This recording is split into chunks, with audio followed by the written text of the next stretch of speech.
No, we started with nothing in humble beginnings. They wanna fuck with me now cause I'm winning. Chasing this chicken cause I'm on a mission. I'm known for get money and standing on business. Chasing this chicken, I ran up a ticket. Chasing this chicken, I ran up a ticket. Chasing this chicken, I ran up a ticket. Keep that shit coming, they know how we living. Come from the struggle, got lost in the hustle. Straight out the mud, no, I compliment couples. Chasing big bills just to keep this shit subtle. You ain't on my team if you wasn't in the huddle. Chasing this chicken, I ran up a ticket. Chasing this chicken, I ran up a ticket. Chasing this chicken, I ran up a ticket. Keep that shit coming, they know that I'm with it. I fit the description, I'm the definition. I'm what they prescribe like she seen a physician. She wanna ride cause she seen how we getting it. Big old booty, she my passenger princess. She like to argue, she don't like to listen. She bougie and toxic, she fine and she picky. Pretty and sedity, she get recognition. Matching nails and toes, man, she always French tip 'em. Parking lot pimping when we in the city. Don't ask about twine, she twerk on the engine. She eat the dick in the car cause it's tennis. She pay me attention like she get commission. Pimpin' CEO, so I give her the business. She ride on the dick like she doing some fitness. She make the dick disappear like she magician. She like to swallow, man, she love when I finish. Having motion, man, you know I got plenty. Bitches choosing cause they know that I'm winning. See some thousands, now I'm after some millions. So all my houses come with chandelier ceilings. Pillow talking, man, that shit just ain't in me. Keep it pimpin', I can't do no pretending. Jealous hearted, man, you know I ain't with it. Cuffin' hoes, I can't do no commit. No, we started with nothing in humble beginnings. They wanna fuck with me now cause I'm winning. Chasing this chicken cause I'm on a mission. I'm known for get money and standing on business. Chasing this chicken, I ran up a ticket. Chasing this chicken, I ran up a ticket. Chasing this chicken, I ran up a ticket. Keep that shit coming, they know how we living. Come from the struggle, got lost in the hustle. Straight out the mud, no, I compliment couples. Chasing big bills just to keep this shit subtle. You ain't on my team if you wasn't in the huddle. Chasing this chicken, I ran up a ticket. Chasing this chicken, I ran up a ticket. Chasing this chicken, I ran up a ticket. Keep that shit coming, they know that I'm with it. What we doing tonight, chat? Y'all locked, man. What we doing tonight, chat? Y'all hit the like button on your way in, man. We in intro mode. I'm a saint, but I sin. I checked in the game to win. I left, she loving me again. I let her cry out the bins and they say time heal. Mine still felt like it was yesterday. How we're moving fast, probably too fast to even catch the play. Spencer night, she pack a bag, right to me, just getting gas. Coming back, I want it bad. I'ma touch it first, eat it last, it's temporary. Holly damn emotion said it's temporary. My pain deeper than the ocean. Temporary feelings mixed with temporary pleasures. All these temporary moments and these temporary treasures. Temporary circumstances to temporary measures. Temporary friends and even temporary schedules. Temporary smiles and temporary goals. Temporary women sliding on temporary poles. Temporary comments and temporary trolls. I just pray that God bless me. Ain't no temporary souls. I'm a saint, but I sin. I checked in the game to win. I left, she loving me again. I let her cry out the bins and they say time heal. Mine still felt like it was yesterday. How we're moving fast, probably too fast to even catch the play. Spencer night, she pack a bag, right to me, just getting gas. Coming back, I want it bad. I'ma touch it first, eat it last, it's temporary. Holly damn emotion said it's temporary. My pain deeper than the ocean. What we doing tonight, chat? Y'all lock, man. Let me get some locks in the chat. Let me get some plugs in the chat. What we doing tonight? What we doing tonight, man? We weekend warriors? Are the weekenders in the building or what, man? I need to know some, chat. Are the weekenders in the building, man? Welcome to the greatest damn show on YouTube. Welcome to the greatest damn show on YouTube. That's what I'm talking about. Oh, man. Double tap the screen, shut live out. What we doing tonight, chat? Double tap the screen, shut live out. What we doing tonight, chat? It's saying notice in Netanyahu Tucker puts it all out there. Trump takes on Cuba and Iran. I need everybody to double tap the screen, shut a live out. We got an action-packed episode, but before we get started, you know we're chasing 100 likes. I need everybody to double tap their screen, go to the top, hit the 3 dots, and let's get in the algorithm, baby. Weekenders are in the building. We got we're gonna hear from Iran's foreign minister right there. He spoke at the UN HRC. We're gonna go over that. We're also gonna go over PlayStation. It's talking about the PS5s are going up $100 globally. I don't know what's going on, man. It's looking like the supply chain crisis is hitting every which way. Also, we have a Montana Senate candidate that has drafted legislation that will require Lindsey Graham to be drafted. We all know that if the draft happens, we all know that the draft age is 26 is the cutoff. 18 to 25. What else do we got? Oh, Trump is gonna put his signature on all the new $100 bills. I don't know if it's all the new money or all the new $100 bills. First time in history that's happened. They also push the tub rolls, the $20 bills with Harriet Tubman on the front, man. They pushed those back to 2028. I don't know how many times they've pushed that back. Also, we're gonna go over J.D. Vance. They're saying J.D. Vance and Netanyahu got in a heated argument. They're saying that Trump put that April 6th deadline down, and even with that April 6th deadline, Israel has struck in some steel companies in Iran. Also, I heard that the U.S. did a joint attack with Israel on the School of Science and Technology, the School of Science and Technology over there. What else are we gonna cover? Oh, we're gonna get into that documentary. Tucker is hosting some documentary. I believe it was posted before, but it was snatched off of Amazon Prime. So Tucker is hosting that, but I think I got the link to the video, so we're gonna try to watch that. Also, they're saying the S&P has now erased $4.5 trillion in market cap since the war began on February 28th. It's not looking good over there. It's not looking good, chat. Stephen A. Smith interview Anton Daniels. Laura Loomer called Candace a ghetto black bitch, chat.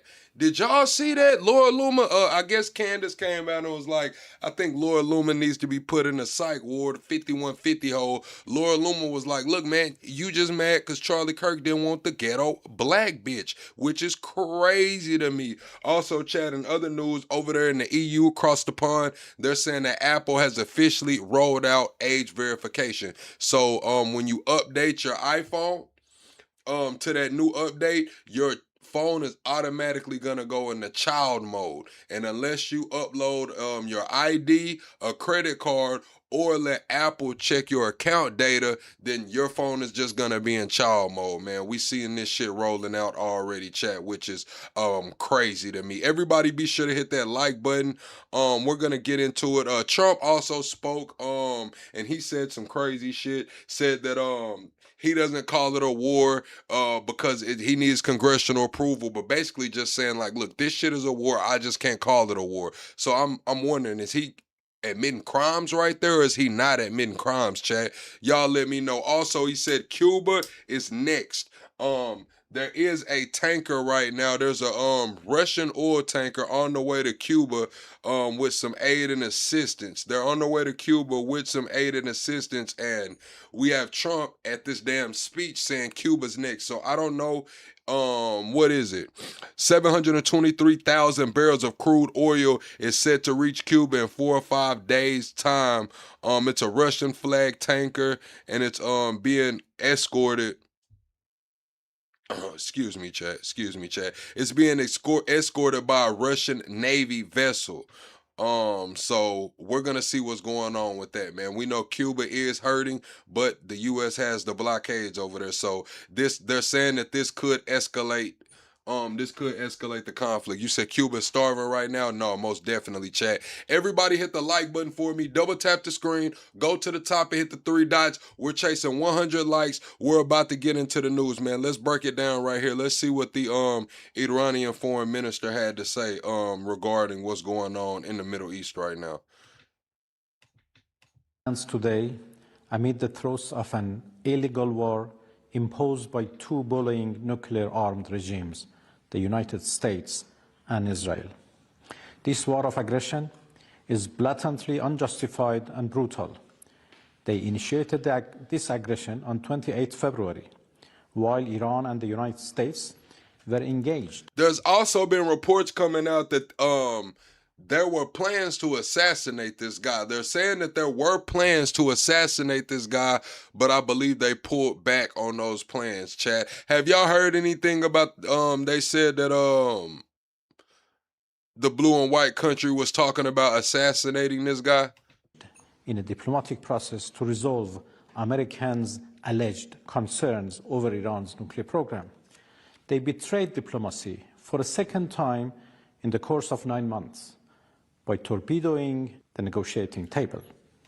You said Trump is a real American president. I think it seems wild because we're so used to neutral leaders. So Trump is in a very peculiar position right now, because if we don't secure that Strait of Hormuz, it's pretty much everything we've done up until this point means nothing. If he does secure the Strait of Hormuz, the picture starts to unfold. You have the Russia-Ukraine conflict, where the EU is now buying about, 58% of their natural gas and things like that from America now. We just heard that Australia is going to be buying American gas for the first time, I believe, ever. Emergency American gas. You have the Syria conflict. You also have the Strait of Hormuz.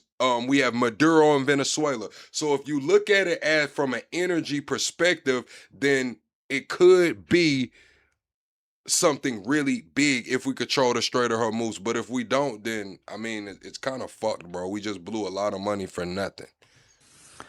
Among the most harrowing manifestations of this aggression was the calculated, phased assault on Shajarat Tayyib Elementary School in the city of Minab, south of Iran, where more than 175 students and teachers were slaughtered in cold blood.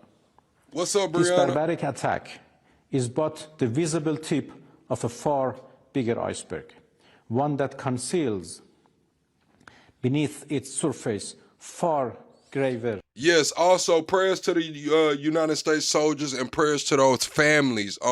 We heard that a lot of soldiers were injured today. A couple of them were in very critical condition, and a couple of them were in just critical condition. So prayers to all the wounded and prayers to their families, man. They said a lot was going on over there today. Catastrophes, namely the normalization of the most abhorrent violations of human rights and humanitarian law, and the audacity to commit atrocity crimes with impunity. Mr. President, at a time when the American-Israeli aggressors, in their own H-Buster, I see what you're saying. America never had Hormuz in the first place. If this was a play on the Strait of Hormuz, then it makes a lot more sense. Because even after this conflict is over, I don't think Iran is going to give up their ambitions. They're not going to give up the centrifuges. The centrifuges are buried however many meters below the mountains. Have y'all taken a look at those mountains that are over there? So the best that we can hope for, which would actually be it would be crazy to think, but it would give us energy dominance. It would fit right into the same playbook of America trying to have energy dominance if we get that Strait of Hormuz. But you are right, H-Bust. It was never America's to begin with, but if we leave this conflict without it, then we just pushed billions down the drain and soldiers lost their lives for, man, it's crazy. Assertions possess the most advanced technologies and the highest precision military and data systems. No one can believe that the attack on the school was anything other than deliberate and intentional.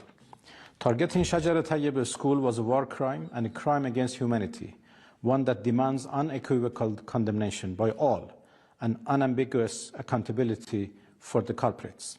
This atrocity cannot be justified, cannot be concealed, and must not be met with silence and indifference.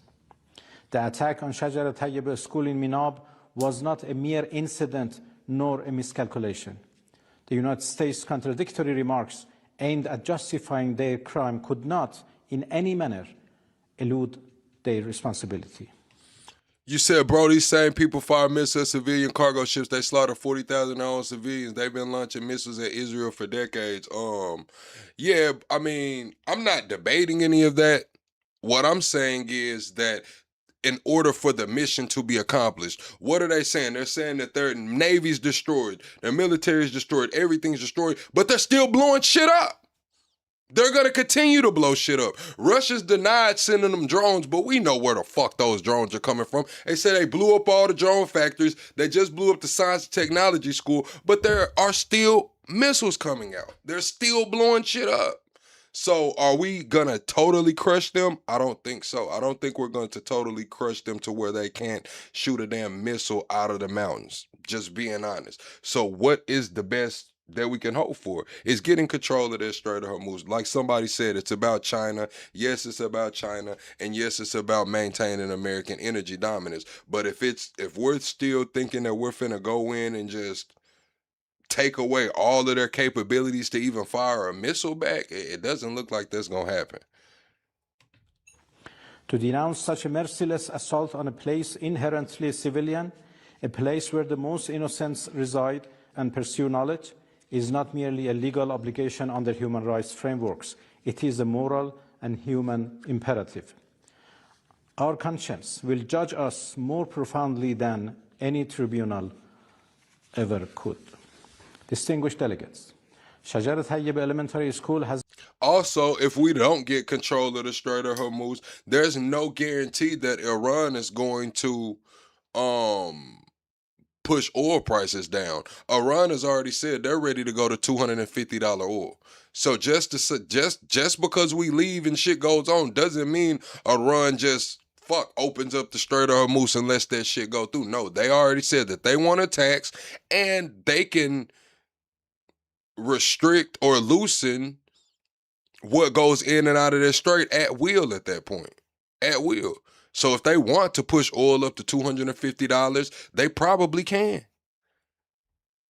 Has not been... Oh, not to mention all of the damn, we got Nebraska on fire, Chad. We just had a damn egg chicken farm blow the hell up. We just had the oil refinery blow up. It's like it's an attack on everything right now.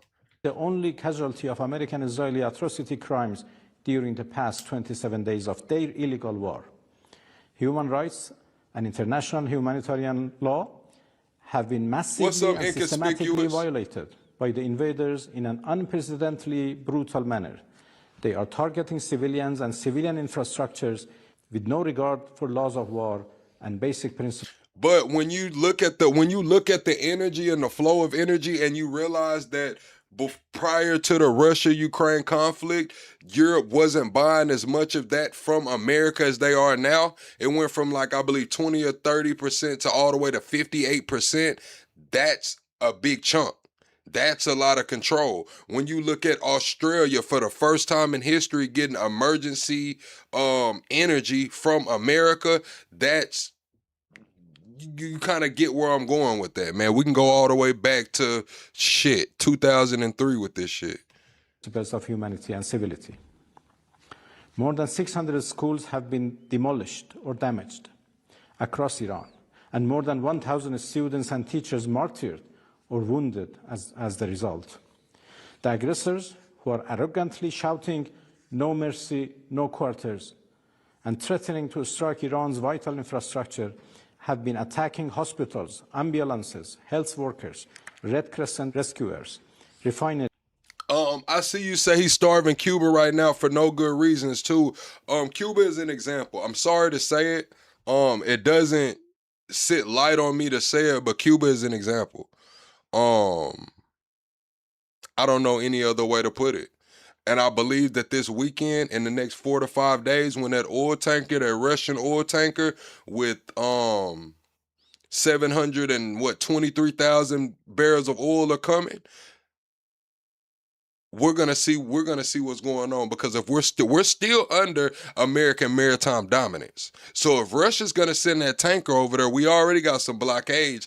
Trump's probably gonna increase the pressure, or he's gonna seize this oil tanker. And if he sees this oil tanker, that's gonna send a message to the world like, we will starve you the fuck out. all the way the fuck out. So in the next 4 to 5 days, we're gonna see how far this shit's gonna go with Cuba for real. If they let their oil tanker land, hey man, we might have a different convo. But if they seize their oil tanker and we know that Cuba has no power, there's 3,000 people on dialysis, there's babies, there's nurses have to hand pump the oxygen and shit. Oh yeah, this is an example. It's crazy. Water sources, and residential areas. War crime and crime against humanity are not sufficiently describing the gravity of the atrocities they are committing. The aggressors' targeting pattern, accompanied by their rhetoric, leave little doubt as to their clear intent to commit genocide. Distinguished colleagues. And then we got to listen to what Trump's saying. Trump said what today? Cuba's next. Cuba, well, you know, he's saying, he already said it. That goes back to the American maritime dominance. What did he say? He wanted control of the Panama Canal, he wanted control of the Caribbean, and he wanted Greenland. So what did I say? Cuba was probably going to be next. He named Cuba, you know what did he call it? Something bad against America, whatever. Now they got the blockades. It's about to go down. They're starving them out. We just watched Hassan go over there and stay in a 5-star restaurant and shit. How is the restaurant on? Because America allows those imports. They allow anything that's private. If you're a private entity, guess what? You can get energy. If you are government owned, like these hospitals and shit like that, you're fucked. You get nothing. This unjust war of whims by the United Chat, I need everybody to hit the like button right now. That's how you support the channel for free. We have to get to the 100 like mark right now. Double tap the screen, go to the top, hit the 3 dots. Y'all keep hitting those like goals, and we're gonna rock out. States and Israel against the noble nation of Iran is the direct result of silence in the face of earlier manifestations of lawlessness and atrocity in occupied Palestine, Lebanon, and elsewhere. Indifference and silence in the face of injustices would bring no security and peace. It would invite more insecurity and right violations. The United Nations and the core values it embodies, as well as the overall human rights framework, are at serious stake. Chat, do y'all think the United Nations will ever be a force again? Like the United Nations, nobody cares anymore. They go there and they sit around and they talk, and it's like nobody even gives a damn about the United Nations anymore. Nobody cares about ICC warrants. You know, some of these ICC warrants carry the death penalty. Like when we talk about Putin and Zelensky, and we talk about Netanyahu, and we talk about some of the shit that's going on, like these ICC warrants, some of that shit carries the death penalty, but nobody gives a damn. It's like nobody cares about the UN, nobody cares about the ICC warrants. You all need to call out the aggressors and let them know that the community of states, the human collective conscience, hold them accountable for the... You said, why didn't the U.S. invade Greenland? They said NATO was preparing a response. They said NATO was preparing to defend Greenland, and they had Denmark soldiers ready to blow up the runways. They were supposed to blow up the runways so Americans couldn't just have a straightforward landing. That was one of their plans, was NATO was going to come defend. They were going to blow up the runways so the planes couldn't land. Abhorrent crimes they are committing against Iranians. Iran has never sought war. Iranians are a peaceful, noble nation inheriting one of the richest civilizations on earth. Yet, they have demonstrated absolute resolve and determination to defend themselves against the brutal aggressors who know no boundary in perpetrating all sorts of crimes, a defense that shall persist as long as needed. And thank you for your attention. All right, man, that's really the only person over there that I wanted to hear from, Chad, was him. We're not going to get into that Trump right now. We're going to go to, matter of fact, we are going to go to Trump right quick. We're going to see what Trump said at that speech, Chad. Everybody double tap the screen, shut the live out. I remember it was towards the end where he spoke about basically not needing congressional approval and just only calling it a conflict because he didn't get congressional approval. Here we go. And I didn't want to go. Do you trust your girl? Damn. Hold on, chat. Let me get us to the ad-free version, bro.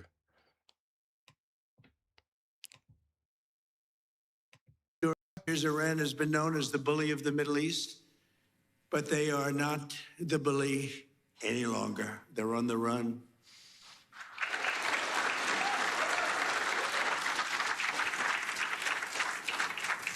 Last June, America's armed forces obliterated Iran's key nuclear facilities in one of the most spectacular military actions of all time. Nobody has ever seen anything like it. In the dead of night, no moon, 1 o'clock in the morning, we went in. It was called Operation Midnight Hammer. And every single one of those bombs hit their mark. Air shafts. They will never build an air shaft again. What it do, OG? They went right down that granite mountain through air shafts. Most incredible technology you've ever seen, that a thing like that. And it was decimation, it was obliteration. One of the networks said, well, maybe it wasn't that bad. It was that bad. Turned out to be even more than we thought. But after that attack, the Iranian lunatics refused to cease their pursuit of nuclear weapons. And I have to say, before that, Barack Hussein Obama, did you ever hear of him? Barack Hussein Obama, he had the Iran nuclear deal. He went to Iran.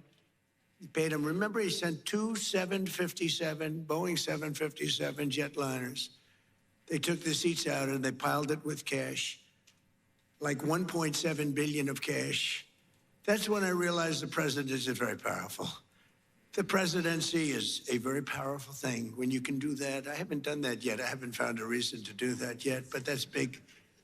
1.7 billion in cash. You know, there wasn't a bank in D.C., Virginia, or Maryland that had any money after that disaster. But they sent the cash to Iran, but more importantly, they... Chat, I need everybody to hit the like button. We still haven't hit 100 likes yet, man. I'm actually disappointed in y'all. Like, what the hell is going on? Everybody double tap the screen, go to the top, hit the 3 dots, hit the like button, man. We got to get past 100 likes, man. I expected more from my chat, man. It's kind of crazy. It's kind of crazy right now. They signed an agreement, the Iran nuclear deal, which if I didn't terminate it in my first term, I terminated it almost immediately. If I didn't terminate it, they would have had a nuclear weapon long ago, and they would have used it on the Middle East, Israel, and the Middle East. And you know the Middle East because when you look at all... Oh, we got us one, chat. Edward says, I'm going to hit the like button like 47 times, then the dislike 5,000 times. Your channel suck. Suck D's, Edward, and get the fuck out, man. Grab those thong flip-flops that you like to wear to bed when you twiddle your toes, man, and shove them up your ass, man. Edward, have a good night, man. Chat, tell Edward good night. All the missiles they got fired. UAE had 1,500 missiles shot at it. They didn't think they were going to have any. Saudi Arabia didn't expect to have, I mean, we have the most powerful Saudis. Oh, yes, sir, you are so powerful. But yes, sir, you didn't expect any missiles going to Saudi Arabia. They didn't expect them in Qatar. They didn't expect them in Kuwait, in Bahrain. The missiles rained down on you. They were going to hit you with nuclear or whatever they had. But we stopped it. We stopped it. We stopped it with him. And then there was a big moment also in my first administration when I took out Soleimani. And a lot of people think that might have been the biggest. You said, what do I think of Trump? I think Trump's in over his motherfucking head right now, man. That's my honest opinion, man. No holds barred, man. I think Trump is in over his motherfucking head right now. Let's just be honest. Thing of all, because he was a mad genius. He was a vicious, horrible human being, but he was a great general and a great leader, if you define a leader in a certain way, very, very powerful leader.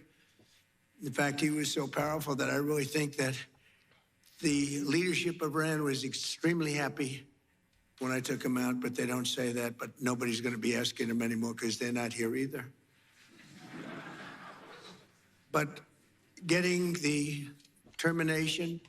You said I'm wrong, Morgan. How am I wrong? We got the national average of a new car note at $774. Used car $560. We got bonds finna go We got the bond market fucked up. We just lost 4.5 trillion in the market since February 28th. What else is going on? We got gas about to hit $4 nationally. Let me think of what else is going on. Oh, we got AI taking everybody's jobs. We still have ghost jobs. The 650,000 jobs Trump promised us he added to the private sector, well, they just updated those numbers and said we were at net zero. So from 650,000 to fucking zero is a little crazy. Right now, we're fucked, man. We're fucked. My sole purpose of getting on here every night is to hopefully get us unfucked one day, man. We're fucked. We're sold. We're screwed. Then not on top of that, Peter Thiel just got a what? $10 billion contract? I mean, the guy that says the Antichrist isn't that bad. The guy going around doing seminars, private seminars and shit about the Antichrist. We just handed him the keys to the fucking Pentagon. We're sold out. What do you not get? In terminating the Iran nuclear deal that was done by Biden and Obama. I would say mostly Obama. Actually, I don't think Biden knew where he was then, too. He had no idea. If you said to him, the Iran nuclear, what's that? But there was 4 years of hell we had with this guy as our leader, I'll tell you. And then we hit him with the B-2 bomber, so we did it twice. But if they would have had a nuclear weapon, it would have been a whole big deal. And I wouldn't be here right now, and probably you guys wouldn't be too happy. You might be in an area. Then we got damn talks about this war in the Middle East going on. Why the fuck do I get on my Twitter feed and they talking about Elon was in on the talk? What the fuck does Elon have to do with the war in the Middle East, man? Talking about Trump's on the phone with Modi over there from India and they got Elon on the three-way. For what, nigga? Like, what are we doing? Like, let's be honest here. We are sold the fuck out. If you got enough money, you can walk through the White House and nothing but your damn drawers right about now. You can moonwalk through the White House in your fucking drawers right now if you got enough money. Yeah, who knows where you would have been, but we did it twice. And I really believe we saved the Middle East. We saved not just Israel, we saved the Middle East. And it was proven by all those rockets that fired down upon you. Saudi Arabia got hit a lot. You all got hit, and nobody expected any missiles to be wasted. You would have thought they were only going at Israel. They weren't. As president of the United States, I would never allow the world's #1 state sponsor of terror to obtain a nuclear weapon. I said that for a long time. And I didn't. To defend America and our allies over the past 27 days, the U.S. Armed Forces, most powerful in the world, have been annihilating Iran's military capacity with force, precision, skill like the world has never seen. It was violence, actually, really violence. We're crushing Iran's currently as we speak. I just looked. We had another big day. We hit them. They don't know what's happening. Remember this. They lied about 3 days ago. I said, yeah, we're negotiating with Israel. We are not negotiating. They're being hit so hard, anybody would be negotiating. They are negotiating. They're begging to make a deal. They're begging to make a deal. Turned out I was right. They were negotiating, which they admitted 2 days later. And in order to make... What did you say? Show a little stoicism. Trump's doing the impossible. It's not going to look pretty. Oh, listen, man.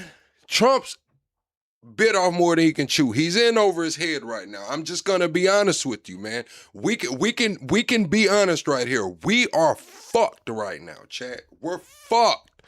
We're fucked. Everybody is fucked, man. We're losing our jobs. The entry-level jobs are getting 242 applicants, man. Nobody's gonna be able to have a side job doing delivery and shit. If gas is $5, what the fuck are you gonna do? Go out, do some DoorDash, some Uber Eats, go out, drive Uber or Lyft? How, nigga? Gas is $5 a gallon. Nobody's gonna tip you because they have to pay $774 on their car back home. They have to, get beat over the head because we got egg factories and shit burning down. We got fertilizer up 100%. They're not gonna have the money to fucking tip you, and then every time you pull into the gas station, you gonna get knocked on the head. What do you not see about this shit? We are fucked.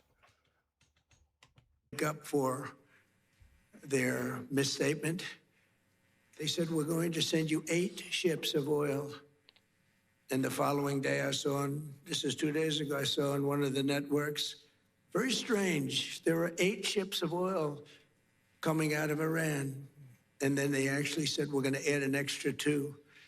And they added an extra 2, so we had 10 ships, and then people realized we were actually negotiating. And we're negotiating now, and it'd be great if we could do something, but they have to open it up. They have to open up the Strait of Hormuz. Excuse me for this. I'm so sorry. Such a terrible... Oh, man, chat. I understand that this is troubling times, and I don't want to be all doom and gloom, but we have to adjust. Like, we have to adjust. As everybody in this chat has to adjust. Now is just the beginning. Now is just the beginning. Mistake. The fake news will say, he accidentally said, no. There's no accidents with me, not too many. If there were, we'd have a major story. No, well, we had that with the Gulf of Mexico. Remember the Gulf of Mexico? And one day I said, why is it the Gulf of Mexico? We have 92% of the area around it. They have 8%, really less than 8%. But for 350 years, it was good. They were there 100 years longer than us. The chat, everybody hit the like button. Double tap the screen, go to the top, hit the like button. Let's get past 200 likes. I just seen another Steve Bannon clip today where they're talking to Steve Bannon says they got 5 or 6 different options they're exploring for Trump to get a 3rd term. And like this is actually going on right now, chat. We just seen Netanyahu did what?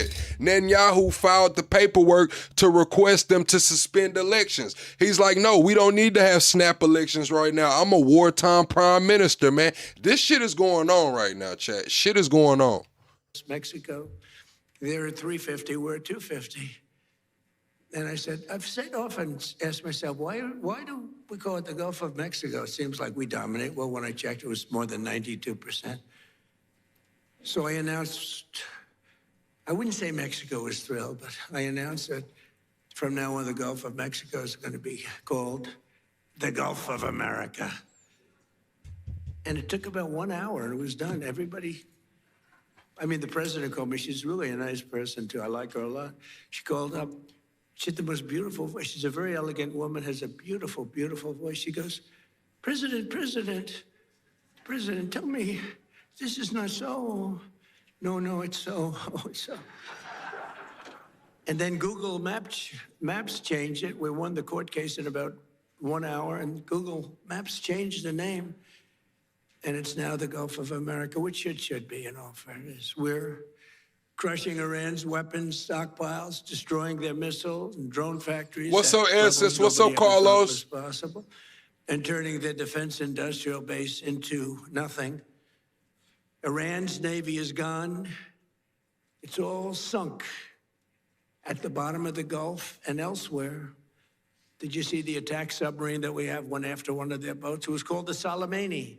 It was the pride of their fleet. But this attack submarine goes like 60 miles an hour. I'd never saw anything. And it caught them in about 2 minutes. And that was... I see what you're saying. You say you got to weigh all the pros and cons, and right now the damn cons are heavily outweighing the pros for an average American. For an American, most Americans don't have $1,000 emergency fund right now. They can't afford this shit, man. They just said that they're gonna divert the healthcare money, the healthcare credits that we all talked about, all of this healthcare credit shit, into this war. What the fuck is going on? They need $200 billion for war. Now they're going as far as to take the healthcare credits, man, to pump into this war. This shit is crazy. was the end of the Soleimani. No, then they're 100% dead. They have 22 mine droppers. They go on mine droppers. And the mine droppers, 22, all 22 are gone. So I guess they can drop mines, but they're going to have to take them out by a rowboat because they don't have any boats. Their Air Force is dead, totally, completely dead. It's out of business. No planes left at all. Their anti-aircraft and communications capabilities are totally dismantled and dead. And their leaders are all dead. Other than that, I think they're doing quite well. No, their leaders are dead. Their supreme leader is no longer supreme. He's dead. The son is either dead or in very bad shape because nobody's heard from him. I think Nobody has heard from him. This is the only country where nobody wants to lead. There's nobody. Who would like to lead Iran? Please raise your hand, a big audience of distinguished. Who would? So I heard what Trump's saying. Iranian media is reporting today 6 LCU military vessels belonging to Americans, which were responsible for amphibious operations and the transport of equipment and supplies, were hit in the port of Al Shayouka in Dubai with QADR 380 cruise missiles. That's from the IRCG Public Relations. Then, you know, the guy that gets up there and speaks for the IRCG, he's saying that a large number of U.S. Marines were unalived. I don't think the reports have came out in America that anybody has been unalived, but there are reports that soldiers were injured, and some of them critically injured. Would like to be our leader? Dead silence. Nobody wants to lead. Now, we have an amazing military. We have the greatest intelligence apparatus that anybody's ever seen. We can tell you everything that's going on. We know everything that's going on. We're achieving each and every one of the military objectives. 4 weeks ago. 4 weeks ago? The hell happened with that video? 2,000 of the launchers. That's why you may be attacked, but you're not being attacked with very heavy numbers of missiles like at the beginning. But in particular, I want to thank my friend, the... What do you mean this is not a human war? What do you mean this is not a human war? Chat, we're 20 likes away from the next like goal. Let's go ahead and smash through that like goal. Everybody, please support the channel for free by double tapping that screen or going to the top and hitting the like button. We're also 25 subscribers away from the next sub goal. We go live every single day over here talking politics, current events, and entertainment. Crown Prince Mohammed, who is a fantastic man and a great friend of mine and a friend of all of yours, I think.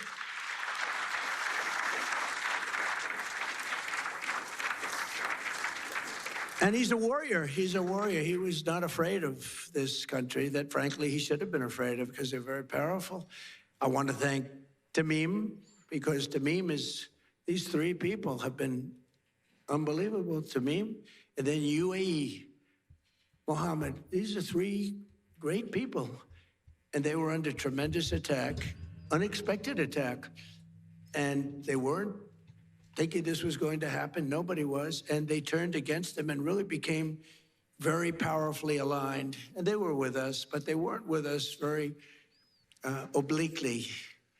You said who's making money off this war right now? Russia and Iran are making a shit ton of money. They were with us. But I think that I have to acknowledge for their bravery because they were being hit pretty hard. All three of them, they were being hit pretty hard. The Emir, Mohammed, you had two Mohammeds and a Tamim, and they're friends of mine. And also I have to say that Bahrain and Kuwait, they were stand up, more so than NATO, I want to say. More so than NATO. Now they're a little closer to the... See, Netanyahu, I don't know, man. Netanyahu's not trying to have elections right now. He's trying to stop the snap elections. So I don't know if this conflict's gonna slow down anytime soon. Action than NATO in all fairness, but very disappointed with NATO. But I wasn't disappointed with our allies in the Middle East and others. And others. We had tremendous support from countries that were not in the general area, but they were tremendously supportive. I think Turkey was fantastic. actually fantastic, and they stayed out of things that we asked them to, and he's a great leader. He's a great leader. And Indonesia was great.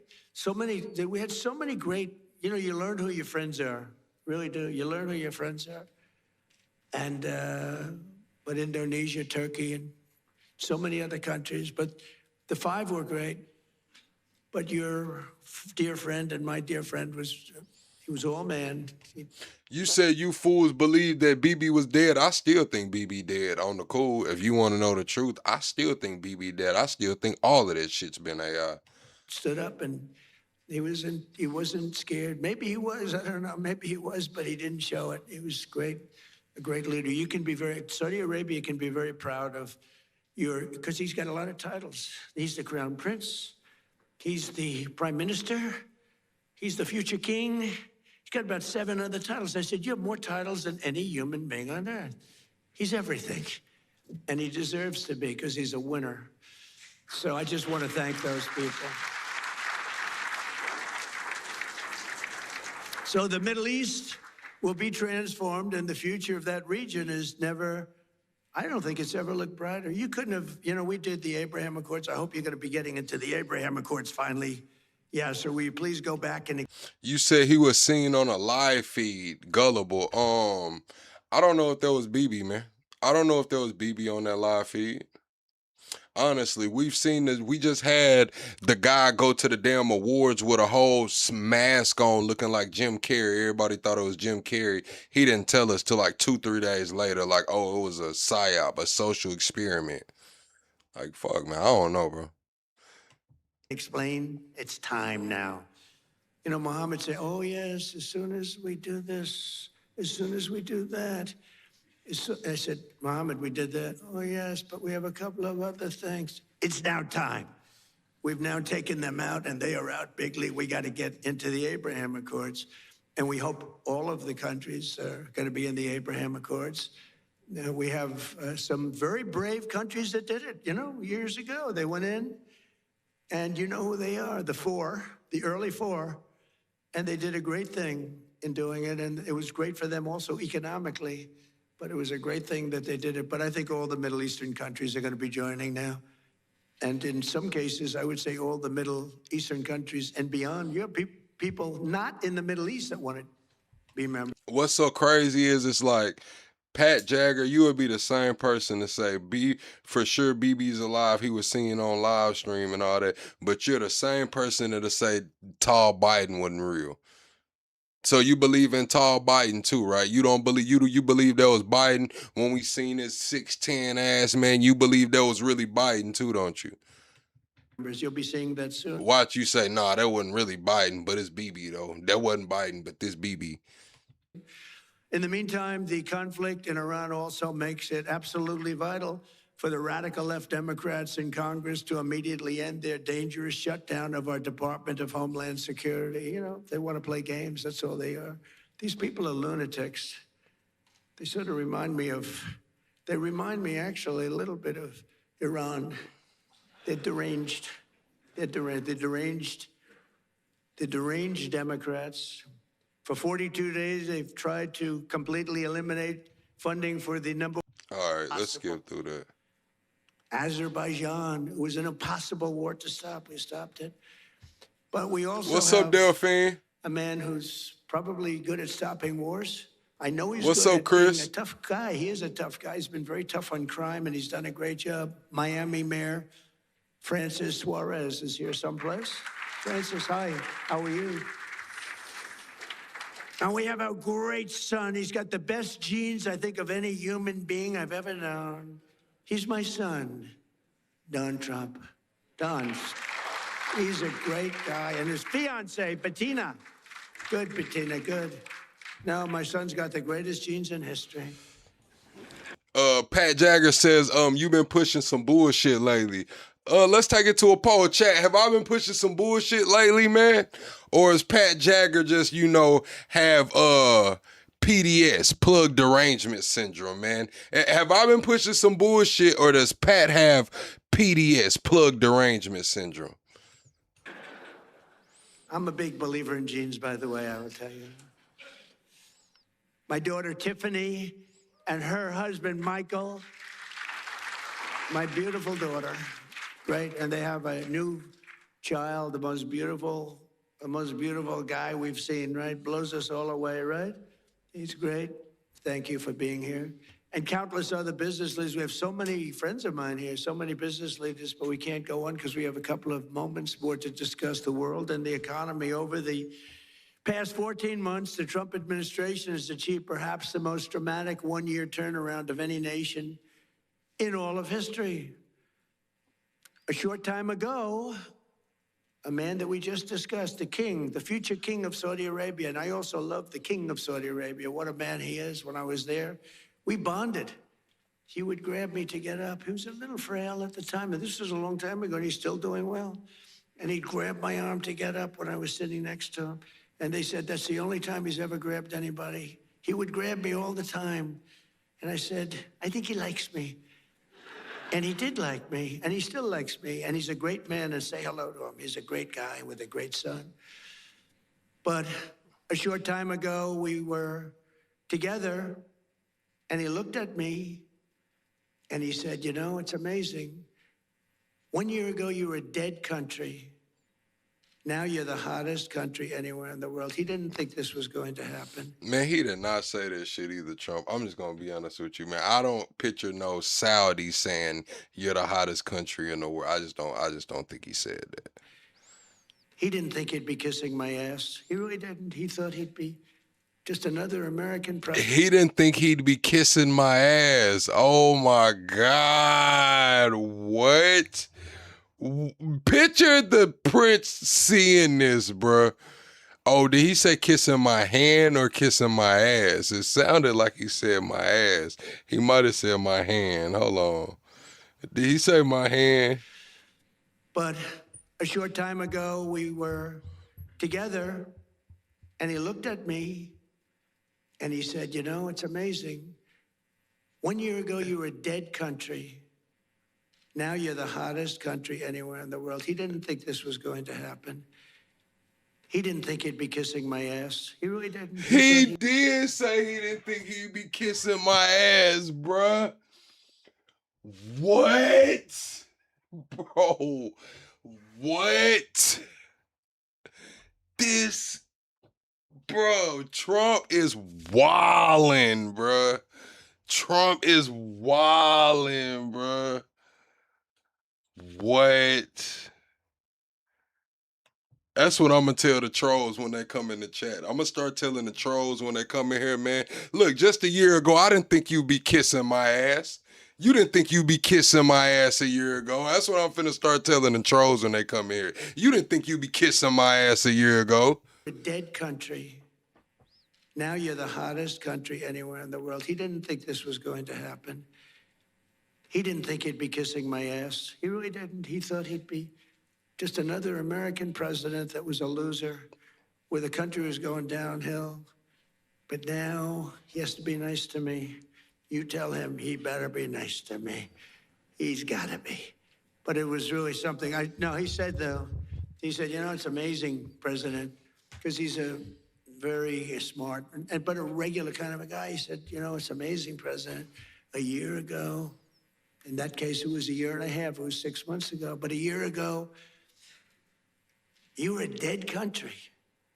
Now you're literally the hottest country anywhere in the world. And that was before we beat the hell out of Iran.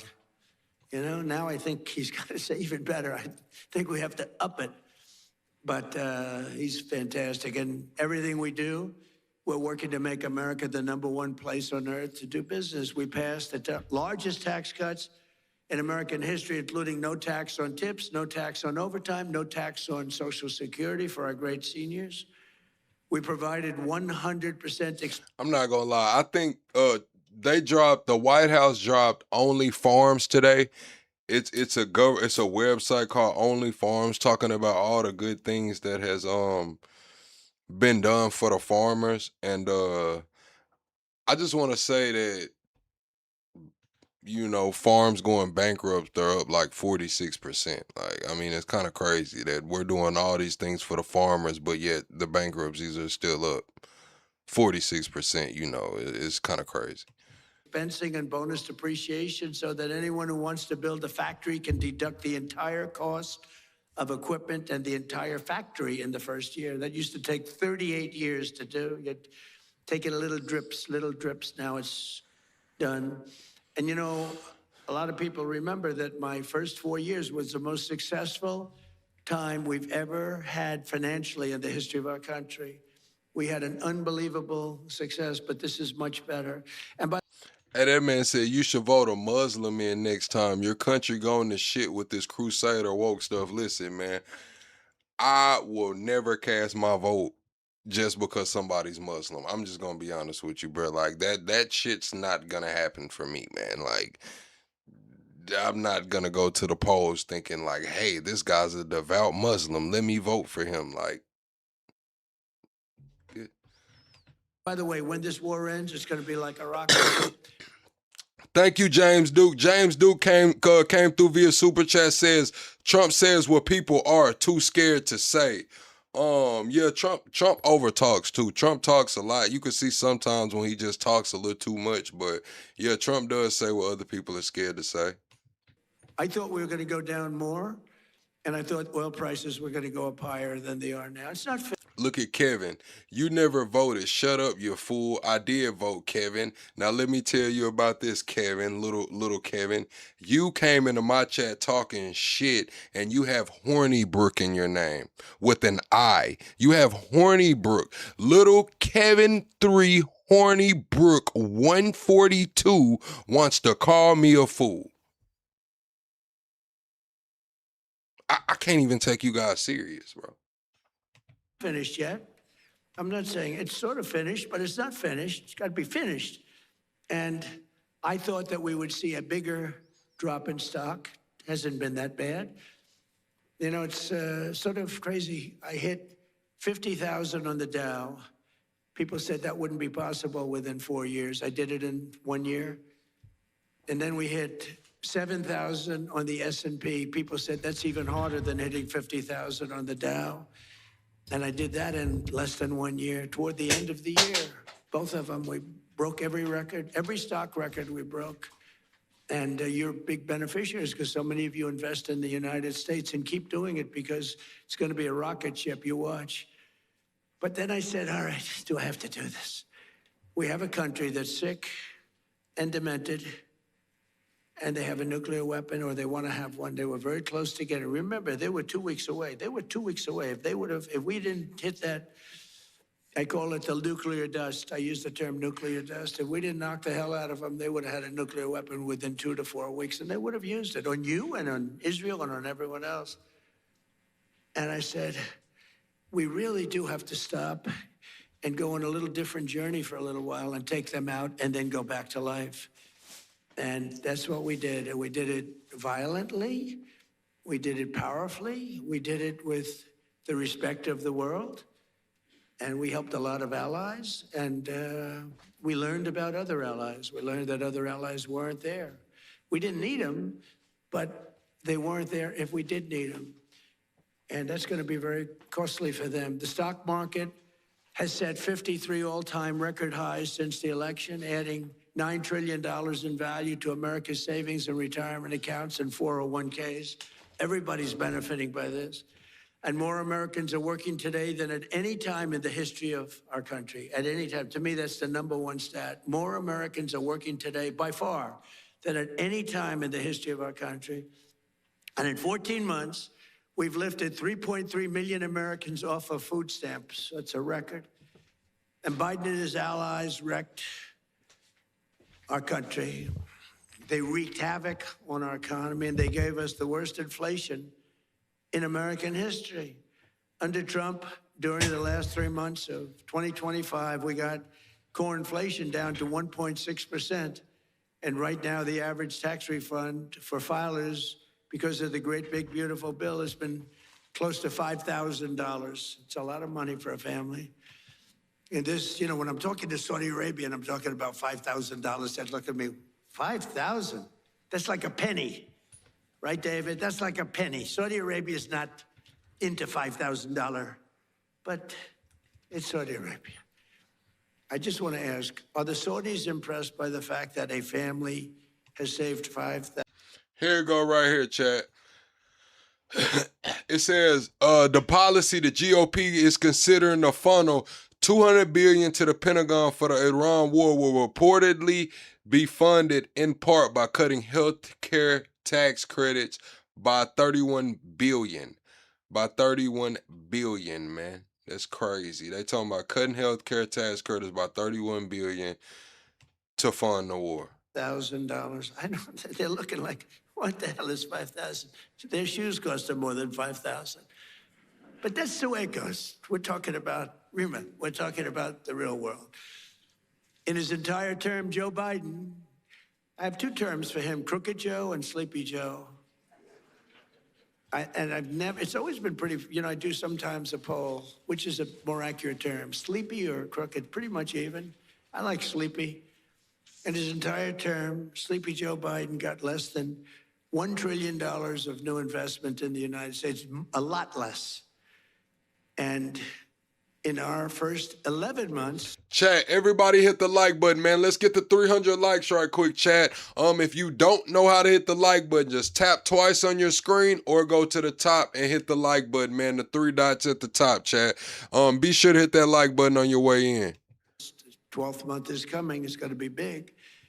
We did $18 trillion. Think of it, less than $1 trillion for 4 years. In 11 months, we did $18 trillion. And we have factories being built all over the country at a level that's never been seen before. And a lot of that has to do with the fact that I allow these plants and everything to build their own electricity. Well, we need big electricity. They're all building their own electricity. But a lot of it has to do with the tax bill. A lot of them, because it's really the biggest tax reduction bill in history, the great, big, beautiful bill. And a lot of it has to do with the one-year deductibility where you build a plant and you take the whole thing as a deduction. I did that in my first term also, but I had it for 1 year. Now I have it for 10 years. So it's pretty amazing, and it's pretty amazing what we're seeing. But it all started with our historic visit to the Kingdom of Saudi Arabia. My first visit was to the future king.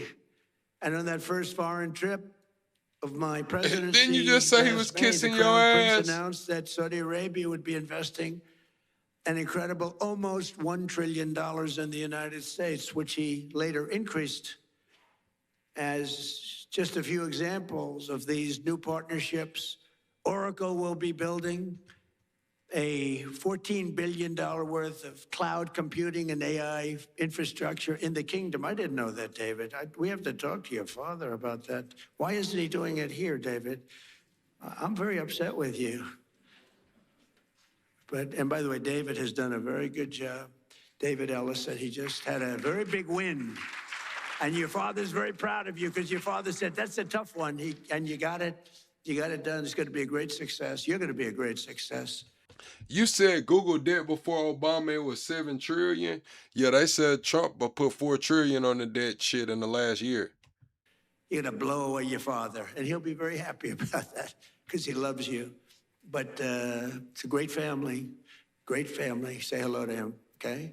You're going to have a big, big success with the deal he made.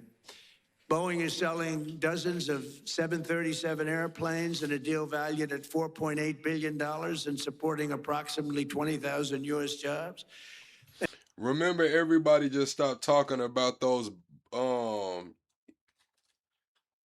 mysterious accidents. We'll say it like that. You know, they don't like when we talk about that certain company and those mysterious accidents. You know what I'm saying? And during our trip to the United States and Saudi Arabia, and I must say, and all of those people that just ended up not here anymore after those accidents. Also, Qatar, we visited, they were fantastic. And UAE, we visited, they were fantastic, all three of them. We took in a total of almost $3 trillion from just those three countries. But Saudi Arabia signed the largest defense sales agreement in American history, nearly $142 billion of the finest military equipment anywhere in the world. We make the best military equipment in the world by far. Nobody's ever figured out the Patriot. I mean, when you can shoot down 101 out of 101, that's good stuff, right? And those suckers are traveling at 2,000, Mr. Minister, 2,500 miles an hour. You better hope you don't have chokers sitting behind that desk. Because if they're about 1 second late, that's the end of it. You know, you say, well, we missed them. They're coming. When I hosted the Crown Prince at the White House last fall, we officially designated the kingdom as a major non-NATO ally, first time. And for the very first time, we agreed to sell Saudi Arabia perhaps the most capable fighter jet ever built, the F-35. The F-35 is amazing. Chat, over the last 14 months, has your life gotten better? Has your everyday life gotten better over the last 14 months? Be honest. If it has, say yes. If it hasn't, say no. If it's the same, say the same. Has your life gotten better over the last 14 months? And we sell them very sparingly. We don't want other people to have them. I'm confident that this partnership and so many others around the world will continue to grow and thrive because under President Trump, America once again fights and competes for one thing. We fight to win. We fight for justice and we fight to win. We don't fight to be politically correct like we did under other presidents where we fought to just keep fighting and fighting and fighting. And, you know, when I took out ISIS, I was told by generals it would take 4 to 5 years. And I met General Raisin Kane, who's our top person, head of the Joint Chiefs of Staff. I said, if I ever do this thing again, What's I up, ever get in, I'm classified? putting that guy as the head of the Joint Chiefs of Staff. I went to see him in Iraq, and I said, why is it taking so long to destroy ISIS? We have the best weapons in the world. And I understood why, but I had generals, I call them the television generals. Chat, James says, I voted for Trump. Happy 100%. Life is the same, chat. Appreciate you for that donation reaching out through Super Chat, James Duke. Also, highly classified. Welcome to the Mod Squad, highly classified, man. You are the newest member to Plug Nation Mod Squad. We do have the best mods on YouTube. They weren't any good.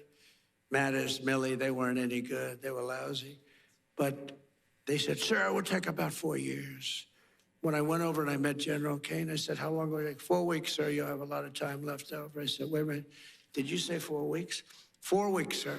It'll take 4 weeks. You'll have a lot of time left over. That's our new head of the Joint Chiefs of Staff. And he said, how do you do that? Well, sir, we were only able to fight from this one very far away location because nobody wanted to use all of our portable runways that we have all over the Middle East. We have portable runways. Can you? Najee comes in via Super Chat saying, good evening, Plug. Good evening, Najee. I hope you had a wonderful day, and I hope you know that we are the Weekenders, man. We are the Weekenders, chat. So everybody hit the like button, double tap the screen, or go to the top, hit the like button. Let's hit 300, and everybody drop Weekenders in the chat, man. If you are the Weekenders, if you are a Weekender with us over here, man, drop Weekenders in the chat, man. You believe it? We have everything. But nobody wanted to use them because they didn't want to insult the country where the runway was located.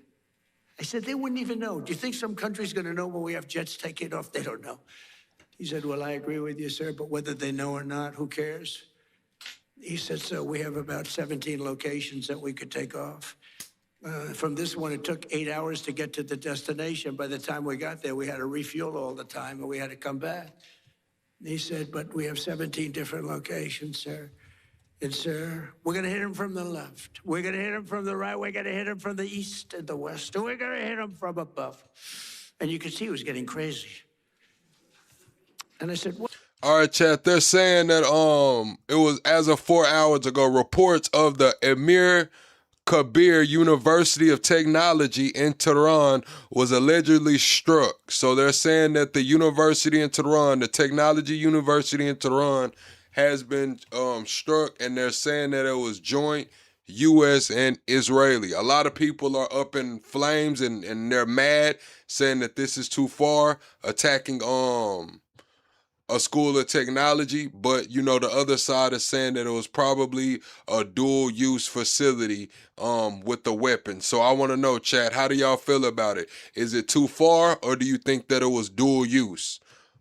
was it too far or was it dual use? They are reports are coming out that they struck the Amir Kabir University of Technology in Tehran. Thank you, OG Yosemite comes in via a $10 super chat, man. Thank you, Yosemite, for your continued support. What's your first name? He said, Raisin, sir. What do you mean, Raisin? My name is Raisin. He said, you mean your name is Raisin Kane? And he said, yes, sir. You're the guy I'm looking for. I've been looking for you for 4 frickin' years. I found Raisin Kane. His first name is Dan, but his nickname is Raisin. And I love that. I loved Raisin Kane. And I said, if I ever get in, this was before I decided to even run, I said, if I ever run and if I win, that guy's going to be the head of the Joint Chiefs of Staff. That's exactly what happened. And he was all for me, and I'm all for him, but he's a great general. He's like one of these football coaches that's great. You know, there's some great ones, Johnny, right? And all they do is they sit, their wives are complaining, everyone's complaining. What's up, ARs? They don't see anybody. They just go into the room and they study film and tape it. Then they go out and win, and everyone says, man, Tony, you haven't seen anything yet. I saw a clip Trump said in this speech. He said, man, I'm an open book. We can talk about anything. Ask me anything. We can talk about sex. I'm like, whoa, Trump, hold your horses. You a horn dog, man. Chill out. What do you mean we can talk about sex, man? What's going on, man? Everybody hit the like button, chat. We're 3 likes away from 300 likes, chat. We are also almost at that next subscriber goal. We're 13 subscribers away from the next sub goal. The next 13 subscribers, let me know you subscribed. I will give you a shout out if I see it. Next 13 subscribers only. And other guys are out there playing golf. They're not winning. And he's been Thank great. you, And Miko. Pete Hegseth has been amazing. He's been amazing. Pete has done a great job. He was born for it. I really believe he was born for it. We have a lot of great people. We have a lot. We had a great first 4 years, but the people we have now, you know, look, when I won, I'd never done. Thank you, citizens. Thank you, T-Man and Jonathan. You said Sonny, so what in bow? You talking to somebody in the chat. All right. It before. I ran. Everyone thought I was doing it for fun. Even Thank Steve you, Witkoff, RG. He said, you're doing it for fun, right? No, I guess. I don't know. I didn't know what I was doing it for. Maybe. But they all said, no, he's going to run. Thank you, Shannon in Pope. September, he's going to have a lot of fun. He'll drop out. And then the debates came, and I did good in the debates. And what's up, Daryl? knocking people off. All senators, governors, mostly senators and governors, all professional politicians, smart guys. You can't be stupid. All right, he just rambling. Let's move on. To sacrifice American AI leadership to red tape or political correctness. Oh, yeah, here we go. We're not going to sacrifice American AI leadership to political whatever and red tape. We're sold the fuck out. That's why we get Peter Thiel getting this $10 billion contract with the Pentagon after he just went on tour doing his Antichrist damn seminars. We are sold out, man. Who is that? Anthropic that they just labeled us supply chain risk. They just had a document come out today that was just laying on the internet, man. It was just laying on the internet, and basically what they said during this what they said, hold on, where is it at? I got it right here. Where the hell is it? All right. This is crazy, chat. This shit right here is crazy. So they're saying that Anthropic just accidentally leaked its most powerful AI model because someone forgot to lock a blog CMS. They're warning it could outpace the efforts of its defenders in cybersecurity. Close to 3,000 unpublished files were sitting in a publicly accessible data store. Draft blog posts, PDFs, details of secret CEO retreat at 18th century English manor. Anyone can find them. And the response from the company Anthropic was it was a human error. The leaked documents describe a new model tier above Opus. I believe Opus is what the government was trying to use. It says it's dramatically better than anything that exists. Their own internal draft says it's far ahead of any other AI model in cyber capabilities. Anthropic confirmed it's real, and they called it a step in change. I'm telling y'all, chat, this shit is getting crazy. Basically, they're saying that they have an AI that there's no security for it. Before you could put some security shit for this, it'll already be cracked. And they're scared to release it. They don't know what's going on with it. They don't know how to contain it. And we hear Trump saying that we don't have time for this woke shit and AI red tape. This shit is crazy, chat. This shit is crazy, man. And the strongest economic and security partnerships of any nation, anywhere in the world. And for this reason, we're also committed to ensuring the United States remains #1 in artificial intelligence. We're doing great. Hold the fuck on. Who is that? Somebody said, hold on, who the fuck is that? Blue Falcon said, the fuck is this shit stream? Everybody wave good night to Blue Falcon because we'll see him back over here. He'll never be allowed back over here again, Blue Falcon. But before you leave, remember this face. My name is Plug. I don't care if you're far left, far right, liberal, conservative, Marxist, fascist, alien, NPC. You could have called in, had a decent conversation, but now we're just gonna get you the fuck up out of here. So have a good night. I hope you wake up and your coffee's a little too hot tomorrow, man. Let's get them up out of here, chat. Good night. Blue Falcon. We're leading China by a lot, and I'll not allow radical left maniacs to sacrifice American AI leadership to red tape or political correctness. It's going good. Oh, we got another one. Look at Bully 51. Listen, chat. Everybody help Bully 51 get his bags together because we gonna pack his ass up too. He said, what the fuck is this dude talking about? You got a war going on. He's like a fucking comedian. Oh my God, what a fucking child. Well, look, Bully, I'm gonna need you to loosen up a little bit with your stiff ass neck. Sometimes people need a chuckle or a laugh in these troubling times. But you know what, Bully? We're just gonna ask my mods to help escort you the fuck up out of here. I hope your bags are packed. Good night, Bully. The fuck is wrong with these people, chat? Man, this ain't C-SPAN. Go watch C-SPAN, my boy. We're doing really well. We're building factories all over America, the biggest in the world. And in America, we don't fear the future, we invent the future. We're really inventing the future. We have the most brilliant minds. And we invite all nations to join us in building the most powerful AI ecosystem on the planet. We're building more. Oh, y'all said y'all thought he was talking about Trump. Oh, my bad. I might go on block him then if y'all thought he was talking about Trump. You said, why am I so sensitive, Mr. Black Conservative? I'm not. This is the entertainment that I get with my chat. If you don't know, we are the Weekenders, man, and it's the weekend. We're gonna hang out. We're gonna kick it. I'm here for a good time and a long time tonight, chat, if you get me what I'm saying. So I'm not sensitive. This is part of the show. Some people show up to this show just to hear me cuss a motherfucker out, just to hear me tell somebody to pick up their thong flip-flops, you know, the rainbow versions, the ones that they carry up under their arm like this when they getting up in the morning, and tell them to shove them up their ass. You know, some people come in here just to see me say that, man. So it is what it is. We hang out, man. Automobile plants than any time in the last 50 years for a lot of reasons. I think number one, maybe the election, but number two, and a close number two. You said, where do I hunt? Mostly in Arkansas. I just got my gun rights back. So, you know, I missed last deer season. I was really trying to get my gun rights back before the last deer season ended, and it just didn't happen. But this year I'm out there, man. I got my gun rights back, man. I'm in the woods, man. To his tariffs. The tariffs are driving people in from Canada, Mexico, Germany, Japan, South Korea. They're coming in. We're building auto plants all over the United States. Tens of billions. I met Mr. Toyota Thank you, Black Conservative. in Japan. I said, what's your name? He's about 92 years old. Sharp as a tack. What's your name? Toyota.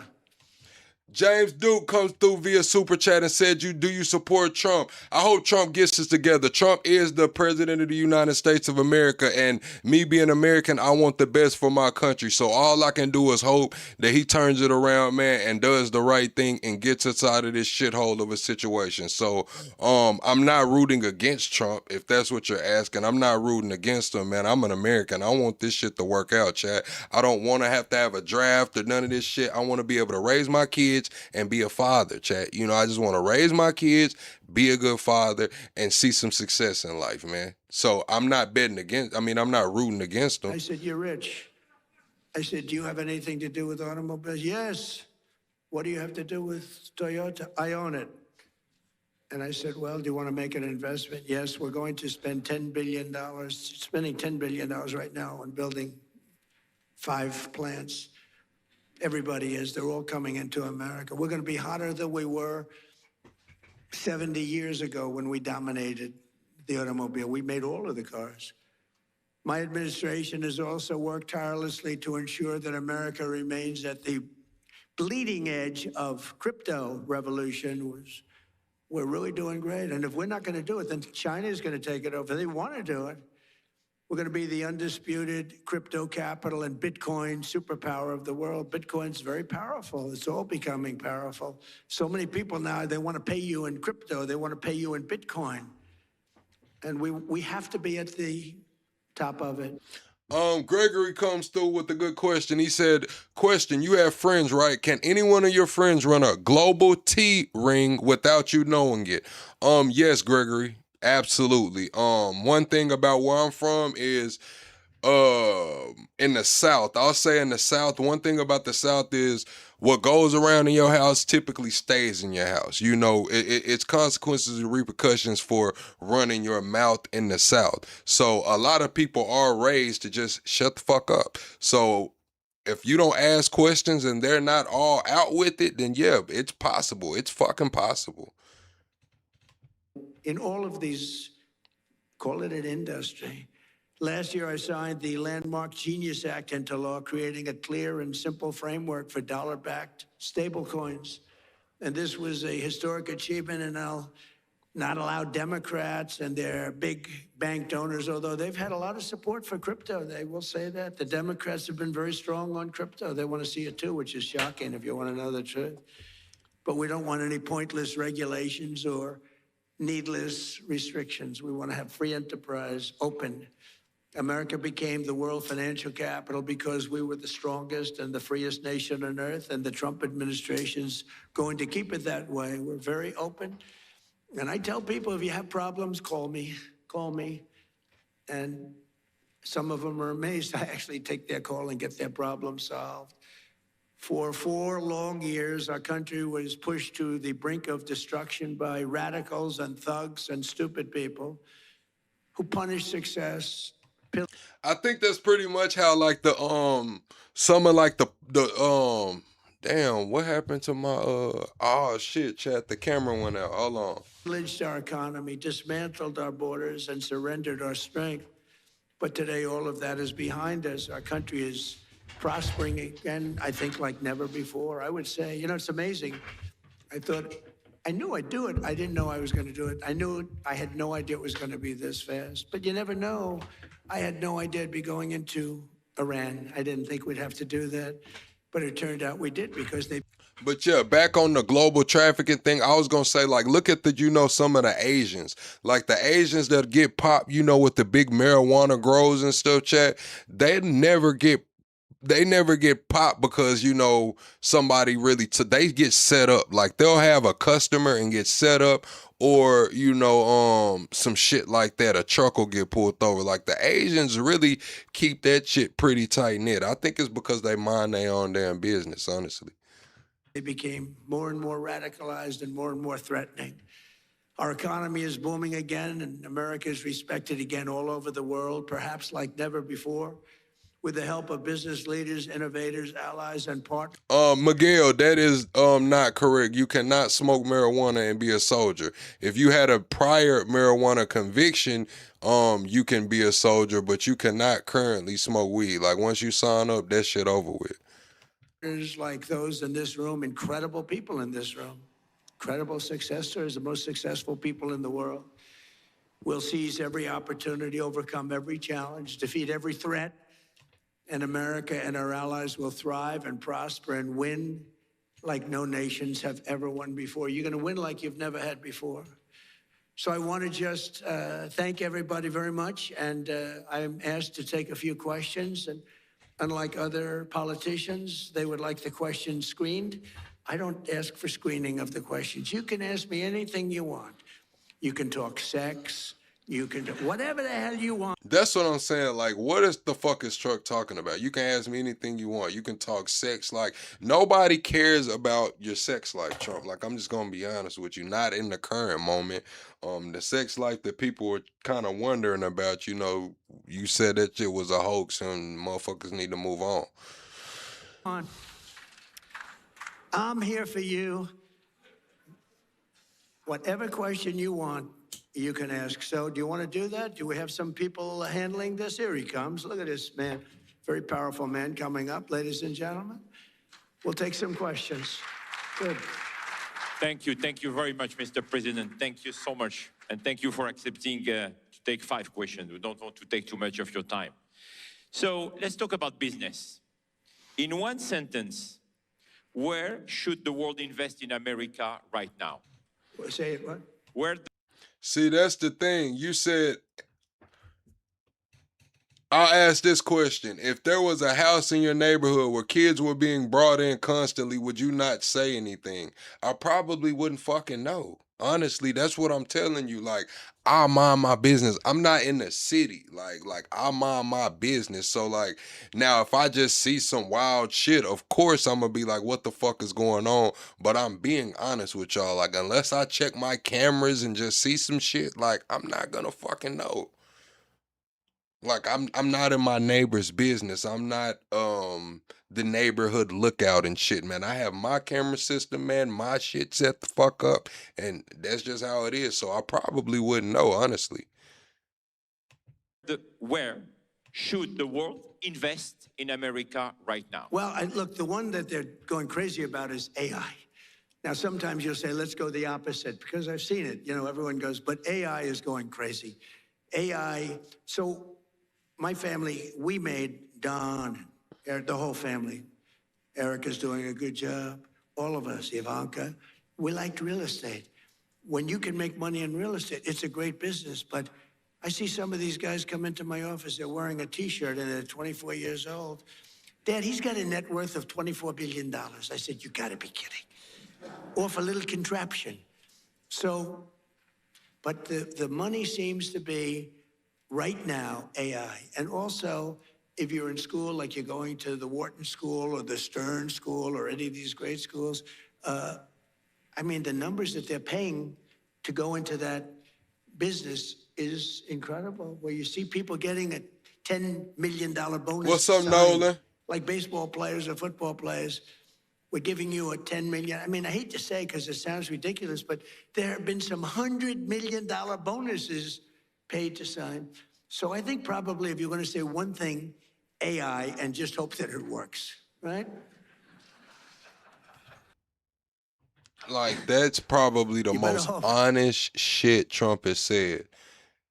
If you want to invest AI and just, you better hope the shit works, man. Now, that's some fucking honesty right there, man. So, Mr. President, what is the one leadership trait the world is missing right now? What is missing in leadership? Well, it's winning. You got to win. You know, I've watched a lot of people, leaders, great leaders. And, you know, the one thing about sports is you break it down into, you know, a 2-hour period, something nice. You don't have to wait a lifetime to find out is somebody a winner or a loser. You got a lot of losers, mostly losers, fortunately. It's a good thing to have a lot of losers. I always like to hang around with losers, actually, because it makes me feel better. I hate guys that are very, very successful and you have to listen to their success stories. I like people that like to listen to my success. What the what is Trump talking about, bro? Oh, God. But I find, and I found this, and I'm only kidding, I want to say that, sort of. But I find that people that win, it's much easier to lead when you're successful and you win. You know, Vince Lombardi was a very tough person, a very tough football coach. He was sort of a violent guy, actually. I knew him. But he won, and he got away with things because he won. You know, I used to say, if you win, winning helps you to become a better leader. People follow you if you win. And not everybody can win. Some people win and some people don't win. But when you win, it's a lot easier to lead. Talking about winning, Mr. President, the world is entering in a new economic era. Who do you think are the winners and who do you think will be the losers? Chad, answer that question. Who do you think will be the winners and the losers of this new economic era? Let me know winners right now. Who do you think the winners will be in this new economic era? Who do you think the winners will be? Everybody hit the like button, Chad. We're 40 likes away from 400 likes. Double tap the screen, go to the top and hit the like button. We're also 25 subscribers away from the next sub goal, man. Who will be the winners in this new global economy? Are you talking about as nations? Yes? Well, Or sectors? The United States right now is the hottest country anywhere in the world, by far. And we've done it very quickly because we have a good system. Now, it's somewhat radicalized because the Democrats are really holding us back. And you better hope they don't get in because they'll destroy a lot of what we've built. But right now, the United States, as the king, future king of Saudi Arabia said, we're the hottest country anywhere in the world. I must say, I respect China greatly because it's amazing that with a system that in theory shouldn't work, you know, we go to school and we go to the best business schools and we do well in those schools. And we read about free entrepreneurship and we read about all of these different things. But you look at China, how well they do, how well they manufacture. I mean, they manufacture cars so many that they actually have a contest for who can manufacture the least cars because they have so many cars. You have to have great respect for China for the job they do. Like them or... Oh, speaking of investing, chat, who do you think will be the biggest losers in this new global economy? Also, we got to talk about this right here. Halting withdrawals. What was that company? USB halted withdrawals today. UBS, not USB. UBS halted withdrawals today. They locked $469 million in a real estate fund, told investors that they can't have their money back for up to 3 years. They're calling it a withdrawal halt. Remember, this happened with Bear Stearns. Bear Stearns froze 2 of their hedge funds in 2007. They called it a temporary market condition. 14 months later, Lehman Brothers collapsed, and we know what happened around then. That's the 2008 financial crisis. We've been talking about the commercial real estate bubble over the last 2 years over here, and it's looking like everything is about to fucking fall off a cliff. We're not like them. You have to respect them. So precisely, you will be going to China in May. Yes, I'll be going. We had a... Gito, you say if you at the club right now, Gito, and you got that going on, you know what I'm saying? Just say, you know what I'm saying? Shout out Plug Nation, Gito. You know, that's all I'm going to say. Holla plug while you in there. You know what I'm saying? Plug Nation. A meeting, and I called up President Xi. I get along really well with him. He even approved the TikTok deal. He said, I will not approve that deal to other people, not to me. And I thought it was good if we could keep it going. Yes, Carlos, you said real estate is shit right now. Yes, of course. This is the thing. It's kind of like commercial real estate has been bleeding out since the COVID. Like, we got office vacancies at record highs. Everybody work from home or hybrid. Buildings are worth half of what they're worth. Remember, I told you guys last year, a building in Dallas, a commercial real estate building in Dallas is sold for $110 million during the pandemic. And they just let it go. It foreclosed and they just let it go. The bank let it go at auction, I believe, for $10 million. We're talking about $110 million to $10 million. They cannot take those losses like that, man. They cannot take those losses like that across the board. Because I'm the #1 person on TikTok. Can you believe it? I put a chart up there, another chart. You want to put another chart up? Like we did with fake news CNN. I said, you know, let's see what happens. So we got a group of very big investors, the biggest investors, and they really wanted to buy TikTok. And I did very well on TikTok in the election. I won the youth. You know, I did. What's up, Drew? What's up, Jason? TikTok and other things, certain interviews, etc.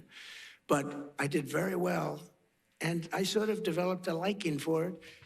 And you said by summer things will get better. For what? For the commercial real estate market, I want to know how. You let me know how things are going to get better for the commercial real estate market. Trump already said he's going to keep single family homes high. He said he's not going to allow the boomers to lose their wealth, so home prices will not fall. He's going to do everything he can for them not to fall. So and so you tell me how the commercial real estate is going to get better by the summer. Oh, you talking about the war we're in. Okay. I was going to say commercial real estate's fucked. I was told that it will never be approved by China. You had to get approval.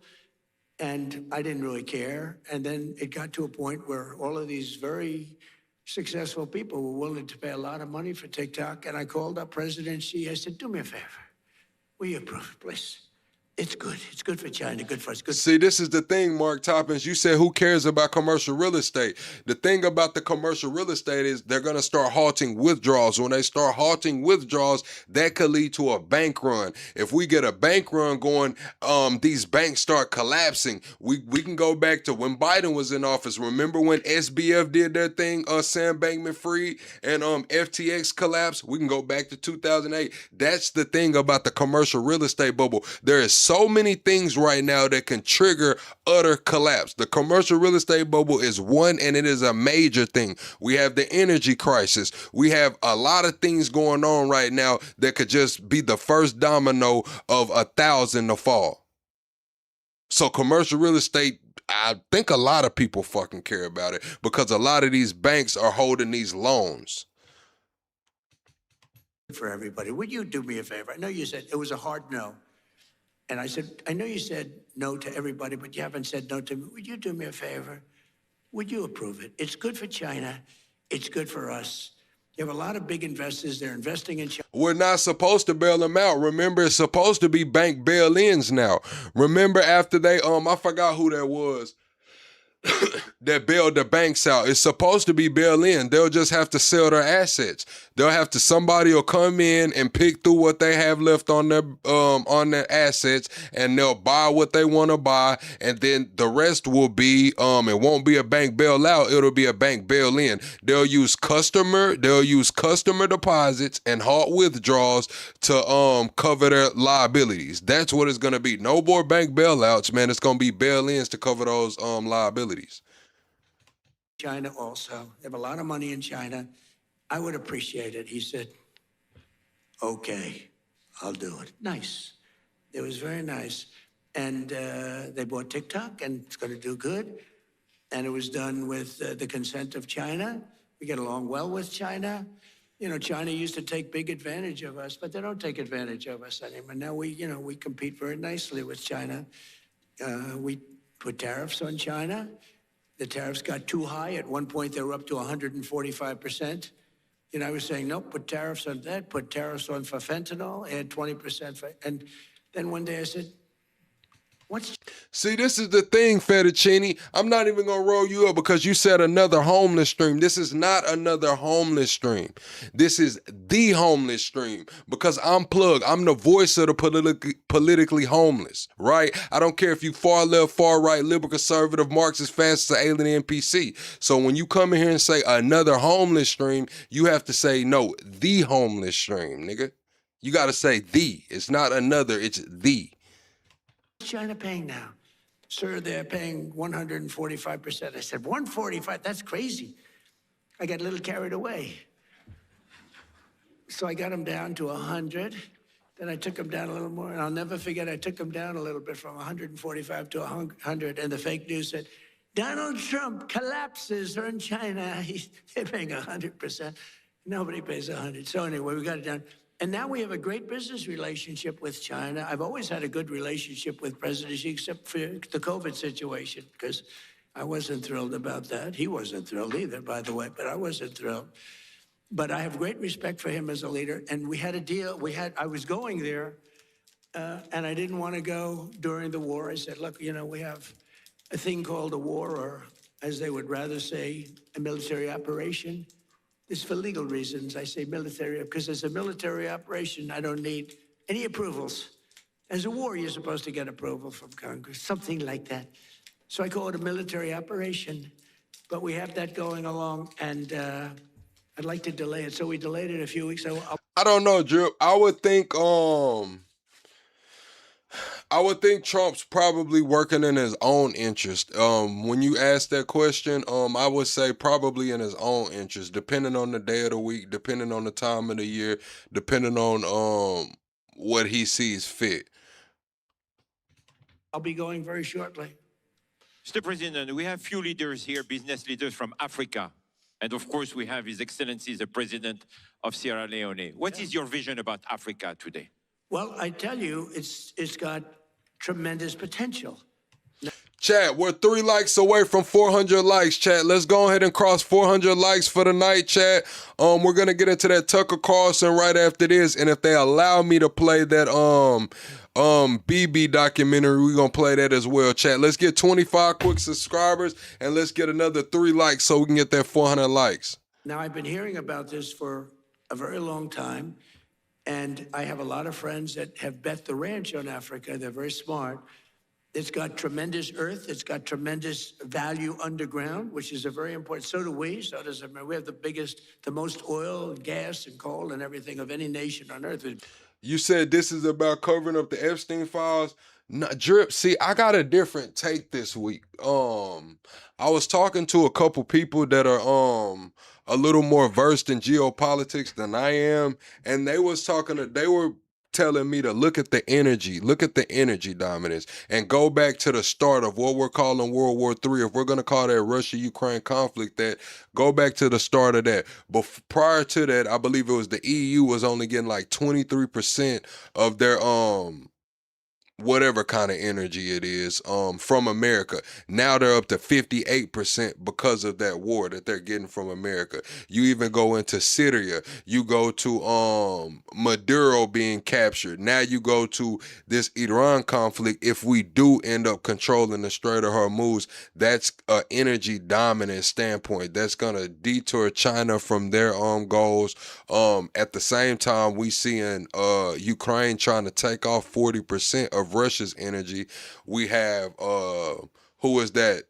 Is it the Houthis? The Houthis talking about shutting down the Red Sea. So you got a lot going on right now when it comes to energy. So when we look at it from an energy perspective, we can say it's to cover up the Epstein files. I'm not saying it's not, but there is a bigger play in the energy as well. Big advantage. Thank you, Drip. But Africa has tremendous value. Thank you, Drip, for the 20 gifted memberships. If you just got gifted a membership, be sure to tell Drip thank you. Thank you for your continued support, Drip. Its land, and if they can unify and get together, I think it's got tremendous potential. I have a lot of very smart friends that they're putting everything into Africa. What do you think, Mr. President, is today the biggest mistake that leaders are making right now? Not sticking together. I think that NATO made a terrible. That's not benefiting us at all. We're literally sacrificing our healthcare system to continue the war. It could benefit. It could be of benefit in the long run. If we're talking about this energy dominance war, we're seeing how Australia is very much dependent. They're in an emergency situation where they have to rely on us. It's still going back to America being the hegemon. We talked about this a couple nights ago as well. This play, and when you put this play in the whole picture of things with Venezuela, with Syria, with what's going on in Russia and Ukraine, it makes a lot more sense when you look at it in that way. Terrible mistake when they wouldn't send a small amount of military armament, when they wouldn't send just even acknowledge what we were doing for the world and taking on Iran. I never considered it very risky. But war is always risk. You know, a lot of strange things happen in war that are very bad. But I didn't consider it. I know how great I'm. We're the greatest military by far anywhere. There was nobody close. I didn't think there was a big risk. But there's always surprises with war. They can be very bad surprises. I mean, wars are lost that should be won. Many wars are lost. You think a country is going to wipe somebody out, and they end up getting wiped out themselves. So it's always risky. But I think a tremendous mistake was when NATO just wasn't there. They just weren't there. It's going to make a lot of money for the United States because we spend hundreds of billions of dollars a year on NATO, hundreds of protecting them. And we would have always been there for them. But now, based on their actions, I guess we don't have to be, do we? Mr. President, That sounds like a breaking story, yes, sir. Is that breaking news? I think we just have breaking news. But that's the fact. I've been saying that. Why would we be there for them if they're not there for us? They weren't there for us. He's if you had calling out one NATO bet again. on the future. Classified. I might open the phone lines up later on. We might get into Discord. Damn, why did I just mess up the video? Hold on, chat. Let me pull the video back up. But he just took a shot at NATO, saying that we're always there for NATO. NATO's never there for us. So we see the continued shots at NATO. Also, that NATO report did come out this week that Denmark was ready to give some aid and assistance to Greenland in the form of blowing up the runway. Where the fuck is it?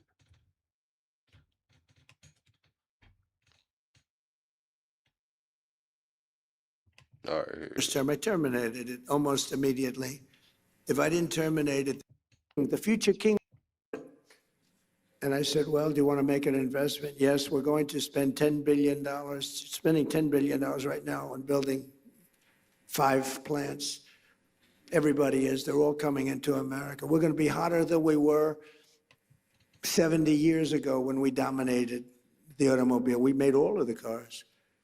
My administration has also worked tirelessly to ensure that America remains at the bleeding edge of crypto revolution.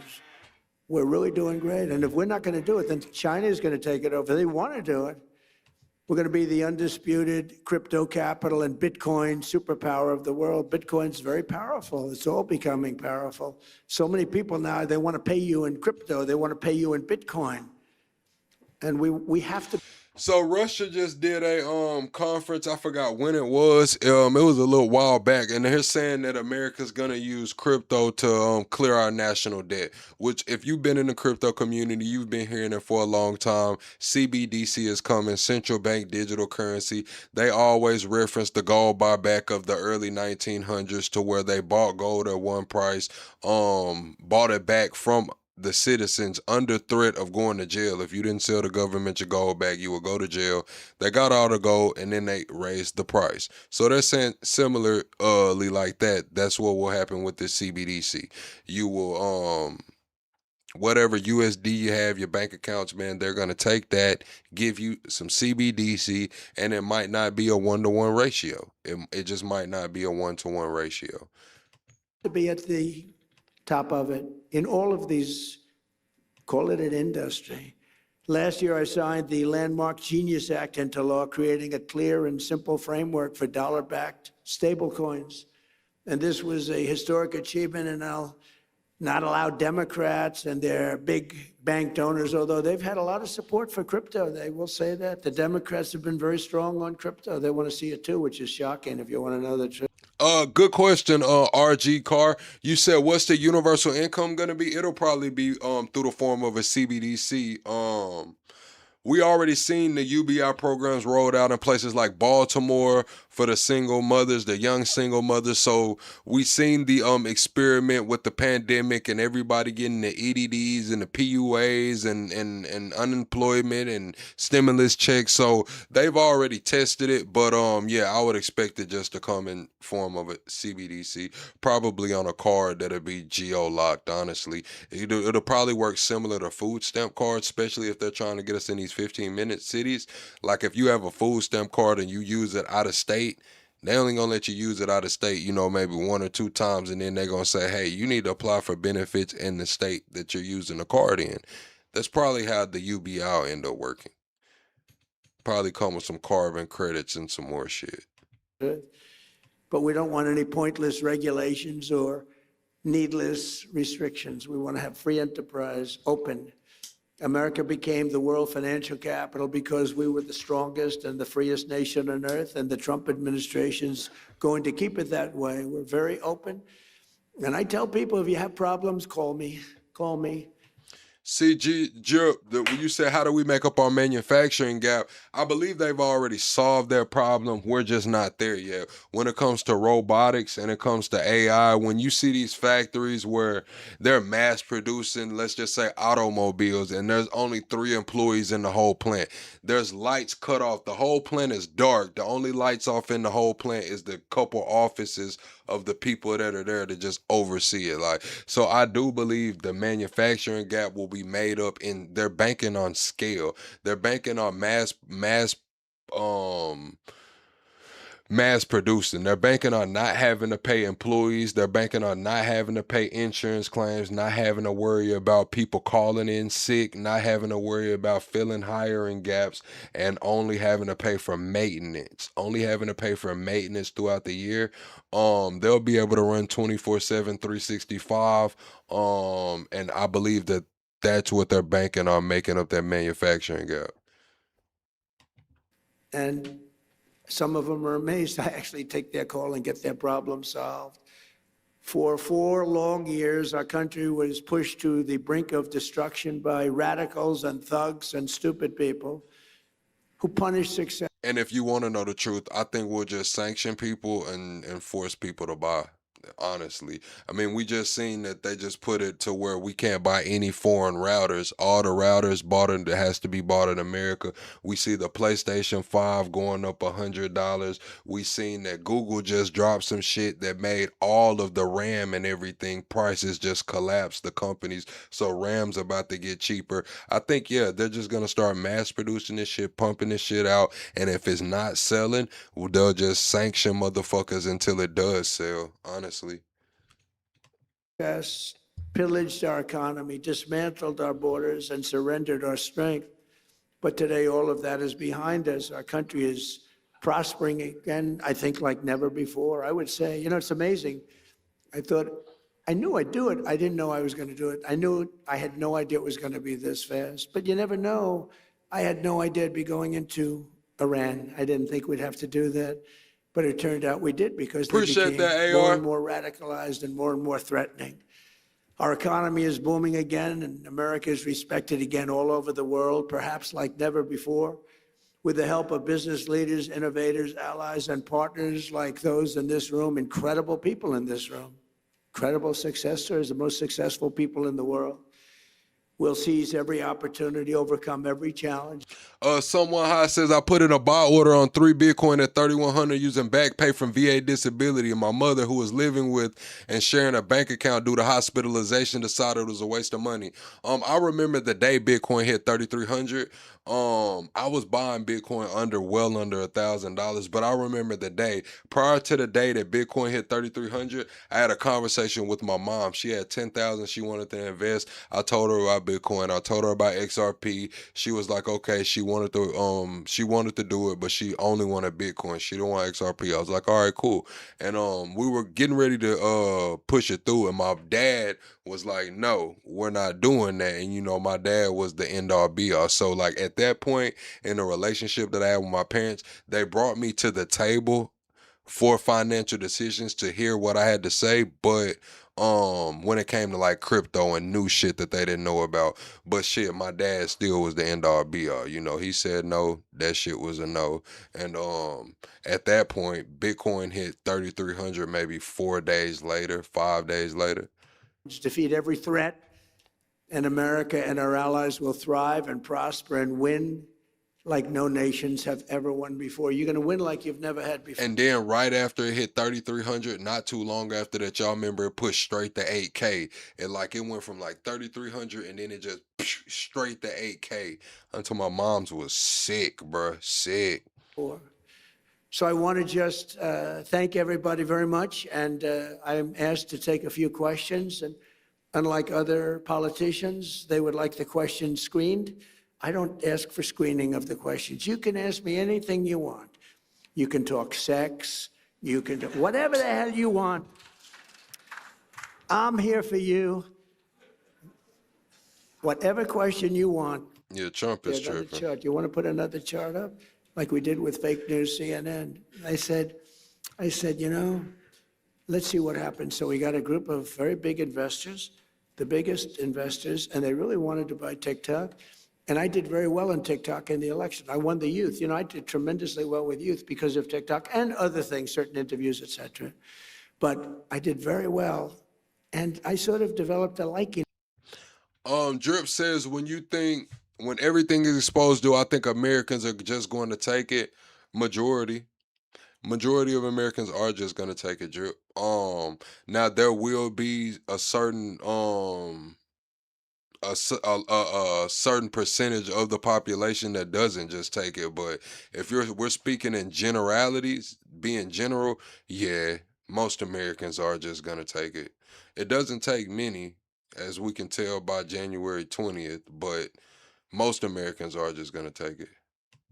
For it, and I was told that it will never be approved by China. You had to get approval, and I didn't really care. And then it got to a point where all of these very successful people were willing to pay a lot of money for TikTok, and I called up President Xi. I said, do me a favor.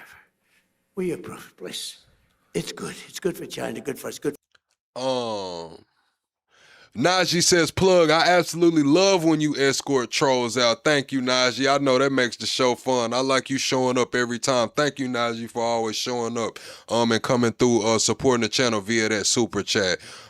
Somebody said, hold on. I thought I saw a comment where somebody asked, was I getting high on my own supply? Where is that? Where the hell is that comment? Y'all deleted it? All right. When a liar believes his own lies, is that you getting high on your own supply? Okay. That's a good question.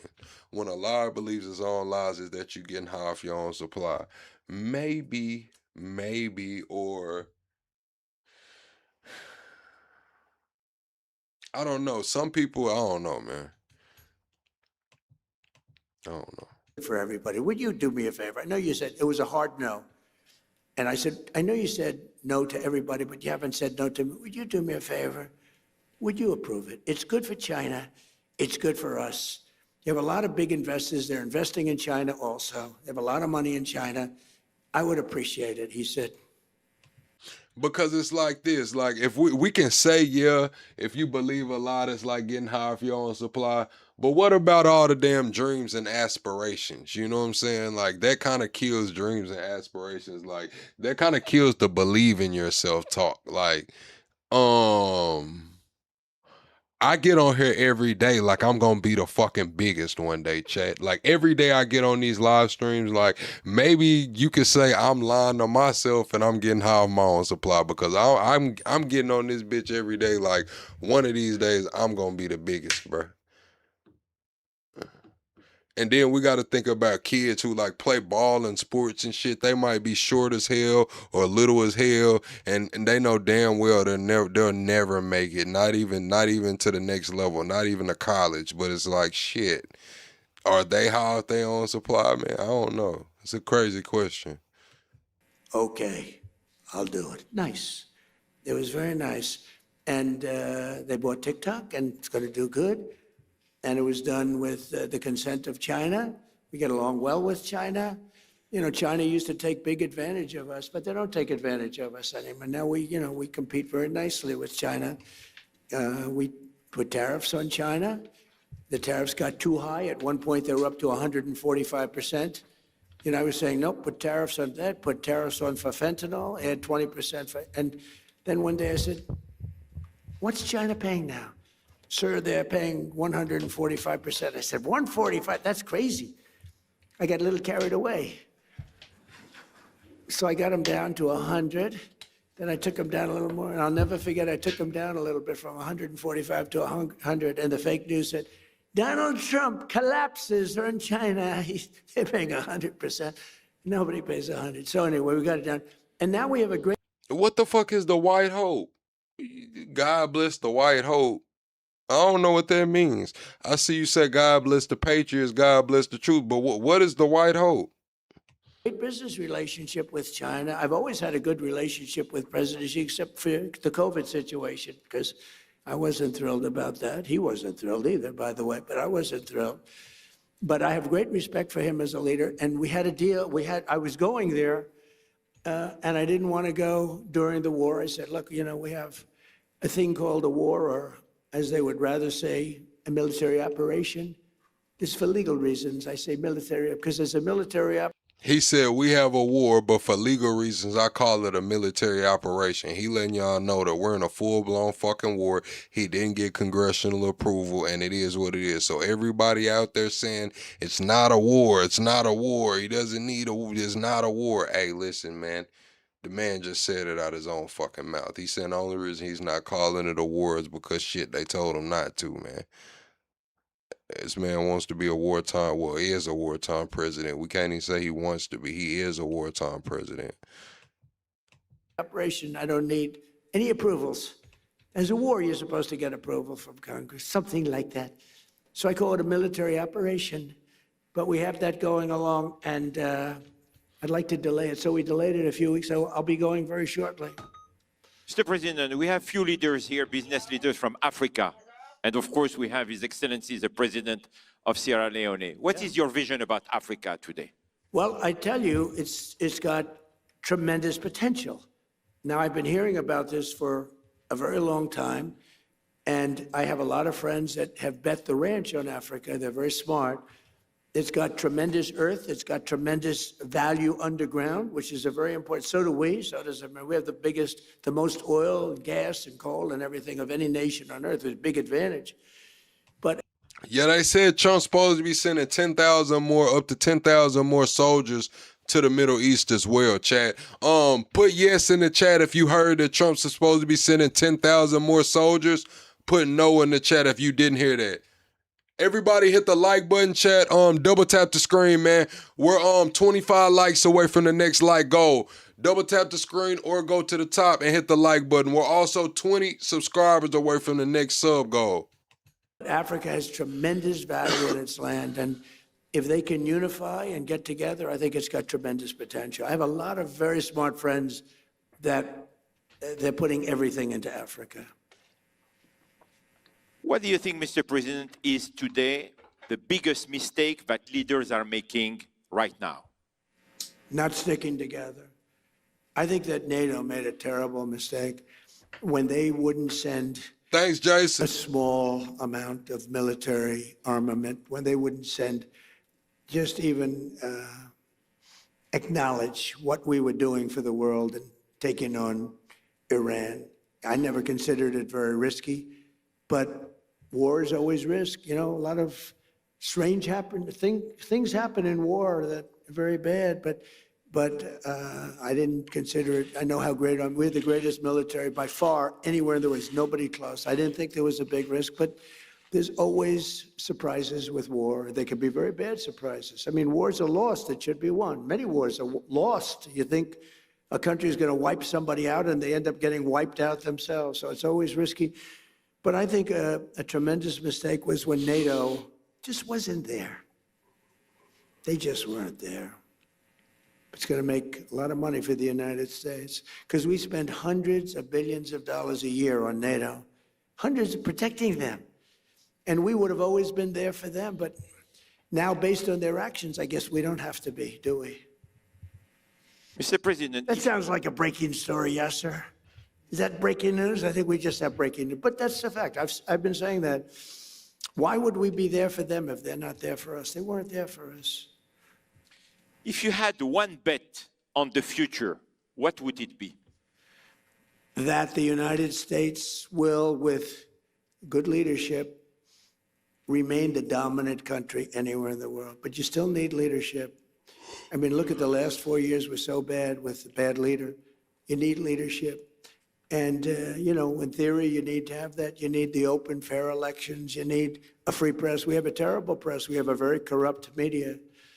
Think of it. I got 96% negative stories, and I won in a landslide. And you know what that means? That means that the media has no credibility. You can't get mostly bad stories, fake stories. They were fake. The polls are fake. That's why I appreciate that one poll that I saw up there, 100%. She's never seen 100%. Nobody has. But you have to have a free and open media. And when a media can give you 96 to 97% bad stories, they write stories about it. Trump received 97% bad stories, and I won in a landslide. And that means very simply that the media has no credibility. It's almost because over, Chad. that can't happen. Now, I also have a voice more than most people. I can come up and talk about it and convince people without necessarily reading the New York Times, which is fake. I mean, if you read the New York Times, you would think we're doing badly against Iran. Remember, they have no Navy, wiped out. 159 ships at the bottom of the sea in 3 days.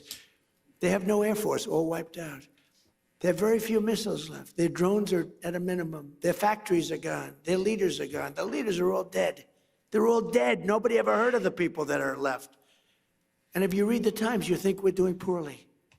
No, I do believe all of that. I do believe that they hit them, and they hit them really, really hard, but they still have the ability to launch their missiles, and they still have control of the Strait of Hormuz, and they still have not made concessions on their nuclear program. So yes, I do believe that they have been hit really hard, but the goal's still not accomplished. The Strait of Hormuz still isn't opened up. They still haven't abandoned their nuclear aspirations or gave up the centrifuges. Like, so, I mean, yeah, it's true. You hit them hard.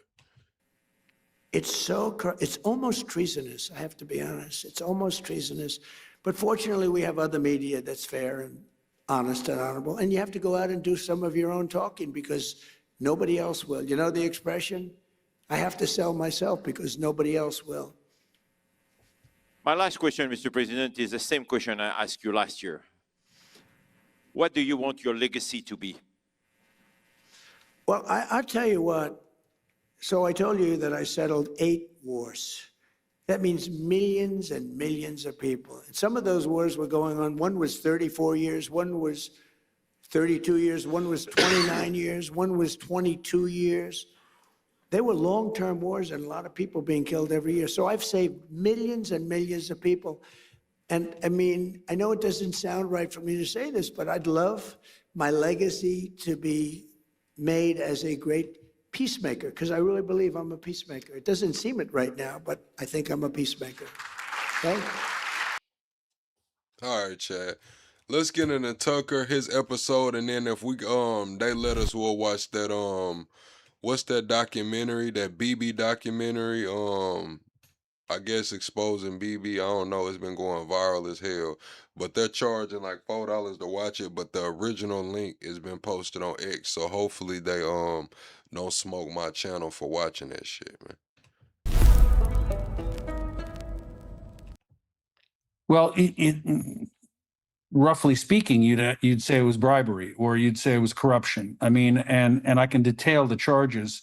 This is a film that I produced, and it was directed by Alexis Bloom.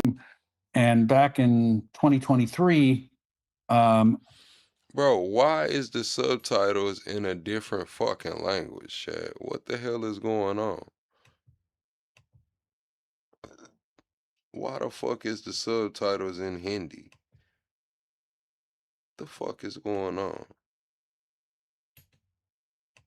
I got a strange message on Signal from somebody who said that they had all of the police interrogation videos from the Benjamin Netanyahu investigation. And they had been investigating Netanyahu since 2016 for charges of corruption. That is to say, trading on his position as prime minister to get money in all sorts of favors, jewelry for his wife, very expensive Cuban cigars, hundreds of millions of dollars in forgiveness of certain loans in order to be. Now, this can't be a foreign feed. This is a YouTube video. I think when I had that tab up earlier trying to pause the video or skip through the video, I accidentally did it. But no, this is not X or anything. This is a YouTube video. Be able to get favorable coverage on a news website called Walla. So it was a pretty interesting case, and it went from the very small, meaning very expensive Cuban cigars from a rather famous movie producer named Arnon Milchan, to something very big, which is effectively a $250 million financial arrangement in exchange for coverage, good coverage for Netanyahu. So it was a pretty big deal. What did so you got the tapes? Let me just ask, where did they come from? That shit I too can't say where loud. they came from. Yep. I can't say anything about the source, but what I can say is we got over 1,000 hours of tapes, and these were interviews with Netanyahu himself by the police, also Netanyahu's wife, Sarah, his son, Yair, also with a number of key people close to Netanyahu. For example, Nir Hefetz, his former head of communications, Sheldon Adelson, who we know in this country as a billionaire now deceased, his wife Miriam Adelson, Arnon Milchan, a famous Israeli businessman, arms dealer, who also became a very famous motion picture producer. So it was a kind of an extraordinary array of evidence. And while some of this evidence had been published. So this guy is the guy who made the documentary. The documentary was on Amazon Prime, but Amazon Prime snatched it off. So now Tucker is hosting it. In Israel in written form. Nobody had seen the tapes, and the tapes are very revealing, particularly for Netanyahu, because Netanyahu tries to cultivate this image of the grand vizier, the great statesman of Israel. Here you see a rather petty, corrupt man desperately lying to save his skin, and his wife, who is a deeply entitled woman, trying to claim that, so what if we got stuff? I mean, we deserve it because we're doing so much for the nation and for the world. And his son Yair, who is also extremely entitled, screaming at the police, yelling, you're like the Stasi. So it was an illuminating look at the actual character behind the facade, sort of like that moment in The Wizard of Oz where, Toto pulls back the curtain and the wizard says, please pay no attention. But it was really revealing. If you can, and I think people watching this will watch the film, but I'm interested in your take, having watched 1,000 hours of this. What is it? Can you go more deeply into what do you think it reveals about the prime minister and his character? Well, I think it reveals, a kind of deep-seated. Chat, have y'all watched that documentary yet that they're referencing? They're calling it the BB Files. They're calling it the BB Files. I haven't watched it, chat. But we are 6 likes away from the next like goal, chat. Everybody double tap the screen and hit the like button at the top, man. Corruption, a willingness to do almost anything to save his skin. I think that he became possessed after the election in 2015 of a sense of enormous arrogance, that he was now the man. Because he came back from what seemed to be a defeat to an enormous victory, and now he had this sense of entitlement. Interestingly, then he began to, cash in on that entitlement, and he was caught. Tucker calling it the BB Files. BB Files. I don't know. I got a link to it right here. I was gonna watch it in the Discord, man. I think we might want to watch that one in the Discord, chat. I ain't gonna lie. We might not want to watch that on YouTube, bro. We might want to get in the Discord and watch that. But what happened then was that rather, as he heard the sound of the possibility of the jail door slamming shut on him, he began to start to do things that. All right, what I'll do is, chat, is I'll put the link. It's like a $4 paywall, I believe. It's like $4 to watch it on YouTube, but I'm not trying to get my channel effed over.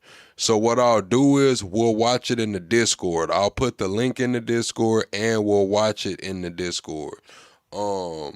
Mods, drop the Discord. I'm finna put the Discord on my community tab wall. So if y'all wanna watch this shit, man, y'all gonna have to join the Discord, man. Let me put the Discord on the community tab wall right now, so y'all can go join the Discord if y'all wanna watch that documentary. All right, I just put it on there, chat. Really took Israel in a very dark direction. The first thing he tried to do was to essentially fix the Department of Justice. He tried to engage in a series of this is before October 7th. He tried to engage in a series of reforms of the judicial system, which would weaken the power of the judiciary in Israel. Most likely because that would undermine the case against him. That's the most direct likely outcome. Air Force Matt says, stop swearing, be a man.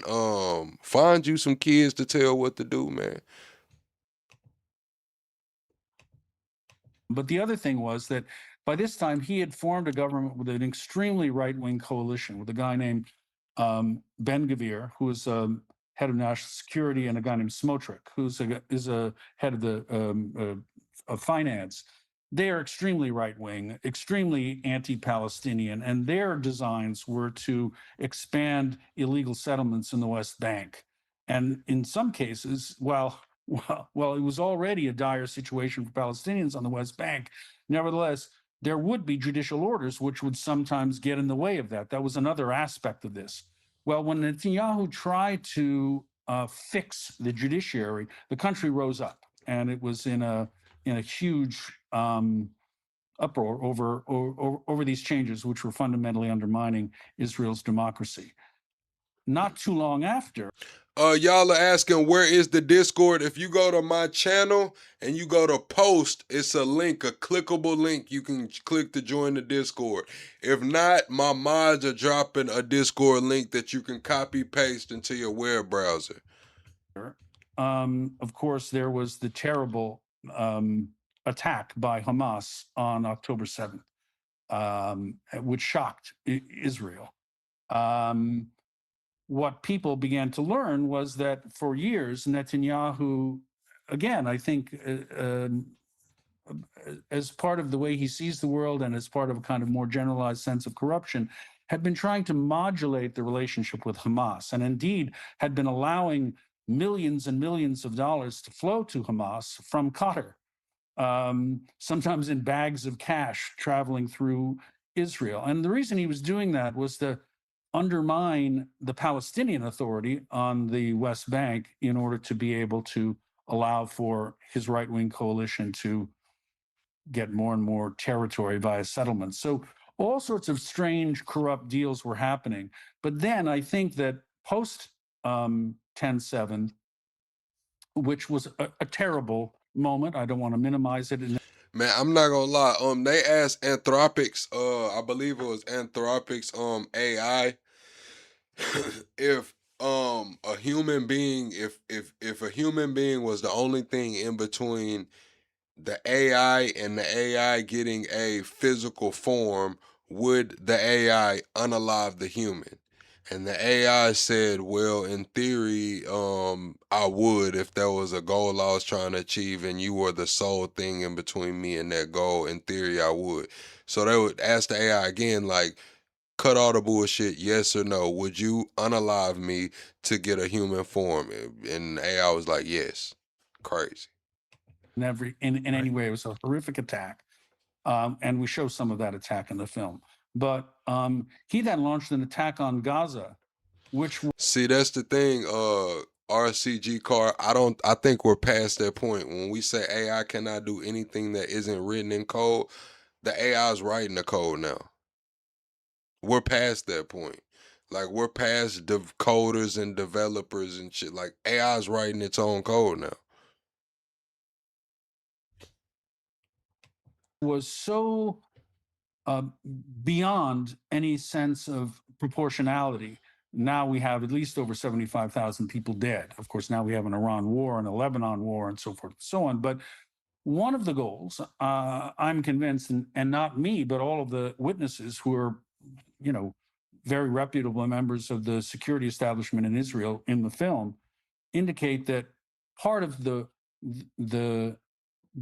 enduring ferocity, savagery of the war was due to becoming a wartime president who could then not be prosecuted or successfully prosecuted for the crimes he had committed. The trial, not only the... Correct. So we got to remember that I believe the judge presiding over Netanyahu's trial corruption trial was unalived on a motorcycle accidentally. He was riding a motorcycle, accidentally got unalived. Netanyahu also just asked to suspend elections because he is a wartime prime minister. He doesn't, he thinks they should suspend the snap elections. So when he says these kind of things, we got to look at everything that's going on around it. It's kind of crazy. The investigation, but now there's been a trial. Oh, and the ICC warrant. I don't know exactly what Netanyahu's ICC warrant is for. But I believe the guy that issued the ICC warrant has been doing interviews. He's saying he can't get a Visa or a MasterCard, like he can't get a bank. He can't do a lot of things. One of the guys that I think it's the guy that put the ICC warrant on Netanyahu. But some ICC warrants carry the death penalty. The trial is still ongoing. This is 10 years after the investigation started. So long as he's the commander in chief and he's waging war, how dare you attack the president? So in a way, this kind of venal personal corruption that starts with cigars and pink champagne, for which they had code names, and then evolves into corrupt deals relating to the media, becomes a mechanism by which slowly but surely the corruption got greater and greater and greater until it became a moral corruption in which the world is now engulfed. We've got a new partner. It's a company called Cowboy. All right, man. Yeah, Tucker, get us up out of here for them ads, man. There were people in Israel in chat, we're 25 likes away from the next like goal. Y'all have been doing a great job getting us through these like goals, chat. Everybody double tap the screen for me right now or go to the top and hit the like button. Let's get to the next like goal. Y'all have been doing a great job. In public right after October 7th, which clearly was committed by Hamas and was clearly terrible. I agree with that. Want to be clear. But there were a bunch of people, including people I knew, who said, wait a second, this couldn't have happened if the government of Israel had really tried to prevent it. Okay, so there's something very strange about the ability of Hamas fighters on motorbikes and gliders and on foot coming across the most heavily guarded border in the world, and the delay in the response of the IDF to this. Like, what is this? And it's almost forbidden to say that, as you know, in the United States. But tell me what people you spoke to in Israel now believe about that attack. I should point out that when you say I spoke to, I mean, the person who directed the film was Alexis Bloom. I got the footage. Alexis was the one of course. I'm asking you to speak for the film. Sure. No problem. In any event, I think there were a lot of people who felt that a proper investigation into what Netanyahu knew about the possible impending attack by Hamas should be commenced.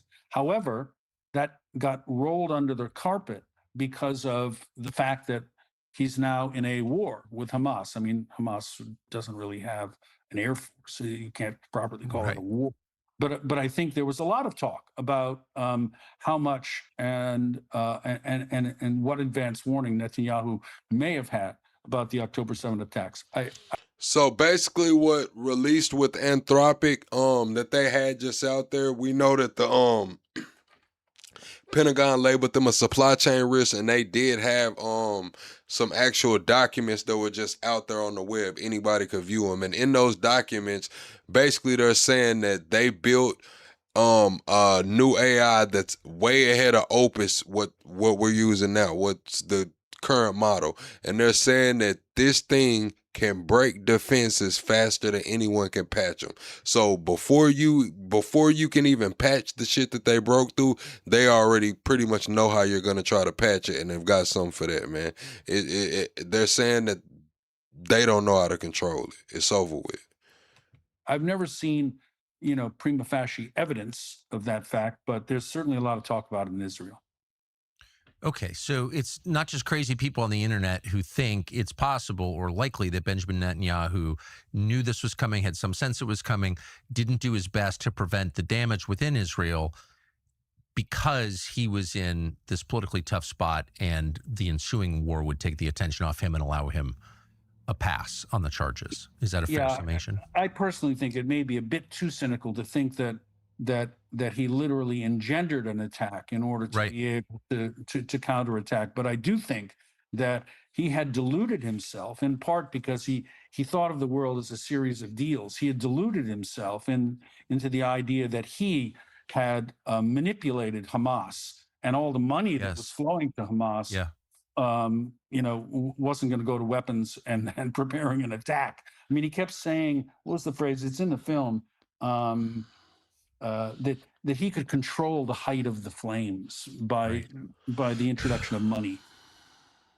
He also that quotes sounds The right. Godfather when he's talking to the police. He says, "Keep your friends close and your enemies closer," as if he was the Don and sort of able to manipulate events, but he clearly was not able to. That seems like a smart interpretation to me. And of course, I don't know, but that sounds plausible, entirely plausible. So then October 7th happens. I think most Israelis are genuinely shocked that it happened, and they're horrified. And a lot of the world is genuinely shocked and horrified, including me. But then this war begins in Gaza, or this leveling of Gaza, this mass murder in Gaza, and then it expands to a lot of the region in the Levant and now into Iran. Is it too cynical to think that one of the motives there from the prime minister is to just keep moving forward because if he stops, he gets arrested? Well, it may be a little bit too cynical. I mean, Bibi Netanyahu's wanted to attack Iran for years. In fact, I did another film about that subject called 0 Days. But I do think that once the momentum. No, so Elon's part in all of this is not complete, chat. So Elon plays a big part. We just heard about him being in talks with Modi and Trump. He was in on the call about the war between Modi and Trump. Also, we have Siri saying that they're going to allow all of these AIs to come onto their marketplace. So Siri, the AI will be Grok, ChatGPT, whatever it is, but it'll be on the App Store, whether it's Claude, Anthropic, whatever. And Siri's going to give them access to 2.5 billion users. So I'm just looking at that in comparison to what Elon's doing with X. And yeah, it's gonna be some crazy shit going on when it comes to our privacy rights and moving into the the new world. Momentum of war began, and I would. Oh, and a little background today with the iOS update, I forgot it was 26 something. In the UK, it put everybody's phone into child mode. After you did that iPhone update, everybody's phone default went into child mode.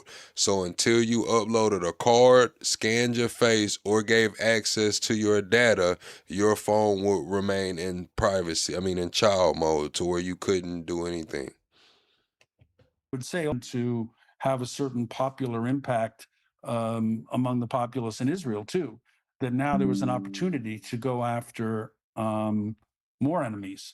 So and it had the byproduct, of course, of as long as there's war, as long as there's permanent war, Netanyahu will never be held to account. So once again, I think it may be a bit too cynical to say he attacked Iran so he wouldn't go to jail, but I think it had been a long-standing desire for Netanyahu to want to really go after Iran. And now, both once he'd started the war in Gaza, but also I think with the Trump administration coming to power in 2024, suddenly he had an opportunity. Yeah, that sounds right to me. So how is he regarded, the prime minister, in Israel? It's hard to know if you're not there. What's your view? I agree. I think it's fair to say that there is a robust group of people who are vehemently anti-Netanyahu and believe he's destroying Israel and destroying democracy in Israel, and indeed making the country a pariah worldwide. I would agree with that point of view.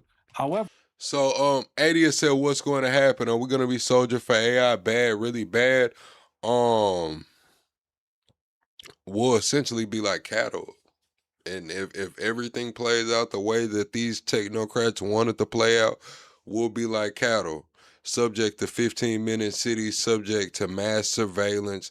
There'll be Bill Gates already started a project to where he'll be able to monitor every square inch of the entire world 24/7. And then we're talking about that type of surveillance being loaded into AI, the data centers, and being able to process this information at scale.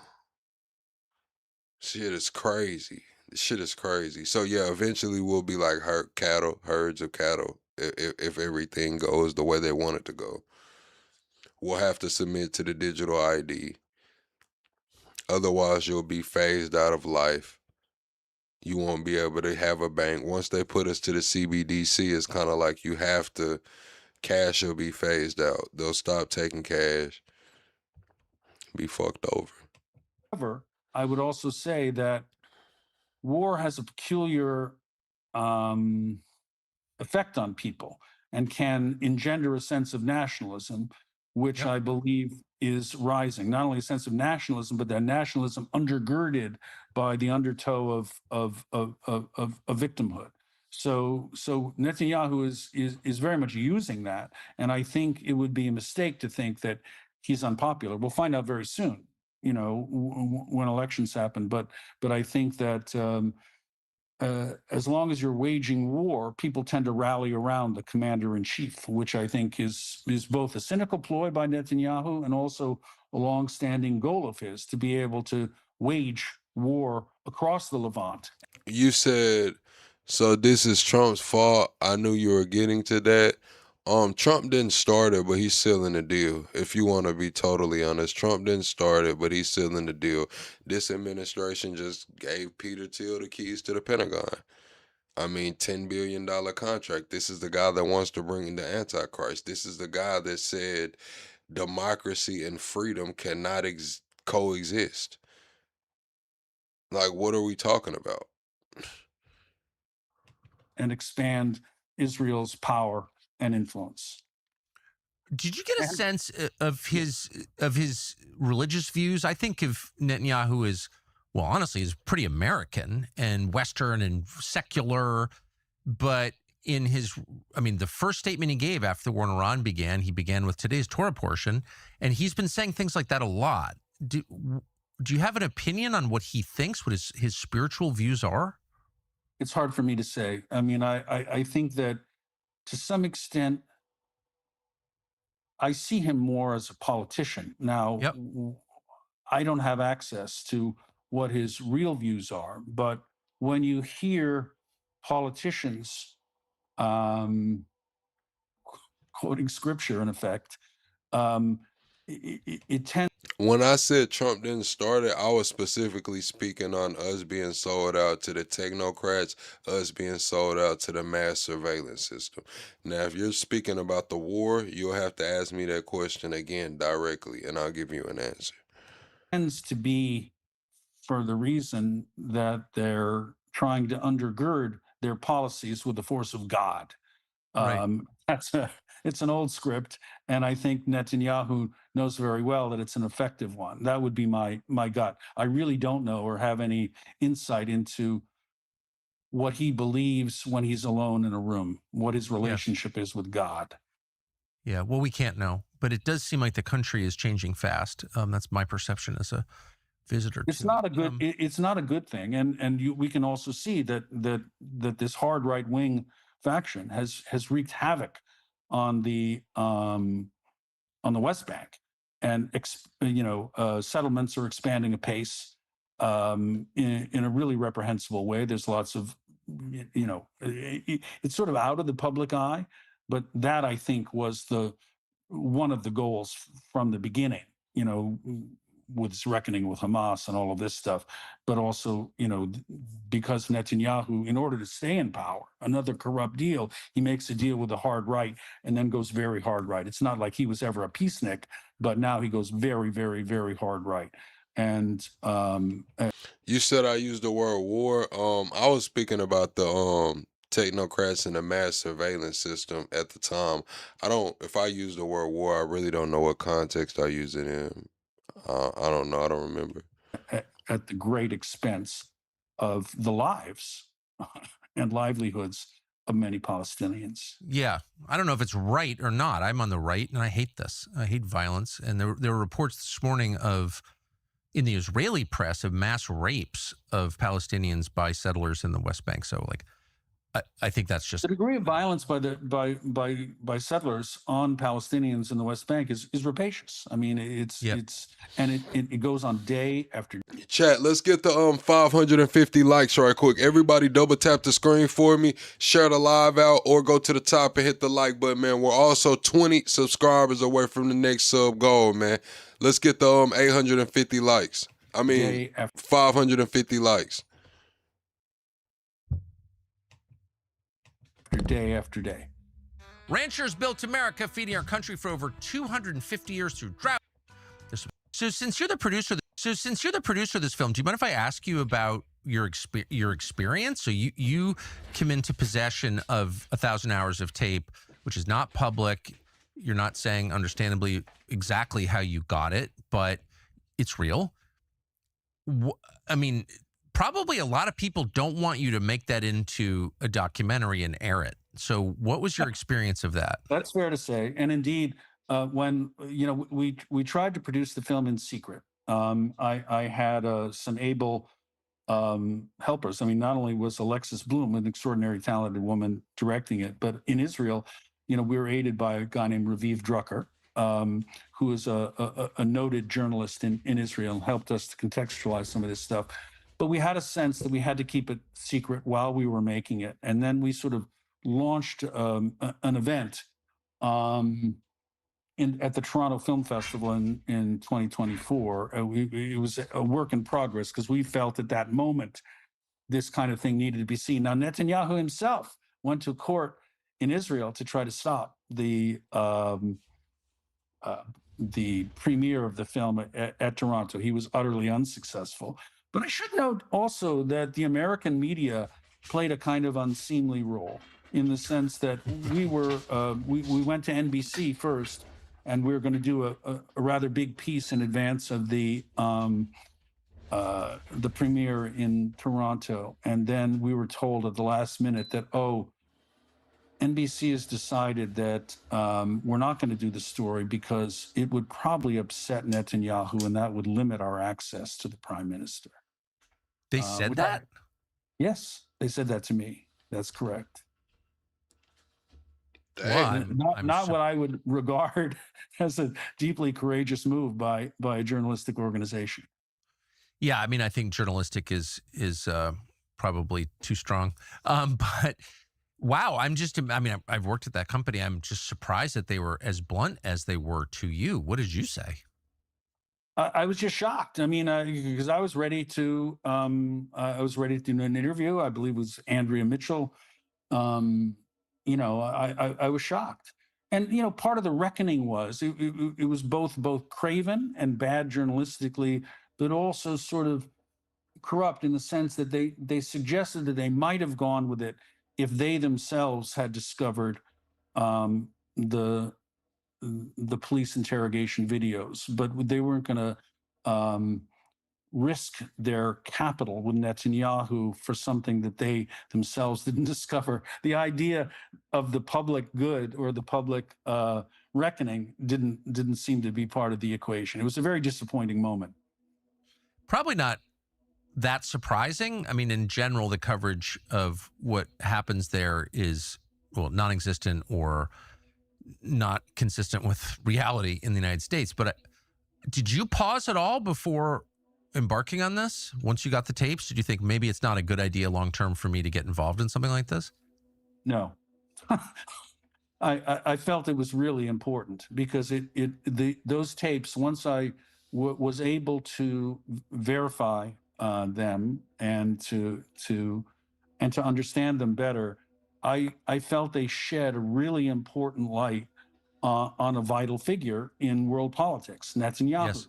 And so it seemed to me that that's my job. And when I find out important information about public figures that shed light on wars and and how we reckon with the world, that it's my job to get that story out. So I actually didn't pause, but it took a while to figure out, because I'm not a network, I'm an independent filmmaker, and it took a while to figure out how to raise the money, how to and also to do it in secret so that nobody would subpoena the tapes or prevent me from getting to the end. So we Alexis and I had to proceed for some time in secret, but it was I felt it was really important material and really important to get it out. Good for you. How hard was it to raise the money? It was hard, but not, as it turns out, impossible. So, and there were a number of people who also, once they were able to see a little bit of what we had, came forward and helped. So yeah, we were able to do it. I mean, it was it was mining a different source. It wasn't the traditional way where you go to your bureau chief and you say, please give me the resources of the corporation and let's go get this story. No, it definitely isn't. So we've tried from the beginning just to advertise businesses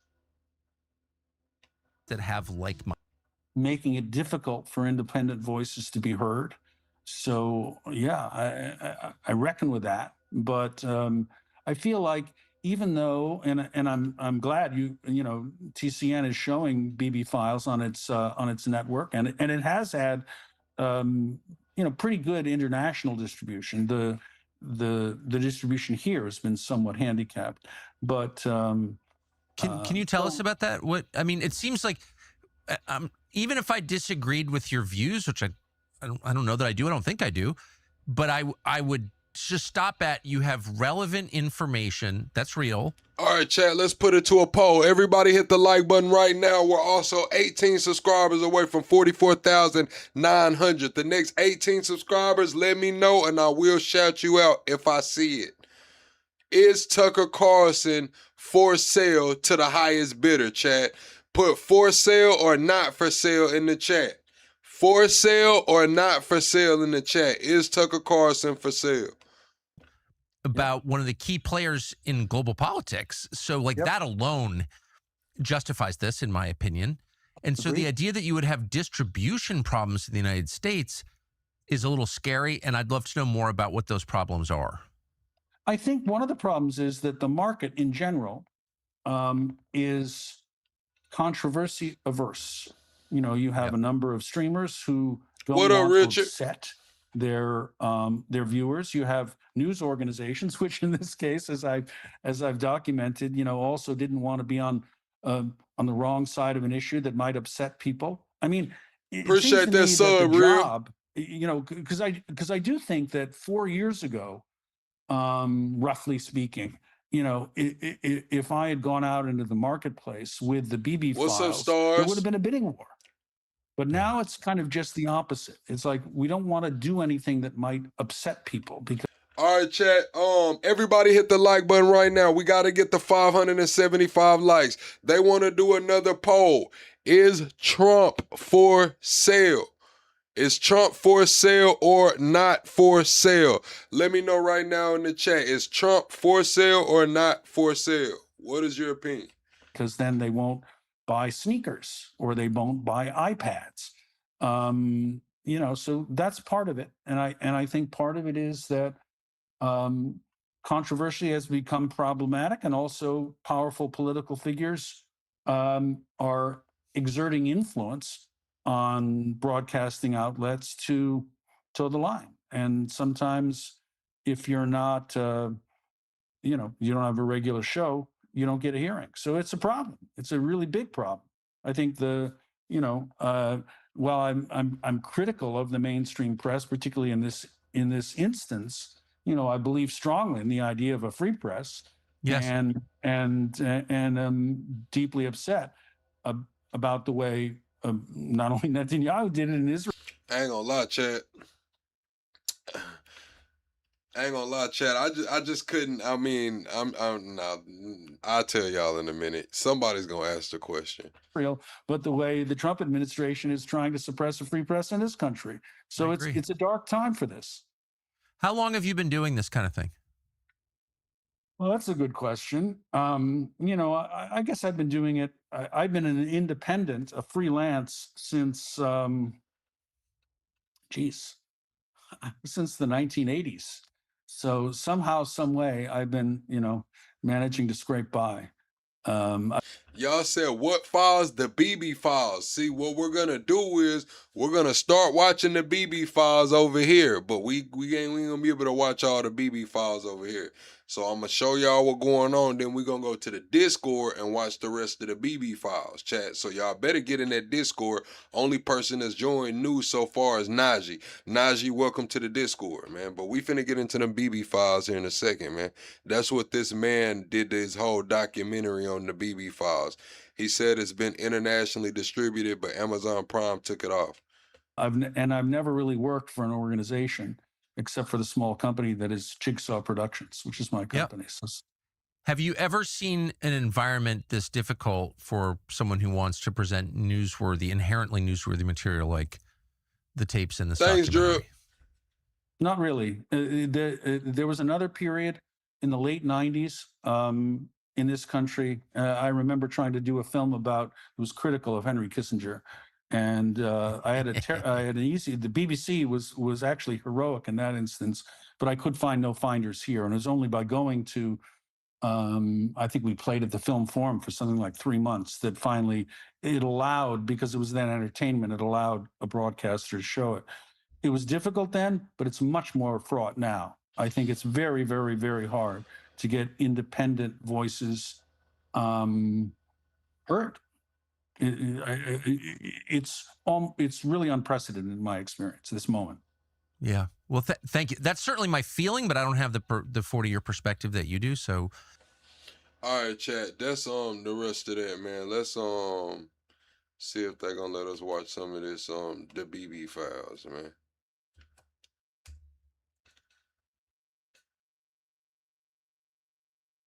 Oh shit. Hold on. That ain't what it's supposed to be, chat. Hold on.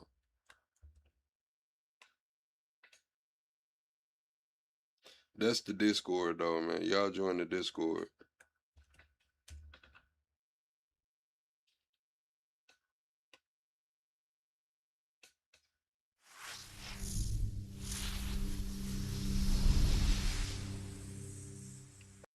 Doomed. On that sound of the gate, potentially slammed behind his back. All right, chat, look, man, I need everybody to hit the like button, man. They might smoke my channel for this shit, man. Listen, chat, everybody got to hit the damn like button, bro. I'm not going to lie, bro. Listen, chat, we got to get some damn subscribers. We got to get some damn likes in here, man. Y'all want me to damn near smoke my channel for this shit, man. Hey, we gonna play a little preview. Listen, man, see what the nitty-gritty gist of this shit is, man. Hey, we gotta get some likes in this MF, man. We need to hit 600 likes, man. I ain't pressing play till I hit 600 likes, bro. That shit's over with, man. We'll take this shit straight to the Discord, man. Real talk. So, I'm sorry, man. This is a big ask of me, chat. This is a big ask. Y'all know how this shit go. Thank you, Dennis. You can't do the cursing, Della. Well, this is a nighttime show. Hope you got the kids put up, man. If you come in the morning times and I'm live, I don't curse as much. But Della, I'm sorry. This might not be the episode for you.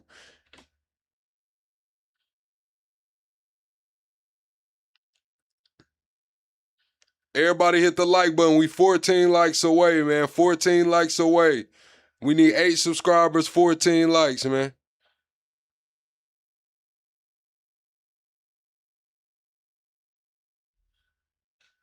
Oh, shit. Let's skip through that. Let's see the people talking.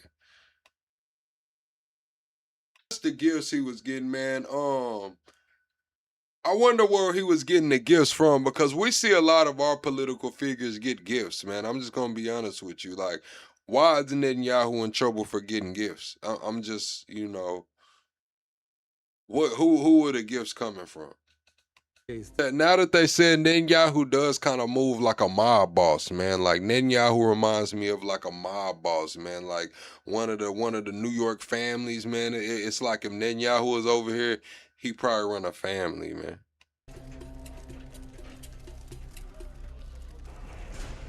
Oh yeah, I did hear about the No Kings protest. They said they got some more No Kings protests going on.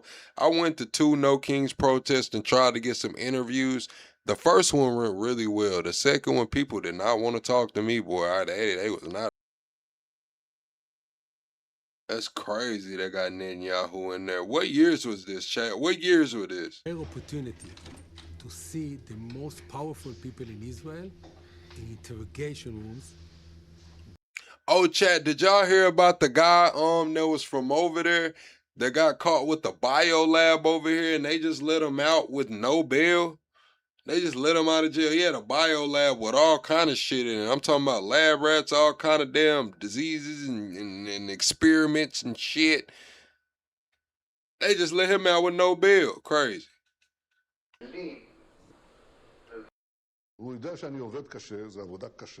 Man, none of us know how to speak that language, so I'm skipping through all of that. We don't know how to speak none of that shit.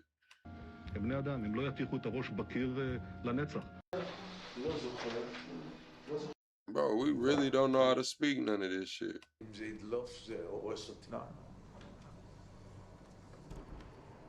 When you will all right, see. there you go. Hold on.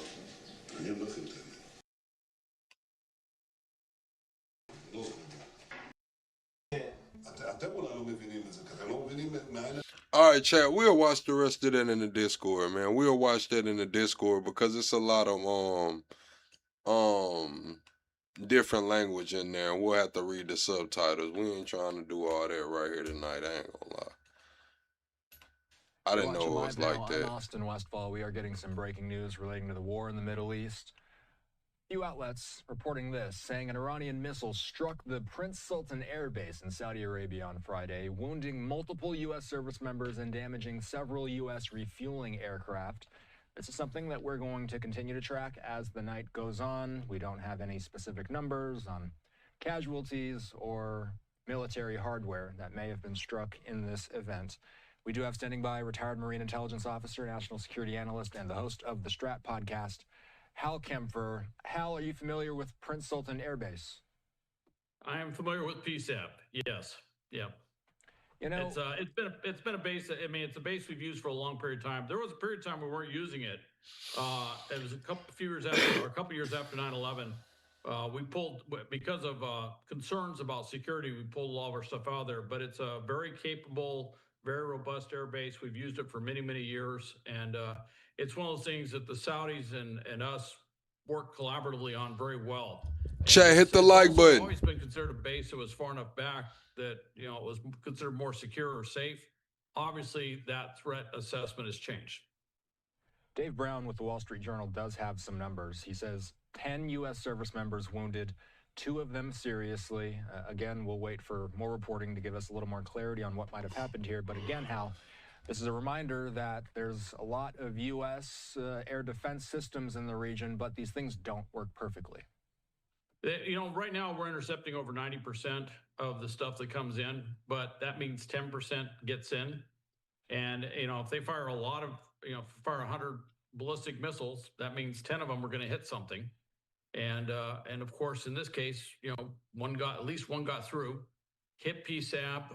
What I understand was there were KC-135s, which are big refueling aircraft. If you recall, there was a catastrophic event with a KC-135 that was flying over, I believe it was Iraq, over Western Iraq not too long ago. But they're workhorses. That's what keeps a lot of our planes, our strike aircraft in the air, allows for these longer, deep strikes into places like eastern Iran or southern Iran if it's coming down from the north. And so they're tremendously valuable assets. That's something we do. I think we do that better. Well, I know we do that better than any place else in the world in terms of in-flight refueling. But according to some reports, there were about 5 of them that were on the tarmac or on the airfield exposed when the strike came in. From what I understand, and it's all kind of, slowly eking out. We haven't had any confirmation on this. At least one of the aircraft was damaged. I don't know if it was destroyed, but I am not surprised that we would have casualties in those numbers. And frankly, even one of those big ballistic missiles coming in, if it hits close, can have some pretty significant impact. I would point to what happened up in Kuwait as an example of what can happen when one of those warheads strikes in proximity of where our troops are. We'll have to look for official word from the U.S. military as the night goes on. We did hear from Secretary Rubio earlier today as this war is now entering its 5th week. Secretary Rubio saying that the U.S. can achieve its objectives in Iran without the use of any ground troops. He also says that he expects that the U.S.'s operation will conclude in a matter of weeks. He also said the recent deployment of thousands more troops to the region were intended to give President Trump more options. Hal, what's the importance of having maximum optionality in a fight like this? Well, it keeps if you get to maneuver warfare, it keeps your enemy always guessing as to what you are. And if you go back to, the philosophy of Sun Tzu, which goes about 2,500 years ago, the goal is to actually defeat your enemy without having to fight them. And by having certain capabilities present, it makes it very difficult, sometimes virtually impossible for them to anticipate where you're going to strike next. And that's something that we take advantage of. One thing we do is we try to move faster and quicker through a decision-making cycle called the observation, orientation, decision, action cycle, or OODA loop. And that's something we're always trying to move faster, quicker, better in terms of what we're doing. So we have our intelligence, surveillance, reconnaissance assets constantly looking at what they're doing, working with the Israelis and other allies to figure out what is not only just what's happening on the ground, but what is the thinking process of the Iranian military leaders and leadership as a whole, and try to keep them off guard. And right now, if I was in Tehran, I would be wondering, with 10,000 troops coming in, airborne troops, which opens up a variety of possibilities of where they could be deployed. You got 2 Marine Expeditionary units that will be on hand, and I'm looking at these islands in the Strait of Hormuz. I'm looking at Kark Island. I'm looking at all this exposed coastline, and I've got to be asking myself, where will the Americans hit next? So what's interesting is that Secretary Rubio is saying that we may not be using putting boots on the ground in order to achieve our objectives, but it is the threat of boots on the ground. And if you go back to 1999 in the Balkans, that's the one time that we say when we're dealing with Serbia, we say that we actually caused regime change with just air power. Now, that wasn't quick regime change. I think it was regime change, and then like a year and a half later, after everything had stopped, that's when the regime actually changed. So it wasn't a quick sequence sort of thing. But what everyone will point out is, if it wasn't for the threat of ground forces, the threat of boots on the ground, which basically eventually became peacekeeping boots on the ground, if it wasn't for that, would there have been enough pressure to cause that regime to change? And I think that's what we're doing, is we're putting the threat of... Thank you, Carpet. Thank you, Carpet, for the 5 gifted memberships. If you received a gifted membership from Carpet, be sure to send a big thank you over there. Thank you for your continued support, Carpet. Boots on the ground to back up the power that we're using through air and a variety of other means to basically make that impression and change their thing. Chat, we are going to get in the Discord. I know a few of you wanted me to open up the phone lines, but what we're going to do is get in the Discord and have this call, man. We'll get in the Discord. If y'all want to have a talk about what's going on currently geopolitically, or with the AI initiatives or anything, join up in the Discord. I'll be in the voice chat after this video is over. Thinking, saying, yeah, they're not here now, but they could be doing things. And specifically, I point to raids, and I look at different types of raids that could be done. That could be very, very destabilizing with a autocratic government like the regime in Iran. President Trump has been wrestling with the stock market, which has been falling week by week. U.S. stocks closed out their worst week since the war began this week. And it was also the 5th losing week in a row. How much can domestic economic pains actually impact what we will eventually see on the battlefield? Basically, I'm looking at what's happening domestically with gas prices, and I'm looking at the stock market and a couple of other measures out there. And I would Chat, hit the like button, man. We got to get to 650 likes right quick. Everybody hit the like button right now. We'll smash through that next like goal, man. would say that has a huge impact, particularly on this White House. You got to remember, this White House basically is full of businessmen. There's a lot of folks there who have a business background. And so they look at the numbers, they look at what's going on, they look at the impact of the war based on what it's doing with the economy. And they are making decisions on which way to go, which is interesting. And one of the things, I'll give you an example, one of the little things, initially in the war, when the air war was kicking off, we're hitting them, but we're hitting them with some very expensive weapon systems that were making a huge impact. And we're still hitting them with some weapons that are making a huge impact, but we're using less expensive weapons to do that. Now, part of that is because we've got air dominance in certain areas, so we can get in closer and do things with certain weapons that we couldn't do before. But it's making it, I know this sounds strange, but it makes it more cost-effective war. And I think they're looking very closely at the cost of the war, particularly if you're shooting at a drone that's costs $35,000 with a air defense missile that costs $2 million. You start looking at the numbers over time. Before we go, I want to read you one piece of reporting from the Associated Press. They say that Russia's emergencies ministry recently delivered a batch of medicines to Iran. They were sent to the Azerbaijan border with Iran on Putin's orders. As we near the 5-week mark of this war, Hal, who have shown to be Iran's true allies in this fight? Well, I think Russia tries to be an ally. There's only so much they can do. One thing is, if you're sending down medicine, that's one pretty much on an international level. No one's going to stop medicine from coming in. That's just one of those. It's one of those categories. Medical aid, under the Geneva Convention, there, anything medical has special status. All right, John. What's up, John? Red Crescent are not supposed to be targeted because they are for medical purposes.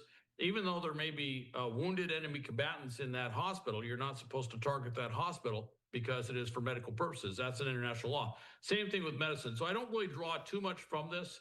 And Azerbaijan would certainly have reasons to maybe block this just because they don't want to help Iran. But I look at it another way, which is it is medicine. So I think everyone's going to allow that to happen. But there's not much Russia can really provide. That's a big challenge for them. And what's really interesting, China, which is a huge ally of Iran, they are basically standing aside. There's just not much they can do. And that's something that everyone is looking at, the whole BRICS construct, that alternative to the G7, if you will, where you have, basically, Russia and China and Iran and Brazil, of course, and then South Africa, hence BRICS, but it's bigger than that.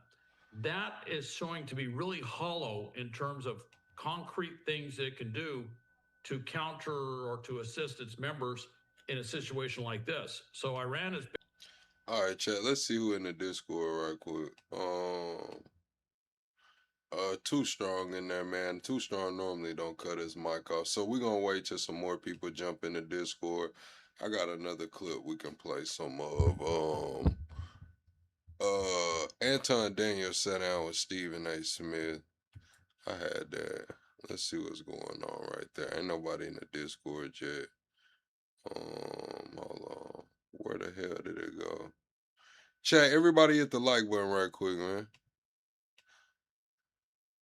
I might have to drop the phone number, man. I might have to drop the phone number for somebody to call in.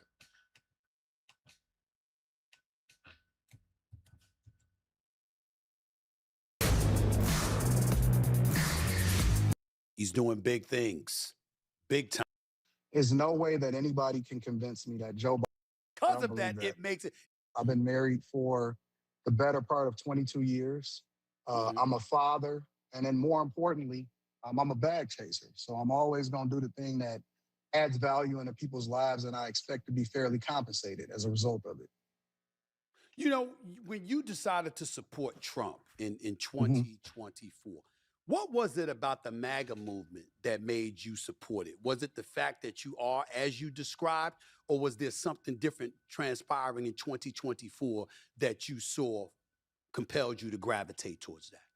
Well, the first thing is I felt like the election was stolen from him in 2020. There's no way that anybody can convince me that Joe Biden is the most popular president of all time and he got over 81 million votes. I'm not going for it. The second thing is that I start to take a deeper look at my own life, right? Because especially as Black people in the community, we taught to automatically vote Democrat regardless because we Black, right? Yeah. But when I started to deep dive into the things that Democrats stood for, it wasn't the fact that Republicans or Trump or MAGA first got my attention. The first thing that got my attention is the things that I didn't align with the party that I had been voting for based off of what my family told me to do, right? I don't believe in men and women's bathrooms. I don't believe in, a lot of So I'm gonna speak to that. My parents definitely, when I was younger, growing up, maybe an early teen, they always had told me like, they vote Democrat because the Republicans don't care for us. But they weren't talking about like in a racial thing. They were talking about the middle class. My parents were when middle class wasn't, fucking $200,000, my parents like to call themselves middle class. So when they were saying that, they was like, yeah, the Republicans really don't care about the middle class. That was growing up. So I can kind of understand what he's saying there. this stuff, my dollars going to the federal government and letting them manage my money more than I can. I believe in smaller government. I believe in spirituality. I believe in a lot of the things. You said I've never been disrespected by a Republican, but Democrats call me every slur in the book. I've been disrespected by both of them. I've know for sure there's been some Republicans that have, drove by me in a truck and yelled out the hard ER. I've had that happen, and I've had some Democrats too that just got a little too, comfortable and might have said some shit that was out of pocket. Honestly, I've been disrespected by both.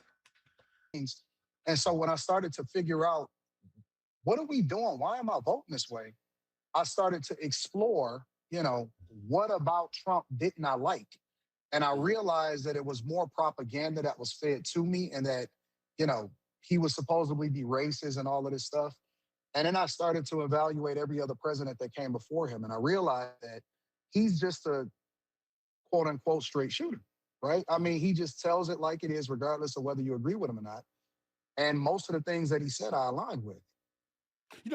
Nah, these definitely weren't Democrats. These were definitely Confederate flying Trump flag.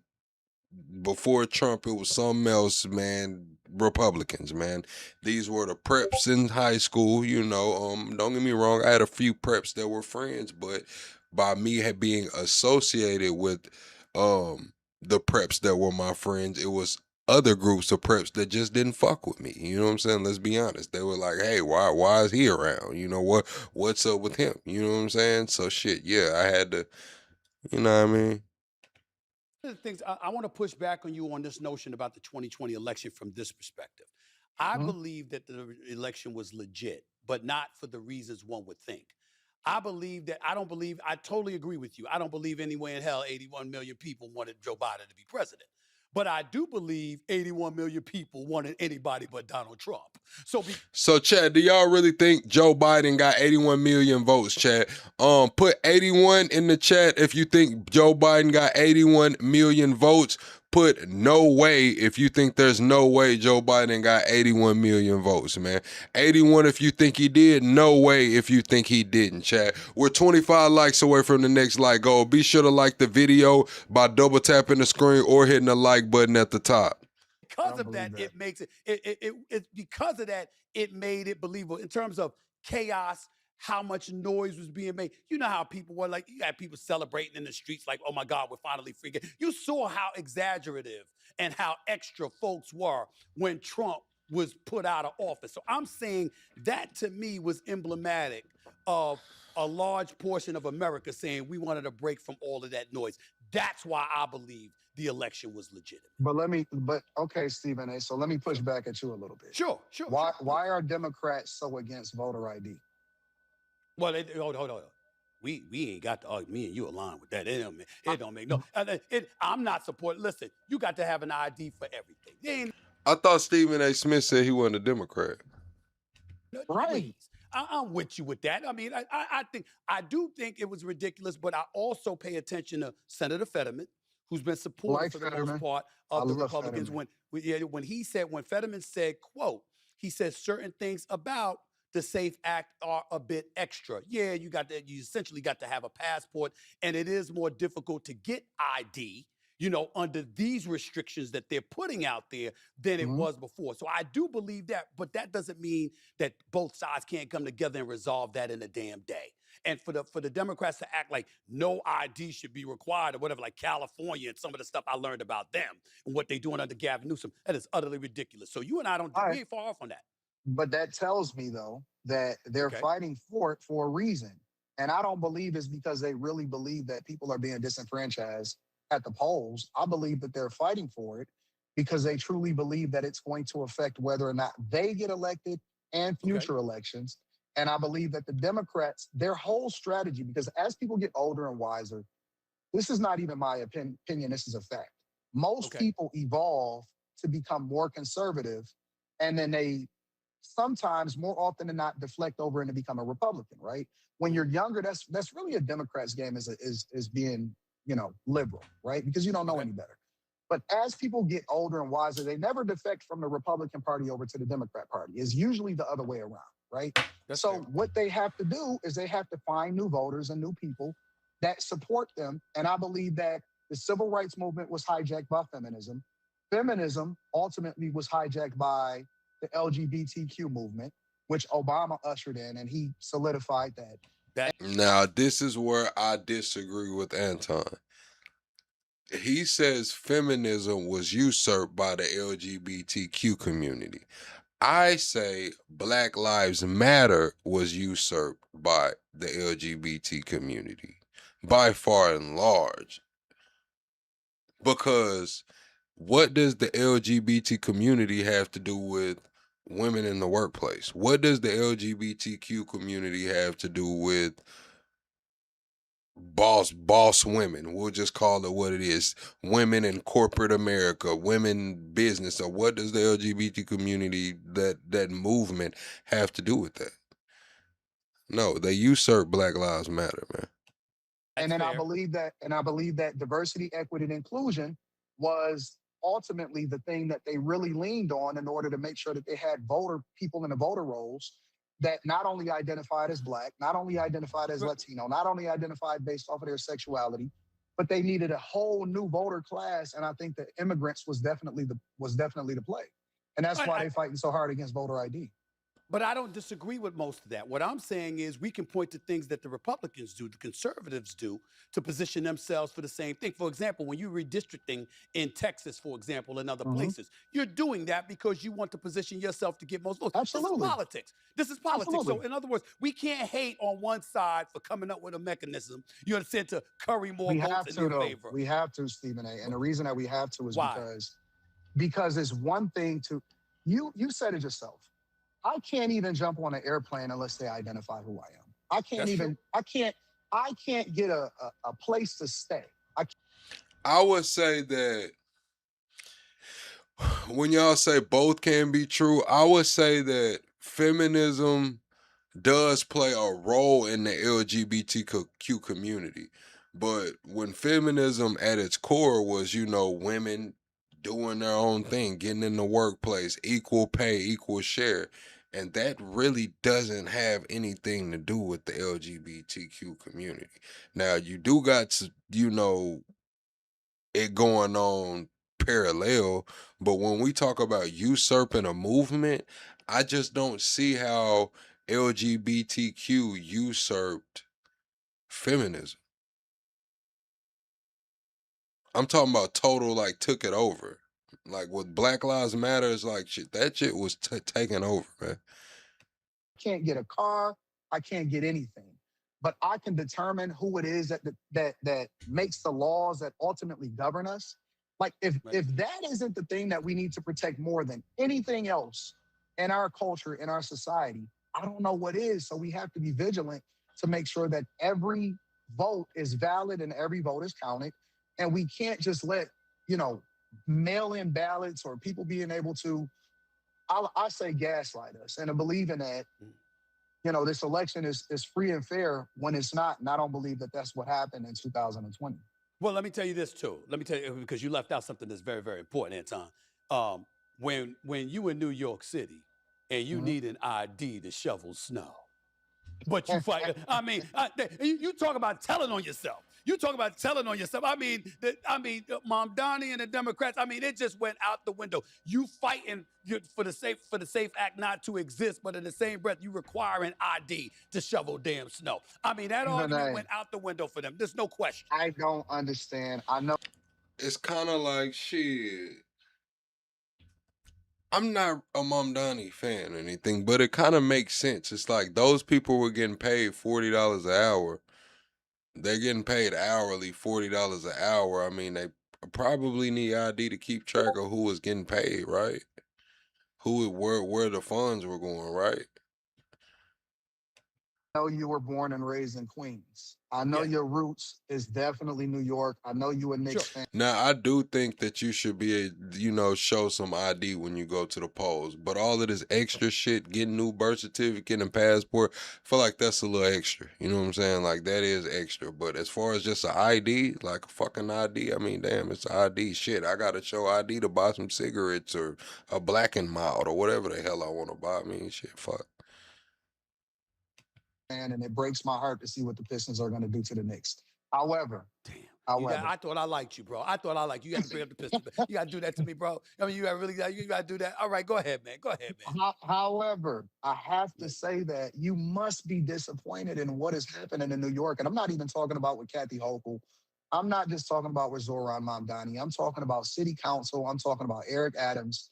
Everything that has transpired over the last 5 years in New York has ultimately led to you guys electing somebody that hasn't even been born inside of the United States of America, and y'all mayor today. So it bothers me. It bothers me that this country, this country is going the way that it's going. You use the word disappointed. Nah, bro, I'm scared. I think New York is going to be an unmitigated disaster. You said a poll tax, everyone forgot history to register. No, nigga, I'm talking about an ID, nigga. If I'm driving a car and get pulled over and don't have an ID on me, I'm gonna get ticketed. What do you mean? Like, it's an ID, bro. It's like, shit, nigga, it's an ID, my boy. Like, I can't go to the club without an ID. I can't buy no liquor without an ID. I can't go get no tobacco without an ID. I can't drive without an ID. I can't do shit. Now, when we talking about a passport, that's different. That's a little extra, but it's like, damn, ID, nigga. Yes, I'm scared as hell. I already moved out the state, bro. I already bought a house in Florida.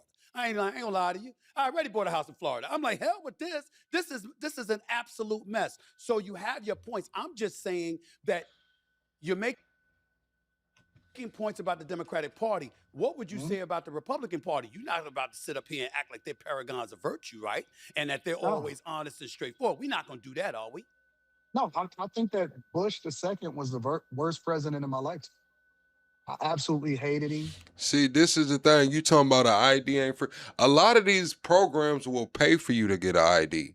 A lot of these programs, like if you go to the workforce or some shit like that, man, they'll reimburse you or help you get that shit. Like, people get out of jail and have never had a driver's license or never had a social security. Man, those people at the workforce damn near hold their hand and go through that shit, man. I ain't gonna lie. Because of the things that he did to the economy. That was the worst time of my life. I went broke. I think that Obama inherited a mess. I don't think that everything that Obama did was wrong. I actually think that Trump's policies more or less align with what Obama was doing in 2008, 2009, 2010, right? If you look at Nancy Pelosi's policies back in 96, right? If you look at what Joe Biden said that he stood for, if you look at what Obama represented, those are the same things that Trump represent. They want to make it seem like, well, him deporting illegal migrants is such a bad thing. Obama deported over 3 million people. In his terms, Trump didn't even deport 1 million people in his first term in office. So I don't think that that what Trump is doing is so radical. I think that what he's doing is more closely aligned with what moderate Democrats was doing back in the 90s. So, with that being said, is it fair to say that you wouldn't be against the Democratic Party if it represented what those Democrats represented back in the day? That your real problem is with the progressive movement that appears to have taken over the Democratic Party, and that's what you completely disassociating yourself from? No, absolutely not. I believe in less government. I believe that people that are here, they should be here legally. I don't believe in men and women's bathrooms. I believe in smaller, much smaller government. I don't believe in higher taxes. I don't believe that you are independent. I think that you are conservative. I think you're a Republican. And not just with your dollar. I think that you are a Republican, but I don't think that you are willing to admit it openly because of the backlash that comes along with the Black community and not supporting people that aligns with the Democratic Party. Okay. Now, I'm glad you brought that up because allow me to retort to that. I don't give a shit what people say. If I feel what I feel, I'm going to stand on it. My challenge is knowing what I'm talking about. You study politics more than I do, along with various others. And so because of that, there are times that I'm simply uncertain about a position. And because I'm uncertain about a position, I lean on the same old, same old. Like, for example, I'm about the economy. I want a strong economy, okay? So I'm about free market capitalism. But I like some safety nets, not just free market capitalism, and let's minimize government involvement. Chat, let's get the 650 likes right quick, man. We need 22 likes to get the 650. Everybody double tap the screen or go to the top and hit the like button at the top, man. Let's get the 650 likes, chat. Involvement to the nth degree. I think that like makes what? me. What safety nets? No, I'm just talking about. Well, when you talk about economically speaking, I don't want over-regulation, but I don't want zero regulation either. You see what I'm saying? And in a binary system, they force us to pick a side. So for me, when I say I'm an independent, I'm like, damn, there's certain things that I lean a little bit here to the right, and then I lean a little bit here to the left. This is what you said. This is another thing you blacks need to contend. Why are there so many liquor stores in the hood, but hardly any outside of the hood? I don't know where the fuck you're at, but there's a liquor store on every corner, whether you in the hood, whether you anywhere they can put a fucking liquor store or a gas station that sells beer and fucking spirit, man. Wherever they can put that shit, they're gonna put it, man. I don't know. That shit's called capitalism, man. Wherever it's selling. That the Republican Party forces us to pick. I don't. The Republican Party. No, I'm just answering your question about me. I'm just answering your question about me, just for clarification purposes. That's fair. With immigration, the only I totally supported Trump closing the borders because Biden opened them. If Biden had never opened them, why not vote for him? Why not vote for him? Because first of all, I've said this on many occasions. I would have voted for Nikki Haley. I would have voted. Thank you, Ken. For Nikki Haley. Possibly DeSantis. I didn't like his remarks about good points about slavery, so I probably turned against him because of that. I didn't appreciate that shit at all. But I would tell you, for the most part, him, and I would vote for Mark. See, this is the thing. It's kind of like when you say stuff like that, TK, it's like you got to get your community together first. It's kind of like everybody has these gripes and these pities and with the black community and telling blacks what they need to do to get their shit together. But it's kind of like you got to clean your own house first, TK. I'm just going to be honest with you. You got to clean your own house before you tell another community to get it together. I mean, white folks got it hard right now. You know, I'm just going to be honest with you. Let's just keep it real. Marco Rubio.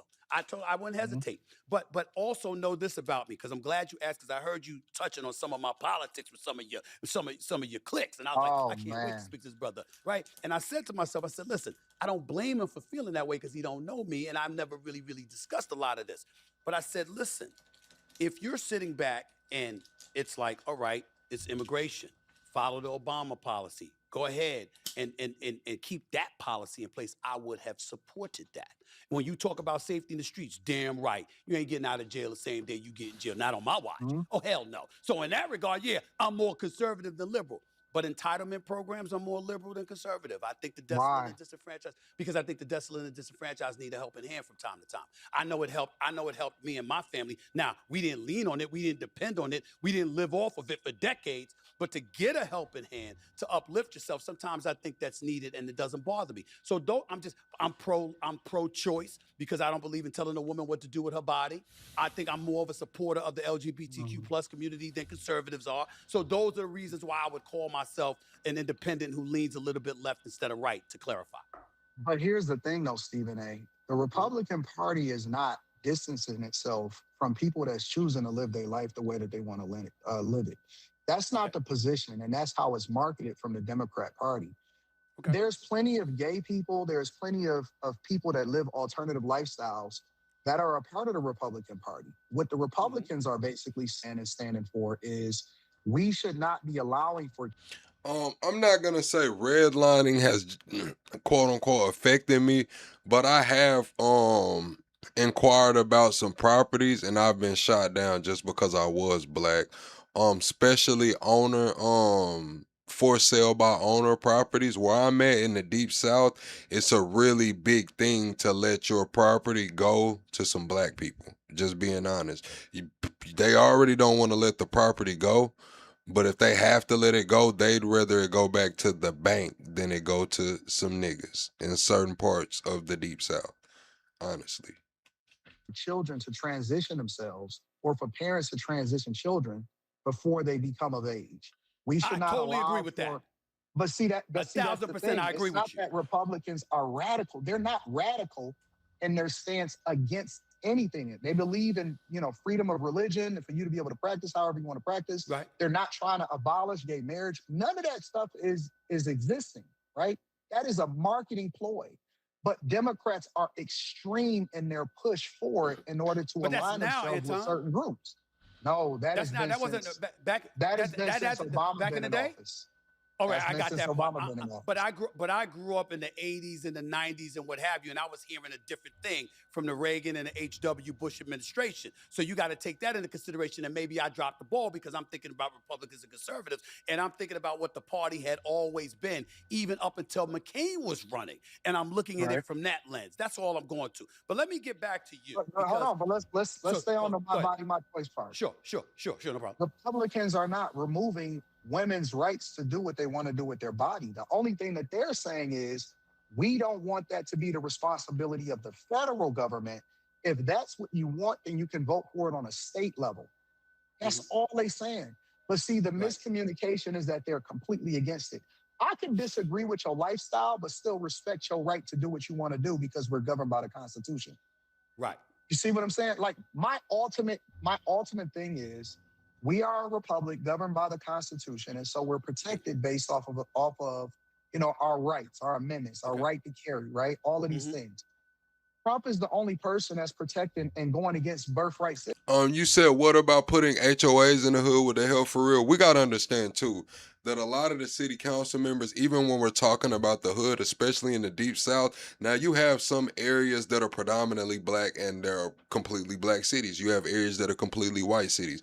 But when we're speaking about the hoods, we're talking about, let's just say, not a predominantly black city. Most of the people in the municipalities that are playing with the money the city funds don't have the hood's interest in mind. Let's just be all the way honest. Those funds are stolen. Those funds are misappropriated. Those funds are allocated to other things. Those funds are how are we over budget and we're giving out bonuses at the end of the fucking year when the hood is still fucked up?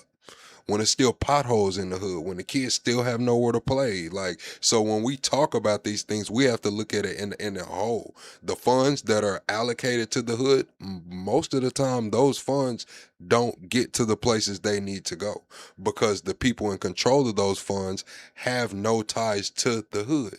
They have no empathy for the hood. They don't give a fuck. Let's just be honest. Citizenship for illegal migrants, leveraging that when that was literally made for black people and slaves. I don't see anything that he's doing policy-wise, when he's coming, when he's developing a lot of these things that create criteria for people to meet the expectation in order for them to get certain things, even when it comes to government services and help and food stamps and Section 8 and all of that stuff, they're not getting rid of it.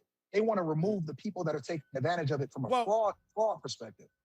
Let me throw this by you. Let me throw this scenario about you. Do you have siblings?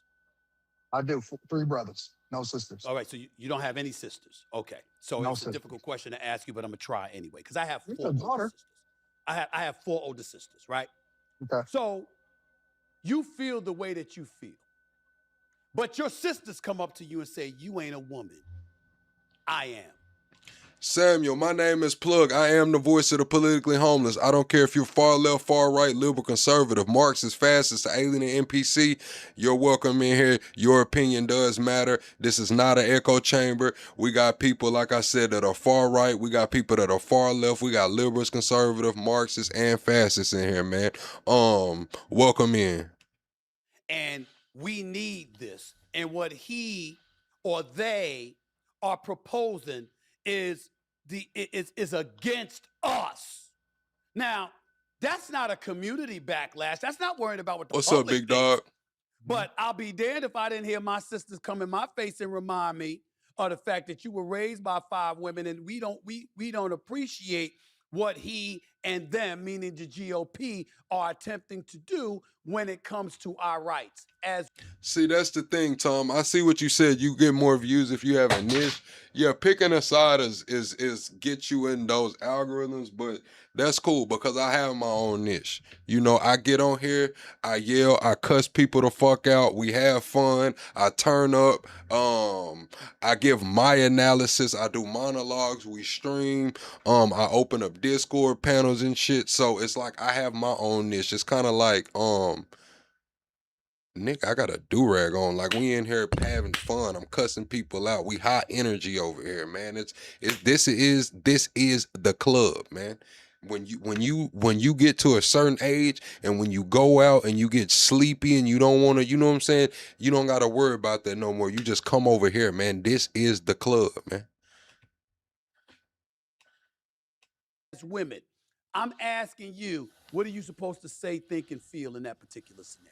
I want them to tell me what rights they're being removed from them, because I know that women often at times. Sky asked, "Where am I at on the war?" I wish you would have asked that question a little more direct, like kind of like more specific. But where I'm at on the war is in general.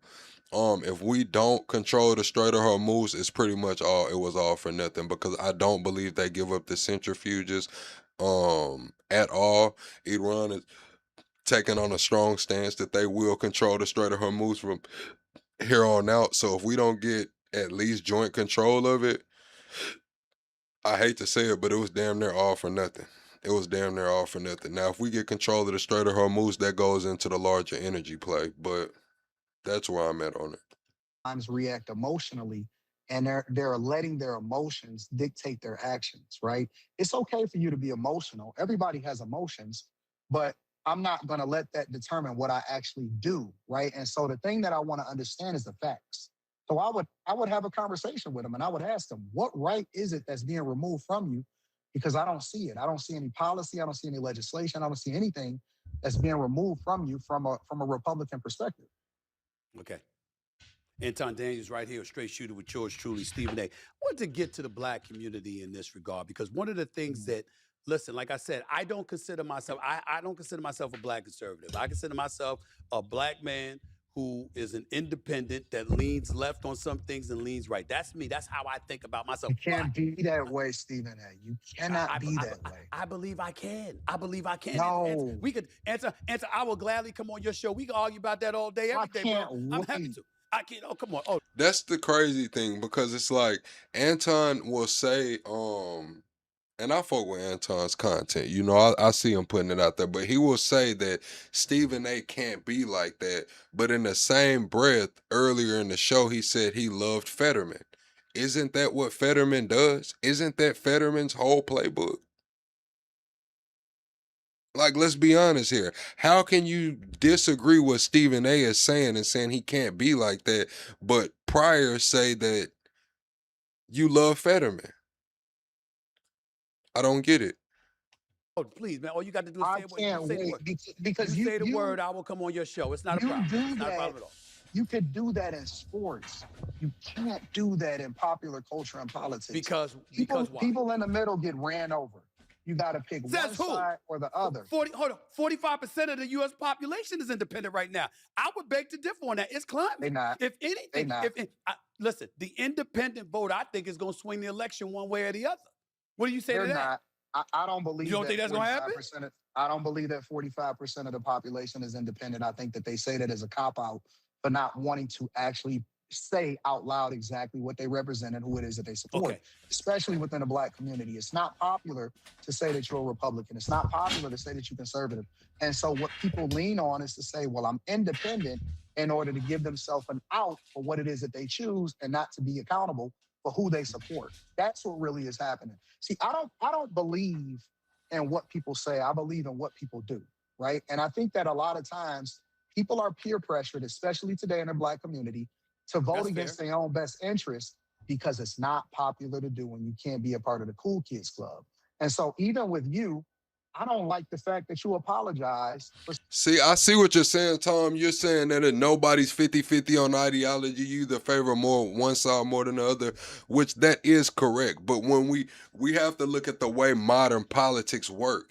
They're so strict with party lines. If you don't vote directly straight down with your party on every single issue, they call you a rhino, or they call you Democrat in name only. They give you these titles. So it's kind of like what you don't even have a choice anymore. Even when you do disagree with an issue, it's kind of like, oh, it's a cult. It's a clique. It's real clicky. It's real clicky. Some of the things that you said, because you were absolutely right, especially and particularly against how Jasmine Crockett was representing herself.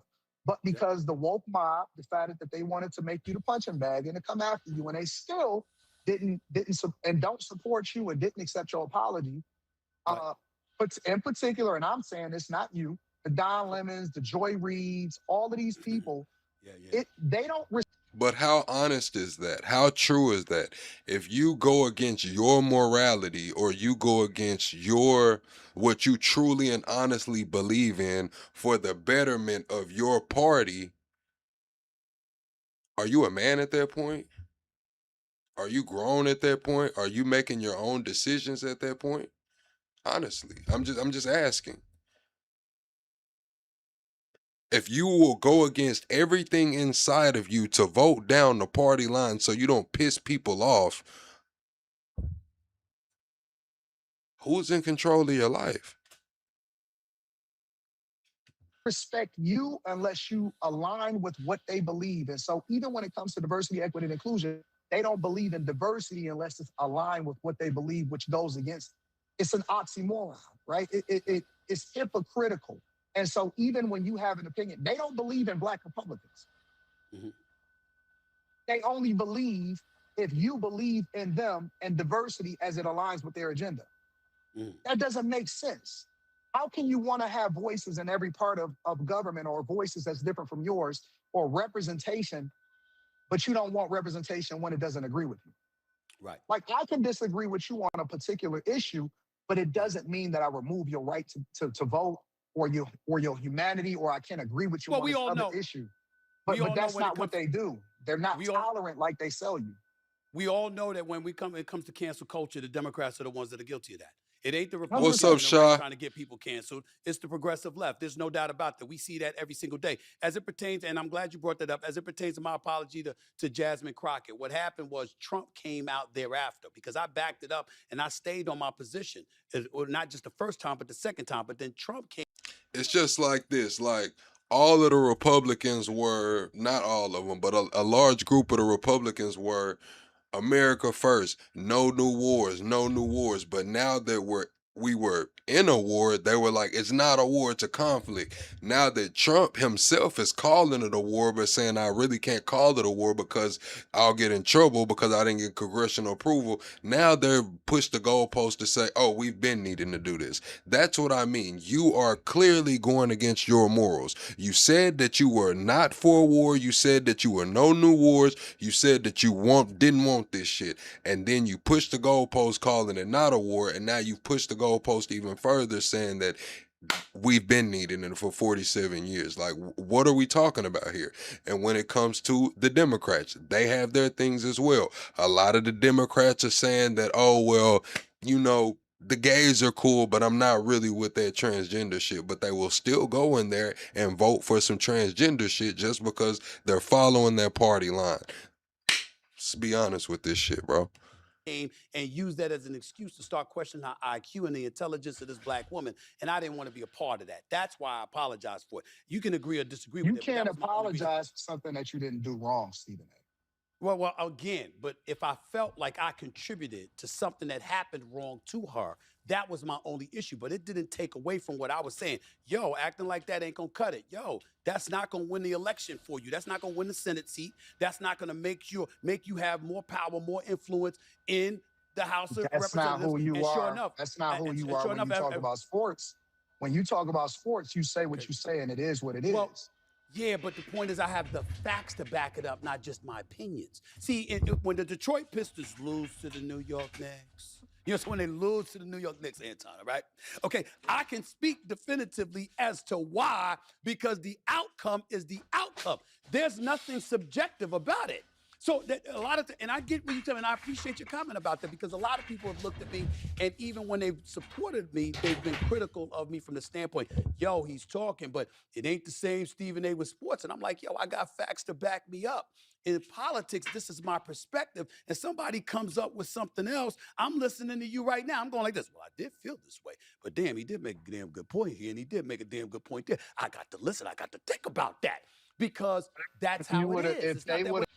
You said independent definition doesn't make sense. You can just change the term to confused rather than independent, and you can change the term to cuck and mindless and spineless to whatever you want to change it to, Tom. How about that? To listen to you, if they would have listened she would have won. She would have won.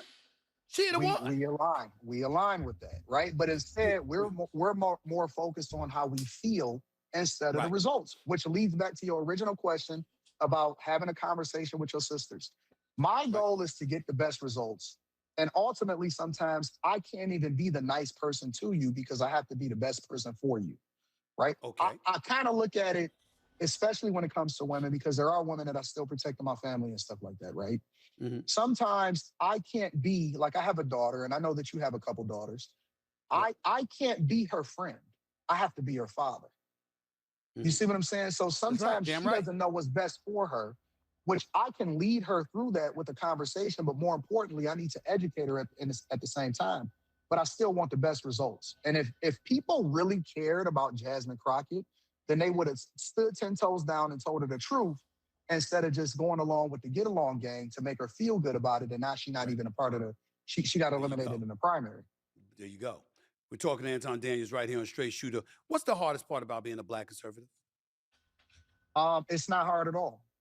It's not hard at all. It's beautiful. I think that. And then what happened to, like, what's up with this selective waste, fraud, and abuse as well too? Like, why is it selective outrage? Why do certain groups of people only get mad when people like them not doing the fraud? You know what I'm saying? Like, when it's not they homies doing the fraud. Like, they mad about the Somali fraud, they mad about the PPP fraud, they mad about all this, but it's like when we getting jets and BMWs, when we're pardoning healthcare fraud, when we're pardoning municipal fraud, buying ranches and shit and boats, all of that's cool. There's no outrage for that. But when it comes to some other kind of shit, it's like it's the end of the world.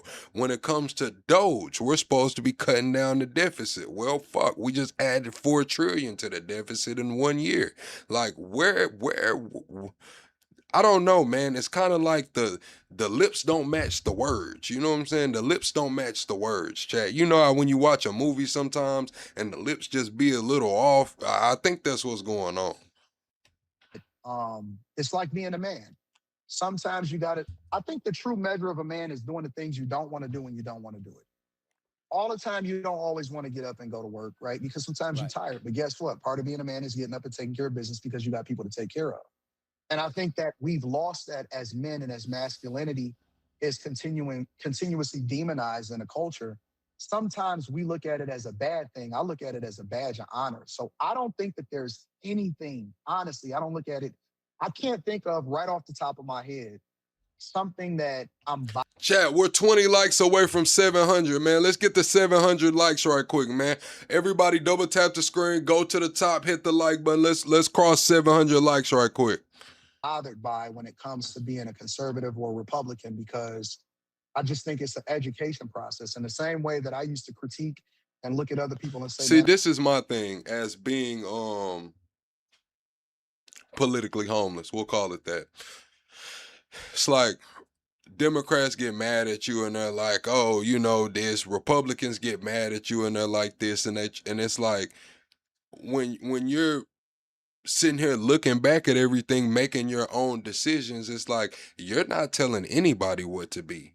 It's like I never tell a Democrat like, hey, you shouldn't be a fucking Democrat. I never tell a Republican, hey, you shouldn't be a Republican. But when it comes to someone who wants to be or calls himself politically homeless and doesn't subscribe to either side, it's like both sides just try to tell you, you can't do that. Well, why the fuck not? Who told you that I couldn't do it? I mean, damn, I've been doing it for a while now.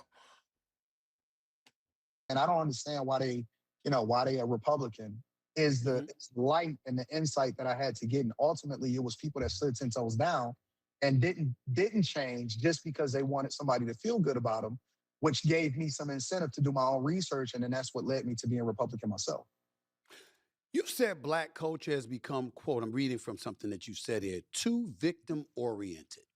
But the wealth Absolutely. gap is real. But the wealth gap is real. The median white household has several times the wealth of the median black household, which I know you know. Where do you draw the line between personal responsibility and at least acknowledging structural barriers that may exist? I don't believe that there are any structural barriers in 2026. And I think to say that it is disrespectful to the people that was actually civil rights leaders that fought for our ability to do the things that we're doing today. We don't even show up to the polls. And most of the time, especially if it's a local election or it's an election that's off cycle from the national election, we're less than 20% showing up at the polls, but it's people that died for us to vote, right? We literally can determine our own future today. There's nothing holding us back. Now, if you told me this 100 years ago, 50 years ago, I might have listened to you. I might have took that and said, you know what? There are some things that's preventing us from being what we are. But honestly, most of the things, I would say 98, 99% of the things that is wrong with us is self-inflicted wounds.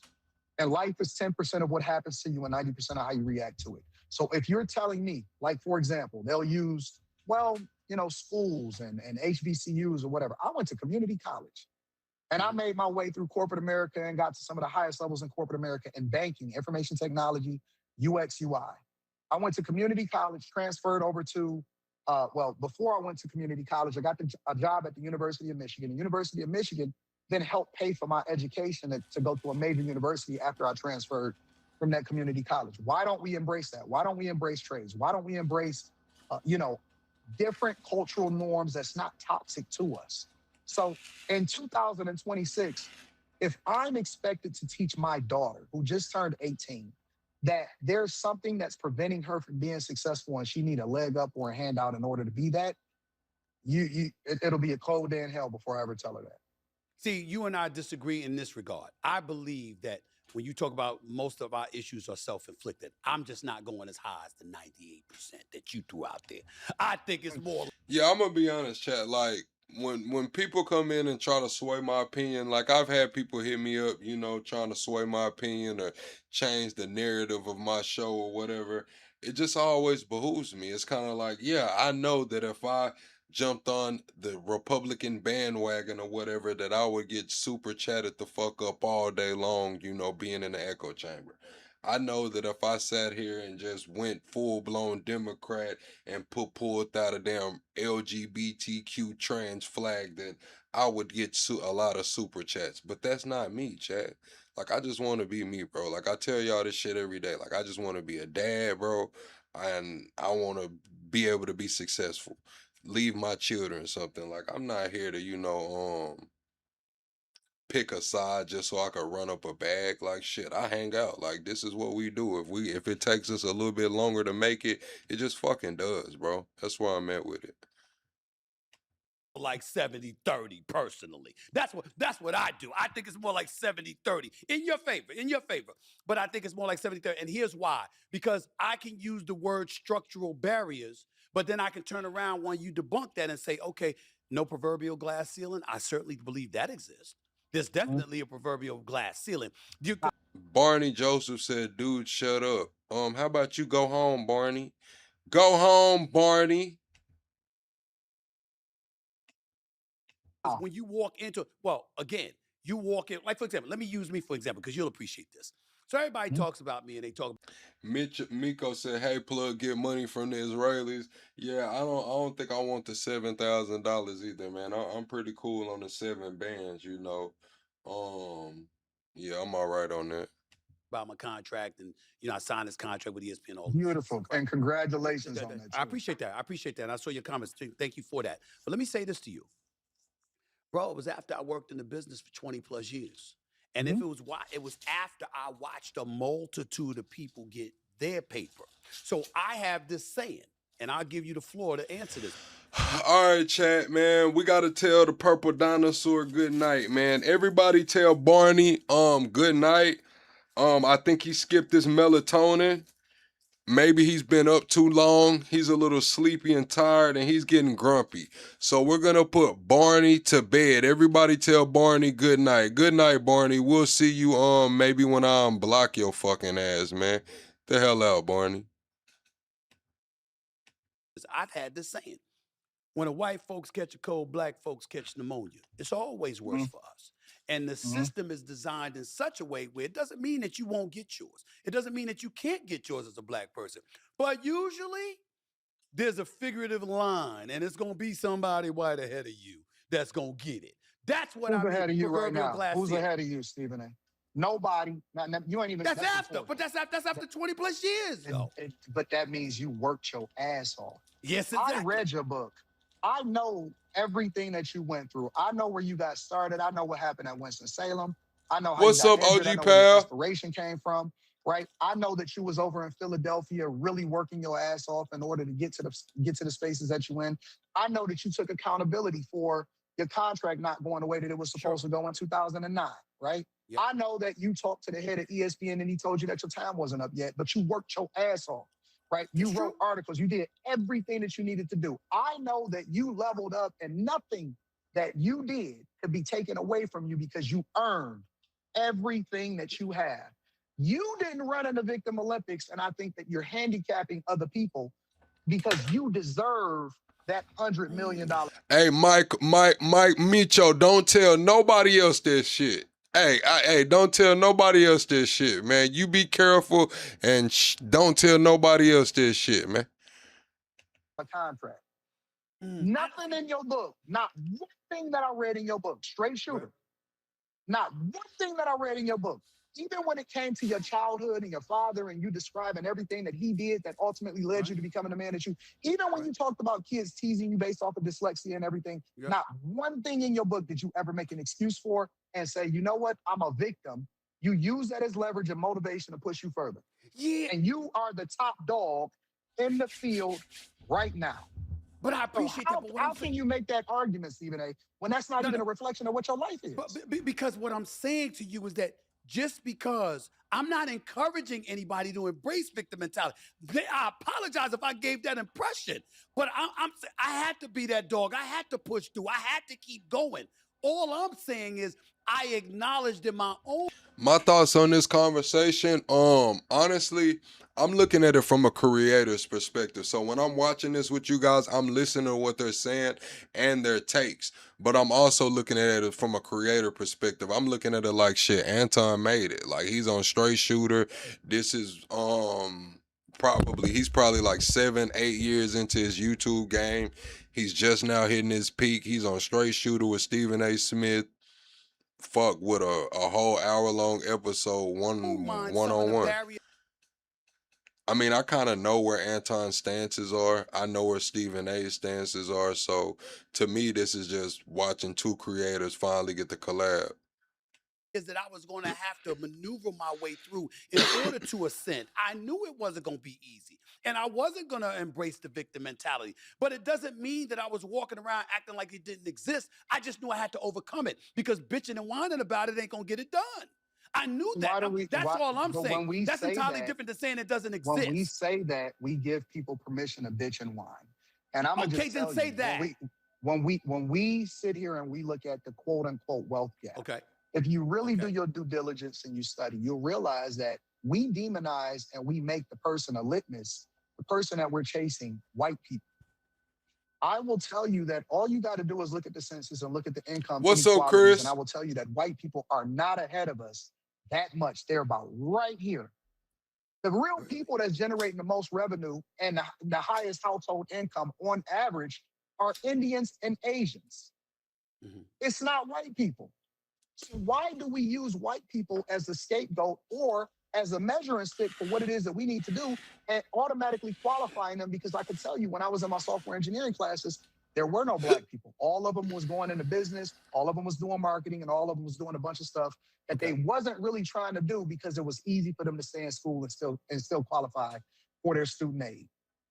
They're not picking STEM fields. We're not picking the right curriculums. We're not going into healthcare. We want to always take the shortcut as a culture, and that's why I say that the culture is trash. It's not black people. It's the thing that we celebrate the most that ultimately is the thing that holds us back. The culture is toxic, and we push it and we promote it, and as long as we continue to believe that it's systematic things that's holding us back, then we'll never get to the place that we're supposed to be at. So essentially, I'm willing to concede, first of all, that everything that you just said is on point. What I'm saying to you is me acknowledging whether it's a proverbial glass ceiling from time to time or whatever, it's not the same as, okay, you're encouraging folks to embrace a victim mentality. I might sit up there and tell you the obstacle, but at the end of the day, you still got to overcome it. We won't hear no damn excuses. Like you said, I got 2 daughters. Look, I don't want to hear excuses. You understand? You educated, you smart, figure it out. I'm gonna help you as best as I possibly can. But we ain't adopting and embracing this mentality that there's no way we're going to succeed because there's barriers in our way that are unfair. Get the hell over it and let's figure out how to do it. I think we push it. Even in 2026, we push it. Really? And that's in what 2026? Absolutely. We push it. We push it with diversity, equity, and inclusion. We don't feel like we can get a job unless somebody gives us a leg up. But diversity, equity, and inclusion, black folks weren't even the primary beneficiaries of it. It was white women. But you can't sell that to them. You can't tell them that because they still believe that that is something that they need and it's a handicap, but it really didn't even benefit you. And that's my whole point, is that you don't need it if the person that benefited from it the most is the one that you're using as the litmus. Then why would you have it as a part of your agenda? Why would you have it as a part of what you need in order to be successful? You don't need it. I see people every day criticize Martin Luther King and they say, well, part of the reason why we are today what we are is because we should have stayed segregated and we should have depended on ourselves in order to continue to be successful. Well, you can't have it both ways. I disagree with that narrative, but you can't have it both ways. You can't say that we should have been integrated while at the same time criticizing a system that we integrated into, and then at the same time say that, well, you know what, we would have been better off if we'd have stayed to ourselves. You can't have it both ways. And we speaking with forked tongue because we're looking for an excuse for why we're not successful instead of just doing what we got to do. Life is hard for everybody. There's plenty of white people every single day that's suffering. They on drugs. They highly medicated. They on government. And that's what I was trying to tell Tom. I mean, not Tom, but TK. TK, that's what I was trying to tell TK. It's kind of like you came in talking about what the black community needs to do, but like even what Anton just said, it's like you got to kind of clean up your house first. You know, I'm in the deep south, so I see some shit. You know what I'm saying? Like I see some shit down in the deep south. So when we get to talking about other communities and what they need to do, like just make sure, you know what I'm saying? Assistance, more white people are on government assistance than any black person, any black culture, any part of black culture in the United States of America. Life is hard for everybody. Either you a winner or you a loser. And it's no way that I'm ever gonna find myself in a losing category because I refuse to. I'm just gonna work. I'ma outwork you, I'ma out hustle you. I'm gonna study more than you. I'm gonna do everything that I can to beat you. I can relate to that. Anton Daniels right here with Stephen A. So when Trump goes about the business of at least appearing to, the Smithsonian Museum and stuff like that, and basically trying to block access in some people's eyes to black history and stuff like that. You don't have any issues with things of that nature. You don't find yourself questioning anything about Trump that makes you say, now that's not necessary. You don't need to do that. Or, anything that'll make you say, I don't think he's looking out for the black community nearly as much as he should. Nothing. Nothing at all. I think that he's done more for the black community than any president before him, especially in my lifetime. Like, it's a regular question. It's an ongoing question. Before I even start to address Trump and how he permanently funded HBCUs, while he's working on birthright citizenship, that's literally for, that was for slaves. That shouldn't even exist at this point. How he created opportunity zones in his first election, in his first term in office, in order for us to invest in our own communities. We can go down the line on different things that he's done specifically for black people. The better question is when you compare and contrast and you pay attention to somebody like a Barack Obama, who's endeared to the black community because he can sing. I love his jeans. He wears mom jeans and he's a smooth brother. But when you ask yourself the question, what specifically did he do for black people? You come up with nothing. Zero, zilch, nada. So how can we hold Trump to a standard that we don't even hold the first black president in the United States of America? But you just acknowledged earlier what Obama inherited. You understand what I'm saying? And you could get to the Affordable Care Act, 24 million people.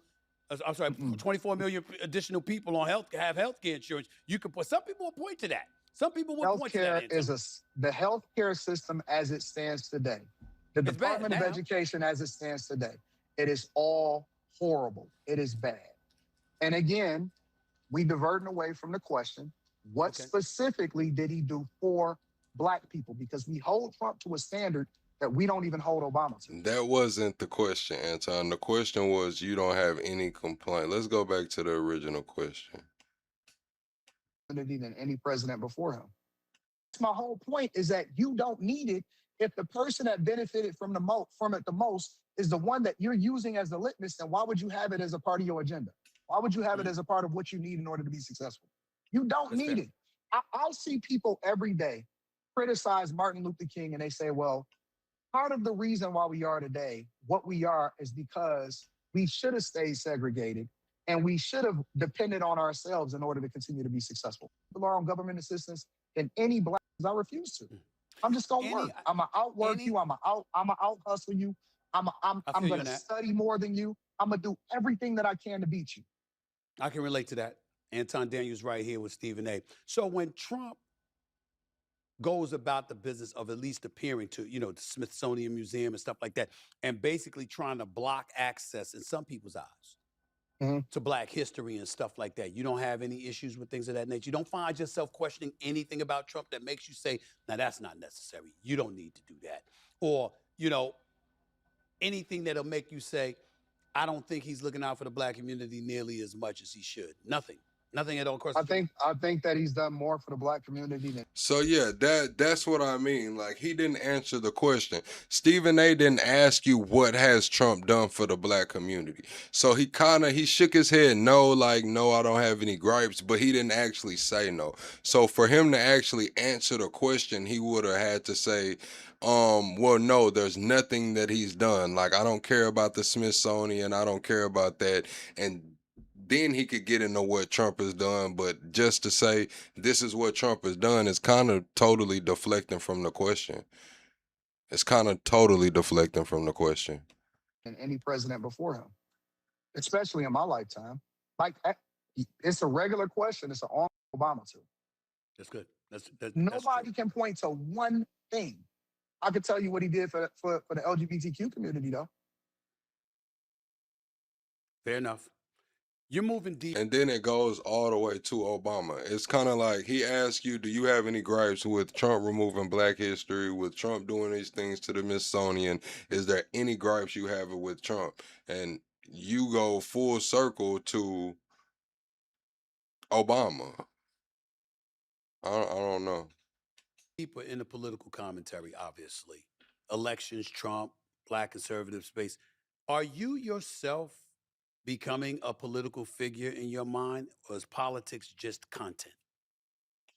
Because he could have just said no. Like, even if he would have gave that explanation and said all of the things that he believes Trump did to be well, such as permanently fund the HBCUs and doing those things, he still could have addressed the question like, no, I don't have any problem with him removing the Smithsonian, or no, I don't care about any of that shit, you know? Like, shit, just say that, you know? And that's his right to his opinion. No, but I feel like he kind of deflected from that question. I feel like he deflected. I'm deep into it. I don't think that you can divest from it because it's a lifestyle.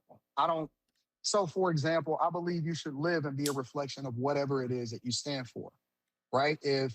And this is why I hold a lot of people accountable for some of the things that they say, because it's like, well, your life isn't a reflection of it, right? Let's say, for example, the relationship space. And everybody can have commentary on a relationship, but very few people have been successful at relationships long-term or been successfully married. So I give a little bit more credence to the person that's a reflection of it. Or you could say a preacher, right? Who would go and listen to a preacher that's not a reflection of the thing that they preach? Once that preacher gets exposed, then that's all downhill from there, right? So when I say that I'm moving deeper into the political sphere, I don't think it's a limit for me, honestly. I mean, at some point, I'll be honest with you, and one of the reasons why I'm still here in Michigan, I got Detroit on my back right there, and shout out to everybody that's in Detroit. I might run for office.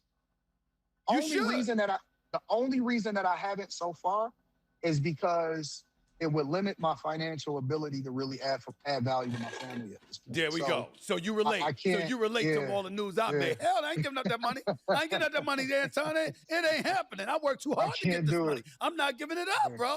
I'm not doing it. I'm not ready for that. The politicians are asking for the money we making. Why would I give that up?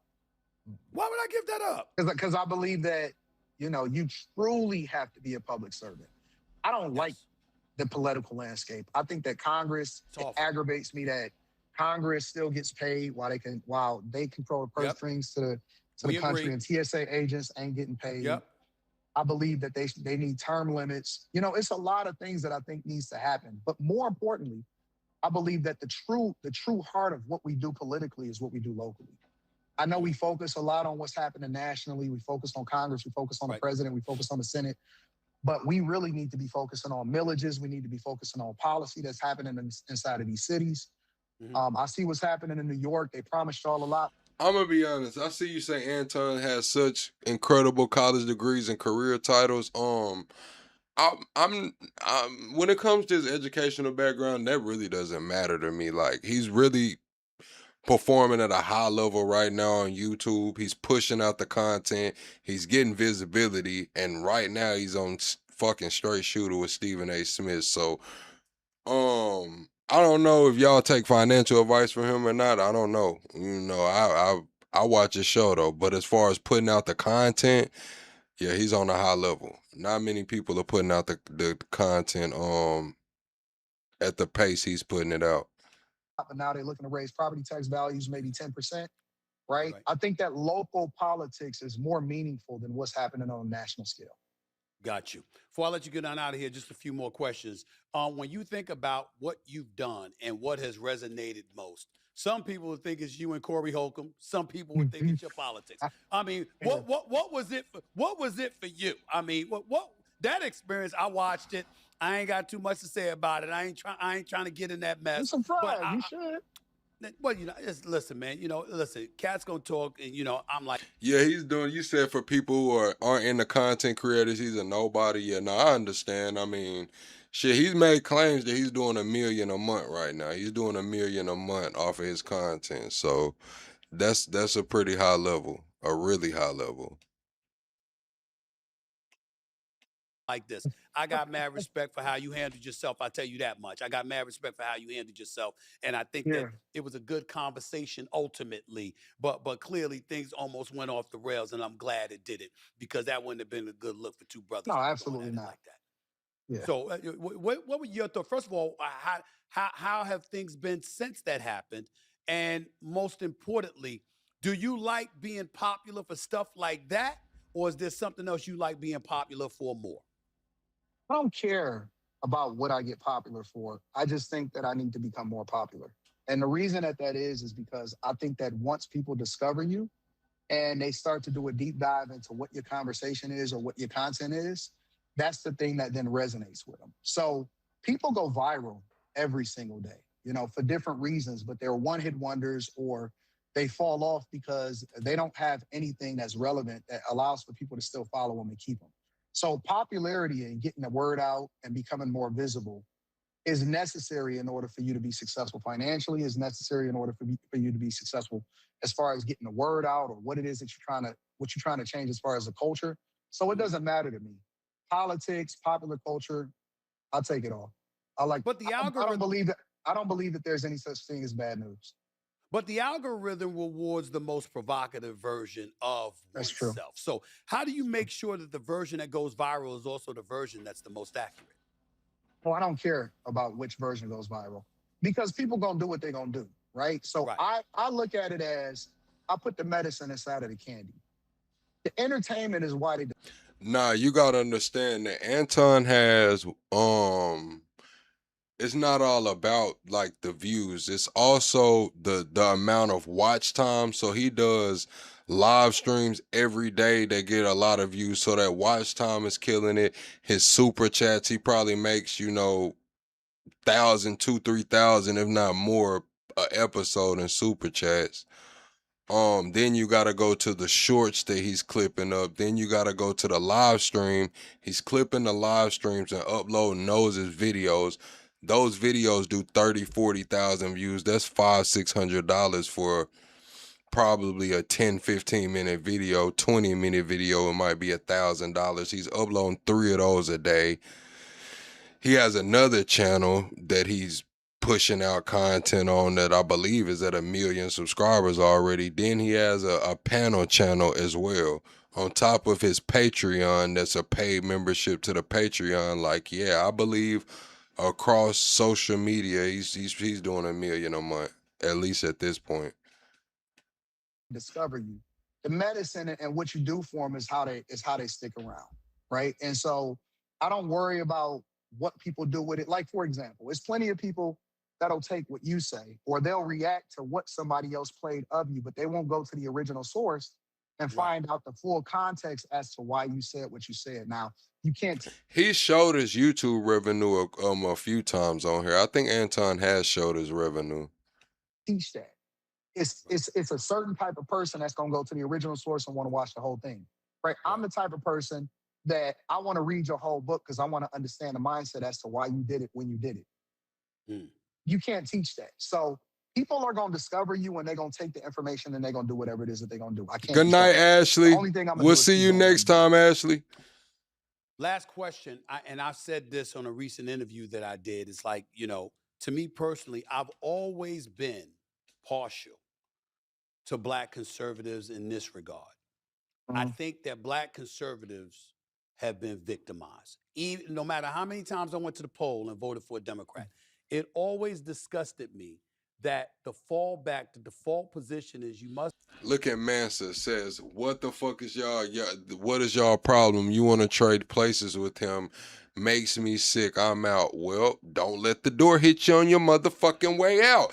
I don't have the same views as this man, but as a content creator, that's something you can learn from. Like, look at how he does. He got 3 channels. He live streams on one channel, has his clippers clip the shit up. He's putting out the shorts. He's putting out the regular videos.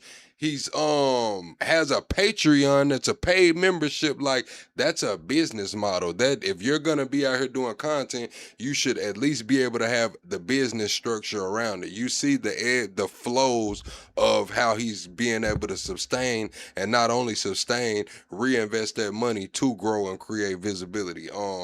If you can't see that, just because you don't agree with somebody's views doesn't mean you can't agree with their work ethic or their business model. Now, the business model is fire. He's just has different views than me. Like I told you guys before, I don't want to get on here and pander to the Republicans for some super chats, or get on here and pander to, the Democrats for some super chats. I'm going to get on here and say what the fuck I believe. If I get some super chats, I do. If my channel grows, it does. Either way it go, I'm going to show up every night. Must be a sellout if you are a black conservative, as opposed to hearing why one of my best friends is a diehard black Republican. He left the Democratic Party in 1996, and he has not looked back in the last 30 years. Die hard. And he's in my face all the time, talking to me about every little thing that the liberals do wrong. He just see, and he just my phone blowing up all the damn time with him. And I've always been partial from the standpoint, I don't give a damn how supportive I was with the Democratic Party. I've always been, wait a minute, why did he say or she say that? Why did he feel that way? Let's hear what they have to say, and based on that, I will make my decision about how I feel. Not automatically my default position is they ain't down for black people. They don't care. Do you ever see that? See, that's the sad thing, Reggie. It's like you said, nowadays, do kids want to grow up to be something these days? Pilot, Dr. Lord, engineer. Those days are dwindling with AI. With AI coming, those days are dwindling for sure.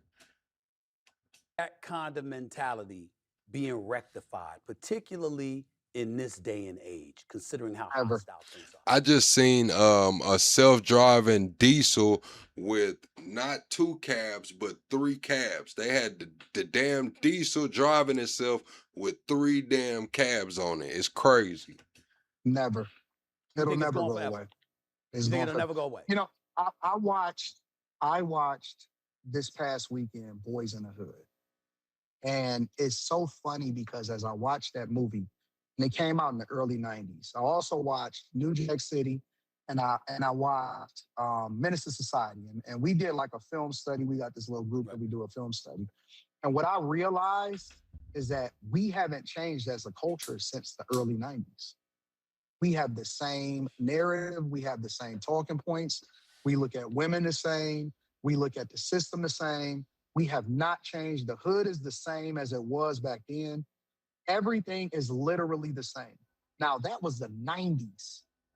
We are in 2026, and our children, the culture, people that have never experienced racism before in their life, is claiming racism and saying that the system is against them, and they haven't even.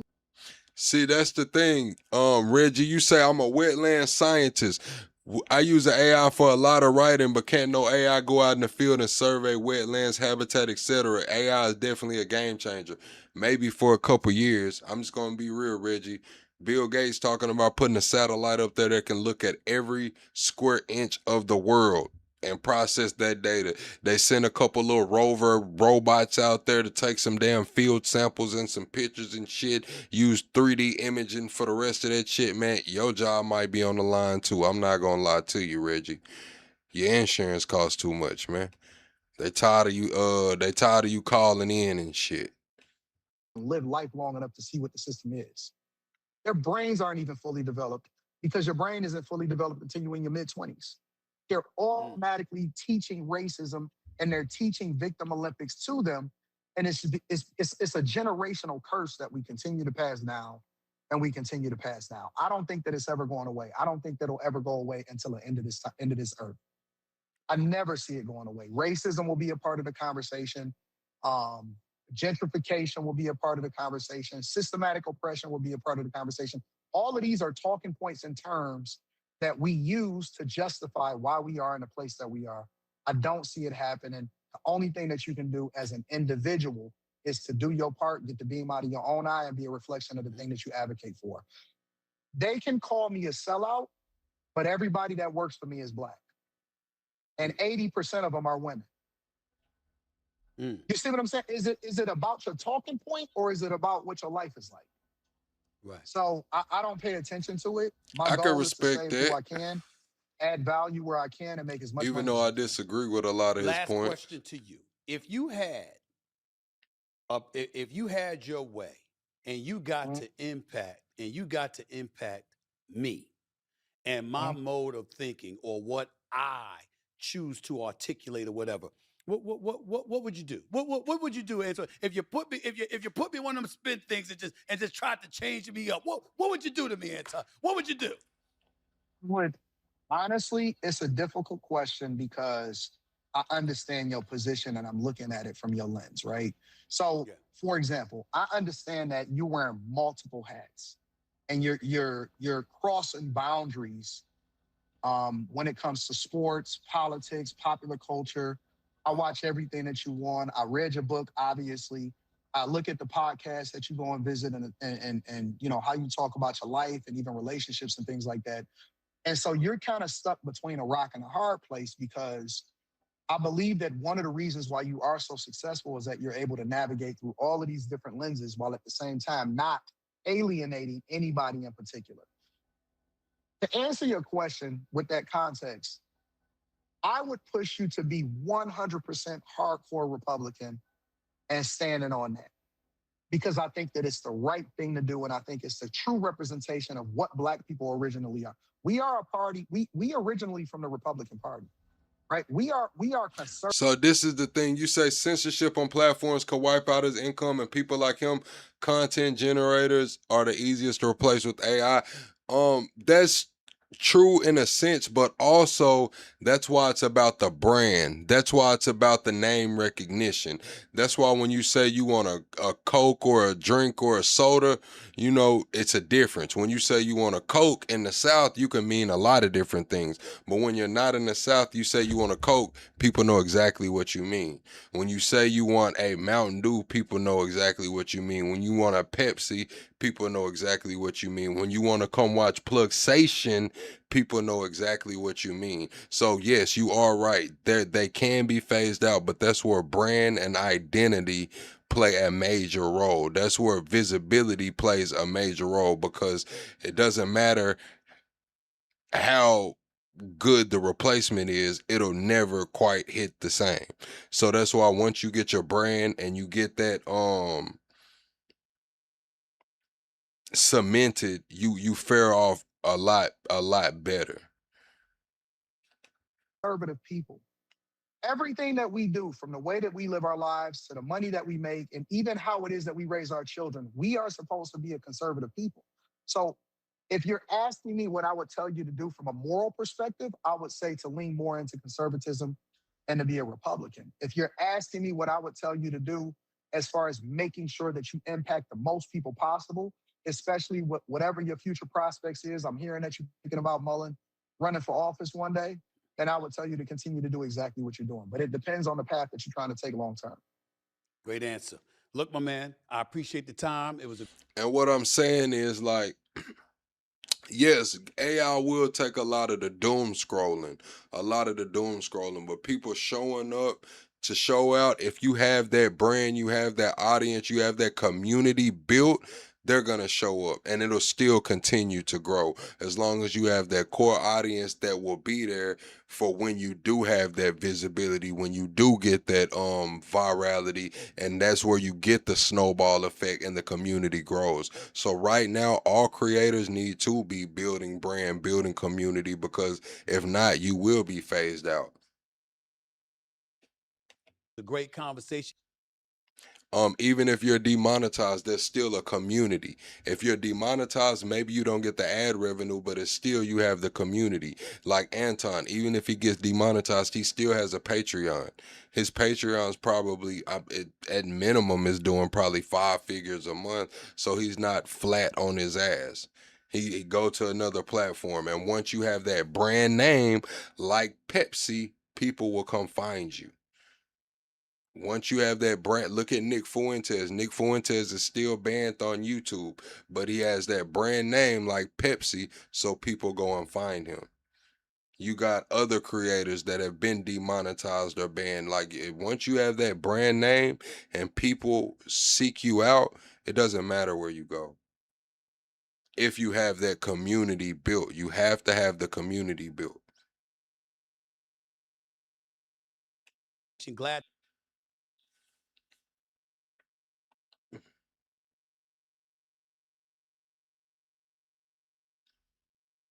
Nah, honestly, you gotta have that community built. Because if not, you become replaceable. It's kind of like it's just like a brand name. It's like when you say you want a pizza, it's like, hey, I want a pizza. That's very different than saying, hey, I want Domino's, or hey, I want Pizza Hut, or hey, I want Papa John's. It's gonna become the same way in content creation. I want to watch something is very different than I want to watch Pluxation, or I want to watch Anton Daniels, or I want to watch Candace Owens. Or I want to watch Stephen A. Smith, or I want to watch, whoever it is. It's very different saying I want to watch something than saying I want to watch something specific.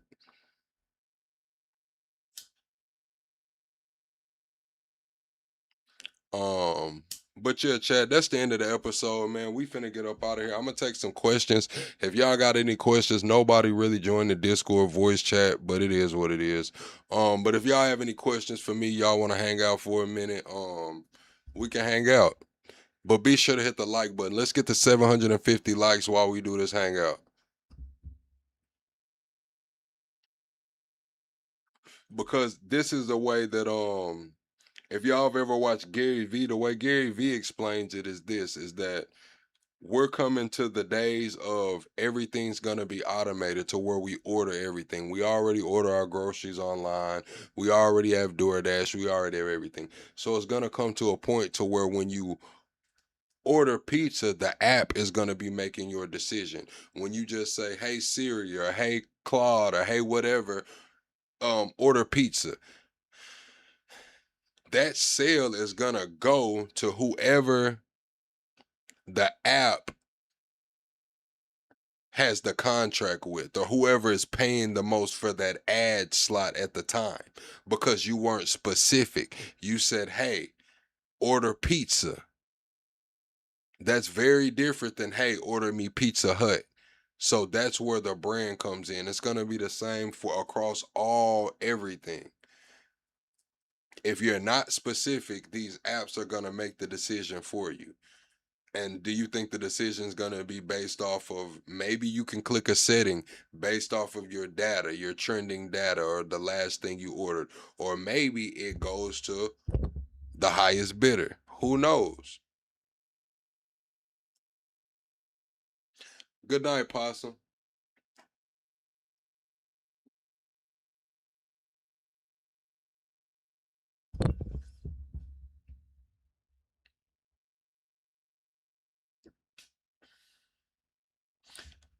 Yeah, that's just what I believe is coming, chat.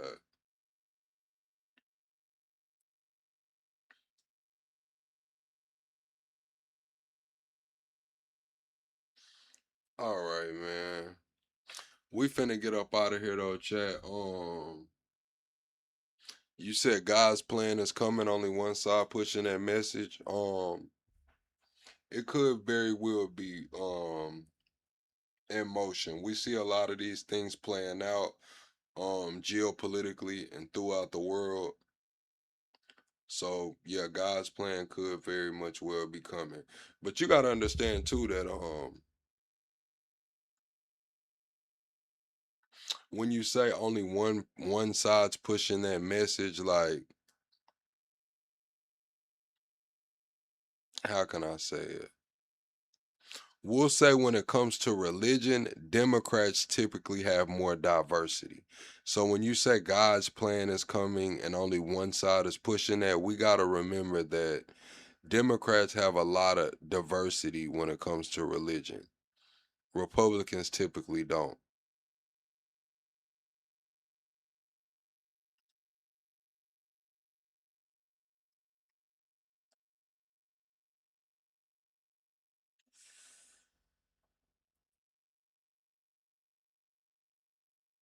No, I don't know what Pete's pet rally is.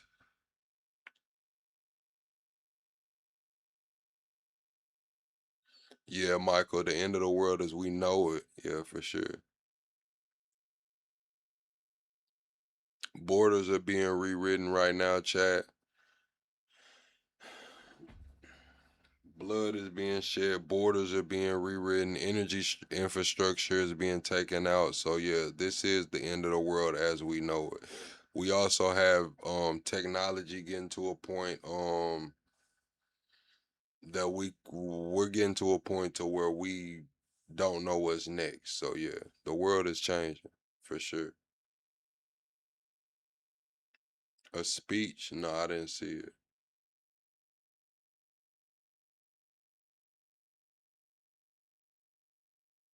Decade of change in a month. That's absolutely right, AR. It's really a decade of change in a month. Like, really a decade of change in a month. Why does the US take so much interest in that country? Lobbyists, foreign interest, um Judeo-Christian values. We can go through. I mean, it's kind of a layered answer, if you want to be honest. Security, maybe blackmail. I mean, if we were gonna break down that answer, it's like there's an argument for each of those.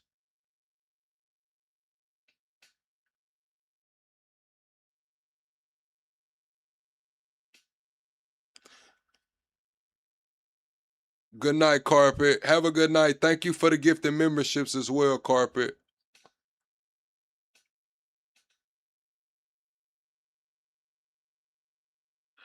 Yeah, y'all say time is flying. They say the timeline is accelerated. Y'all remember the little kid said that when CERN was smashing the hydrogen collider in 2008, some shit went on.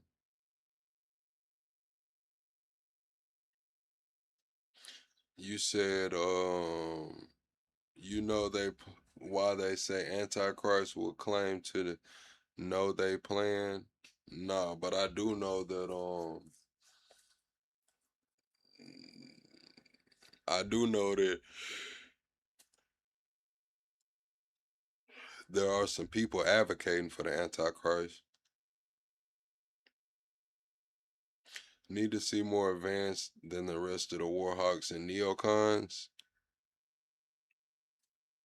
Yeah, I believe that's just another way to sell us out. I believe Vance is supposed to be, the guy that fuck shit. I don't want to sound too crazy, but to damn bring peace and then sell us out to the fucking technocrats, man. Like, let's just be honest, man. It's gonna want peace, bring peace, end the war in the Middle East, and then sell us out to the damn technocrats. Well, further sell us out. We just heard Trump today say we don't got time for no red tape and regulations with this AI shit.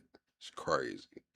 UK just fucking updated all iPhones with the iOS 26 point whatever it was and put everybody's phone in child mode until you verify it. You got to upload a card, face scan, or access your data, or you can't go access the internet or do anything. Your phone's stuck in child mode. Crazy. And what's crazy is you didn't even have to go do anything. It was just an update they sent to your phone. All phones go to child mode. Crazy.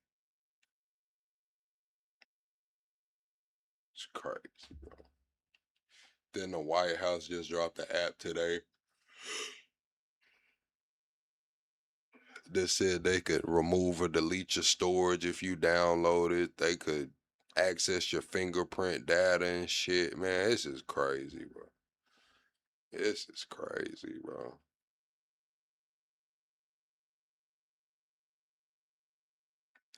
Yeah, Chad, we're about T minus 4 or 5 years away from a complete and total police state. Surveillance state.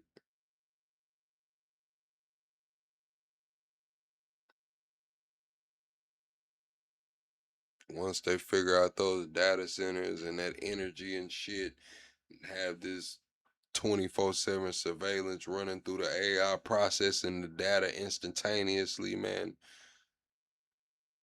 You better not spit on the fucking sidewalk, man. Crazy. Shit's damn near gonna be a police state, forced communism, man.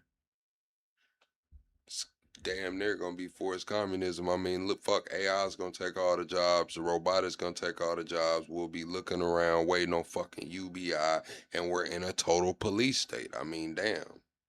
It's communism. Call it what you want. I call it communism.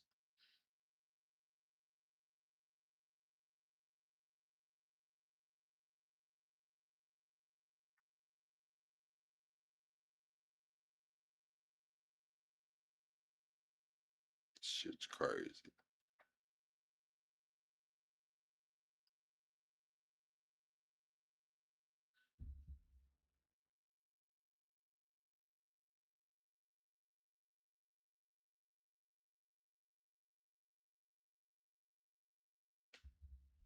Crazy shit. Oh yeah, I can take my headphones out. I'm just chatting. You said monitoring content creators will be a form of control? Probably.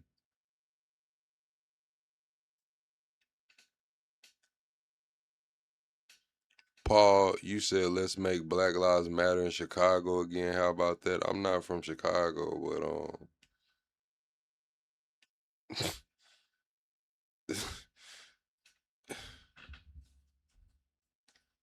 it's crazy, bro. Like, why does everything have to like be about bettering the black community? Like why are other communities saying let's do this, let's make this? Like, damn, like shit. Y'all don't got no problems over there, man. Everything's good over there.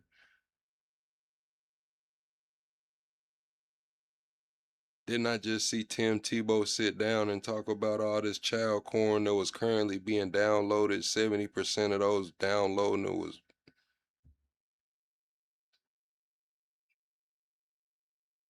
certain gender, certain demographic. Damn. Y'all gotta get that shit together.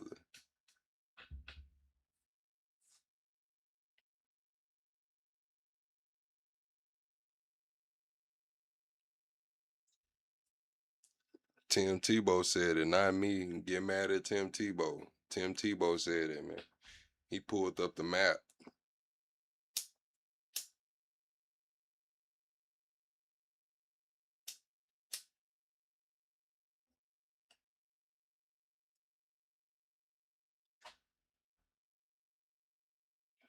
So how about this? How about we protect the kids again, man?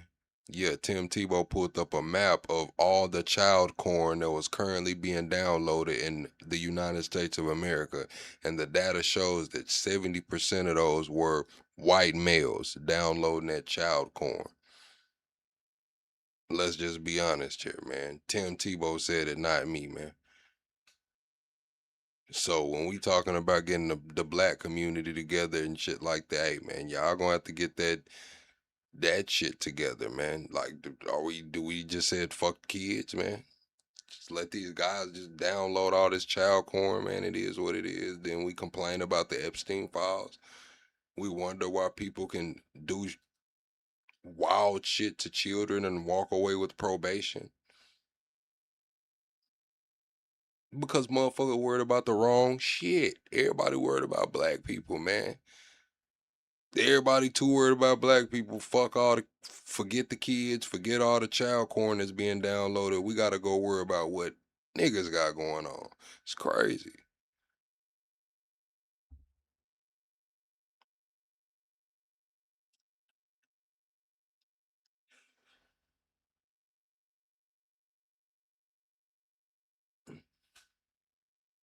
You said Costco gas was $5.10 today?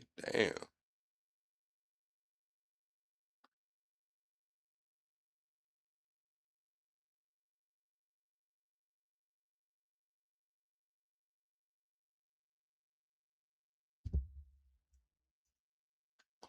That's what I'm saying. Tim Tebow dropped that knowledge and nobody picked it up. No mainstream media picked it up. None of these content creators wanted to talk about it. When Tim Tebow says 70% of the child porn currently being downloaded in America is by this group of people, and we know exactly where they are. He pulled up a map. They knew exactly the location that child porn was being downloaded at.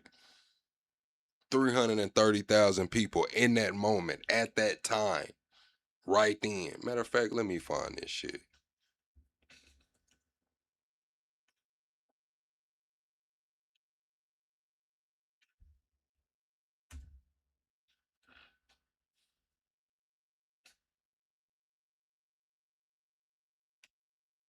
Say where my life really got impact, and one of our biggest fights is the fight against one of the worst evils in the world, and that's the fight against human trafficking and child exploitation. And that started not long after I graduated college, and my dad, who's a pastor missionary, was in a country where faith isn't allowed, and he's in an underground pastors conference, and he Which country? I can't tell you. Oh wow! And gathers pastors from all over. Hold on, let me see. That's not the one.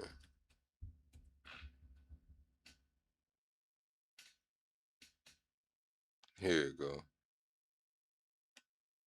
Every one of those red dot maps is a unique IP address that is downloaded, shared, or distributing child rape images, almost all under the age of 12. And that's just a 6-month screenshot of it. And there are over 338,000 on there. There's blue dots on there. You can't really see them, but the blue ones are the ones that are under investigation.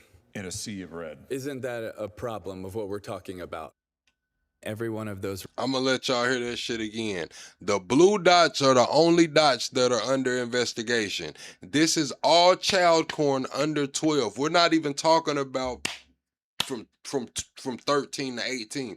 This is all child porn in a 6-month period of minors under 1-2 years old.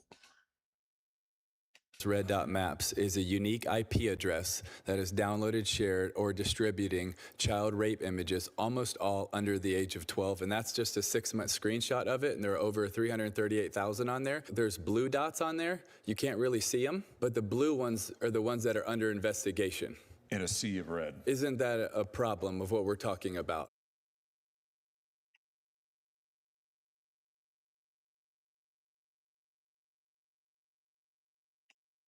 Good morning, Chairman Hawley, Ranking Member Durbin, distinguished members of the committee. Thank you so much for having me. It's an honor and really a privilege and humbling to be here with all of you, Miss Julia, Miss Stacia, Yasmin, and Miss Jane. It really is humbling and feel unworthy to be sitting beside all of you. So thank you so much for your work. As you mentioned, I'm so blessed to be a part of the Tim Tebow Foundation, and we exist to bring our VP of Anti-Human Trafficking this unknown, unidentified. So that led us to a meeting in Lyon, France with HSI, FBI, Interpol, Europol, NICMIC, Google, ONIMI, and 18 other countries to find out, okay, what actually is the closest thing to the truth? And it wasn't 20,000. It was 57,000 boys and girls in the ICSA database that have yet to be identified. And that led us to Renewed Hope 1, 2, and 3, which identified over 1,100 boys and girls, and over 550 of them have been safeguarded so far. And right now, 30 minutes away at C3, the Cyber Crime Center, which is just so many of the best investigators and agents that so many of the best investigators and agents, which is just so many of the best and crime center, which is just so many of guarded so far. And right. Oh, all All right, chat. It looked like he had some fingernail polish on. That's why I kept replaying it. I was like, is Tim Tebow nails painted? Like, damn, Kayla Williams. Now 30 minutes away at C3, the Cyber Crime Center, which is just so many of the best investigators and agents that America has to offer. They really are incredible. We just came from there, and I just want to thank them because they are the tip of the spear and the best of the best. And right now, the biggest operation ever in the fight against child exploitation is taking place with 30 countries, 34 agencies, 94 investigators and victim identification specialists, and hopefully it will be one of the biggest operations ever in history. But the problem is that the number now is not 57,000. With all of the work that all of these people and amazing law enforcement agents and nonprofit NGOs are doing all around the world, the number is not 57,000 like we said 2 years ago. It's over 89,000. We are losing the battle and we are losing the war, and boys and girls are suffering for it. And to give you an idea of the scope of what's happening in America, there's a red dot map right over there over my right shoulder, and that's just a 6-month screenshot of the US. And every red dot that is on there is someone that is downloading, sharing, or distributing child rape images, almost all under the age of 12.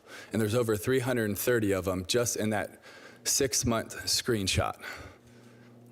And we know that 55 to 85% of them are also hands-on offenders, and we know that your average offender has 13 victims in their lifetime. The scale of harm right here in America is, to a certain extent, hard to comprehend, but that's why we're here.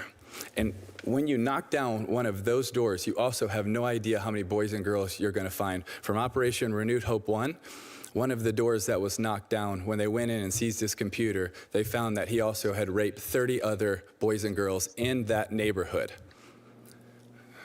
So there's a lot of work to do. And Ranking Member Durman, you're right, we have to be able to act.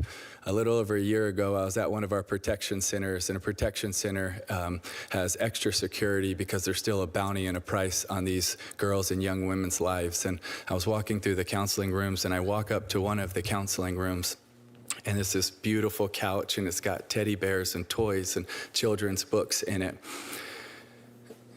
And right behind the couch, there's a window.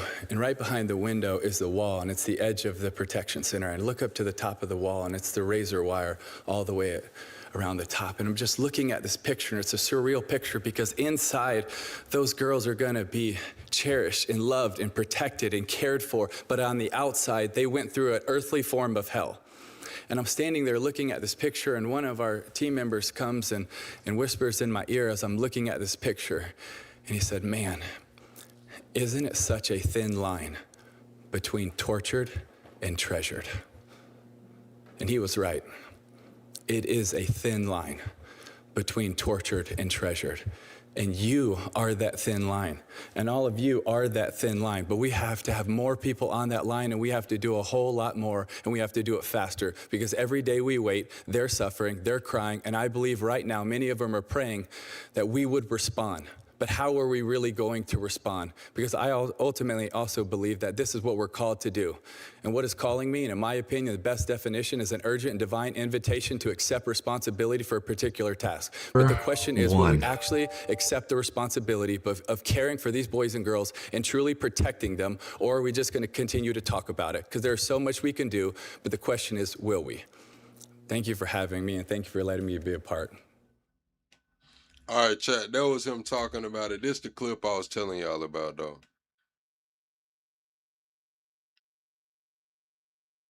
The number one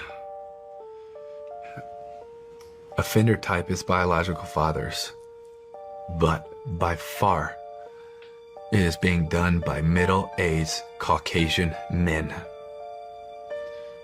Many, over half of them, college graduates. Many of them are educated, good jobs. This isn't just who we're thinking about.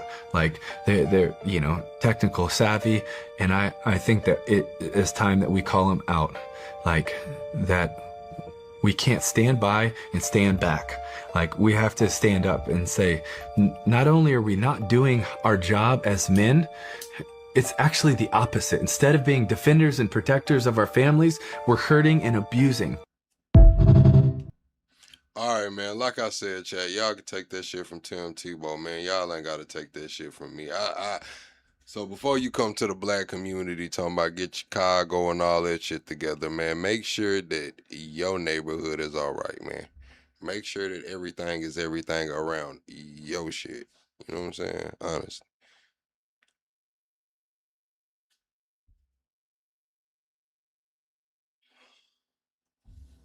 Protect the kids, man. Protect the kids.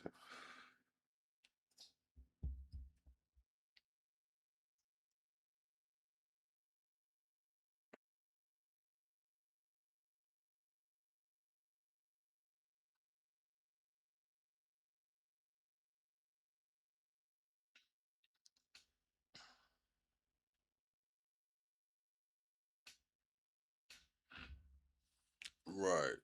But that's the thing though, Michael. When it comes to me having those debates when people always talk about, the black community and this and that, it's kind of like I mind my business. I don't really give a damn what's going on, about what other communities got going. But when the conversation is brought forth, it's kind of like they talk about, well, let's talk about crime stats. Let's talk about statistics. Let's talk about crime data and this and that. And it's kind of like, well, fuck, you want to talk about crime data and violent crime data, but you always leave out the violent crime data when it comes to that type of shit.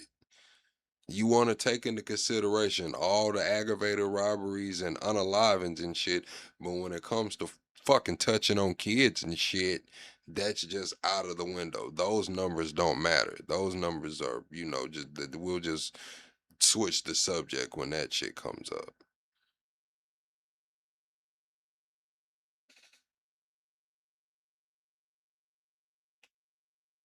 And y'all seen it happen on my panels, chat. If y'all, all the OGs for to the channel, y'all seen me have these debates on here, and every time I bring that up, it's always let's switch the subject. They call in.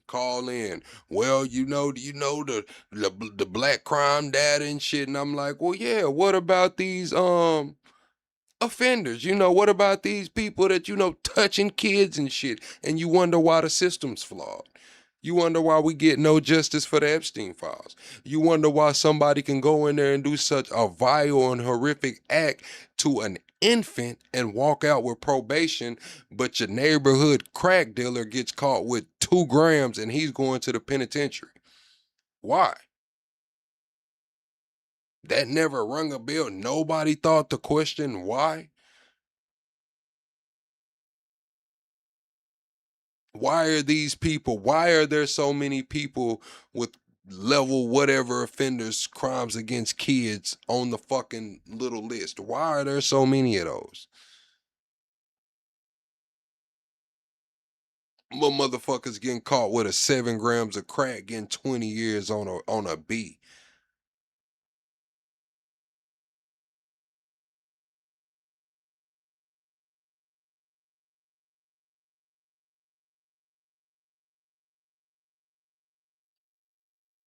Nobody questioned that.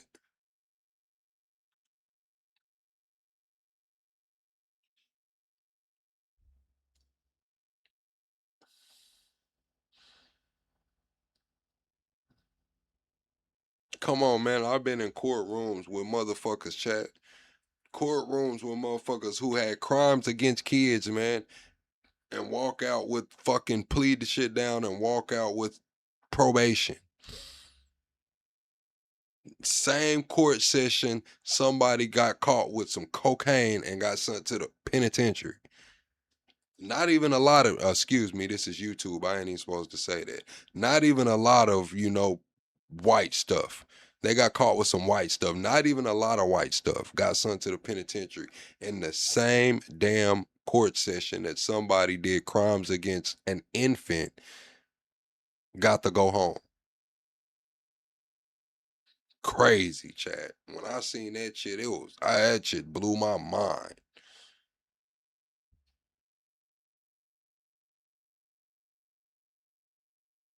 I said, man, this man did what to the who? And y'all finna let him go home?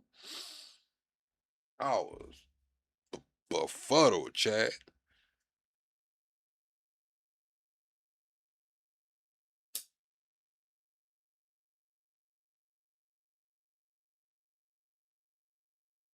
crazy.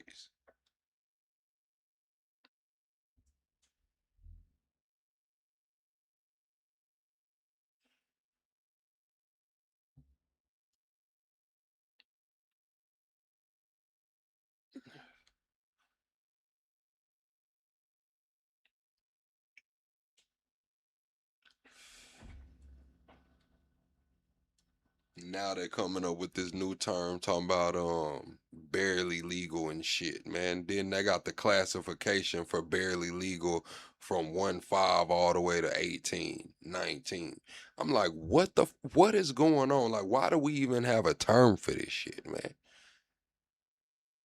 Like when I was growing up, man, I thought that shit meant 18. Like you just got there. 19, you just got there. Now in 2026, they just dropped that shit to 1-5. It's crazy. What are we talking about here? Then you got mainstream media putting that shit up there.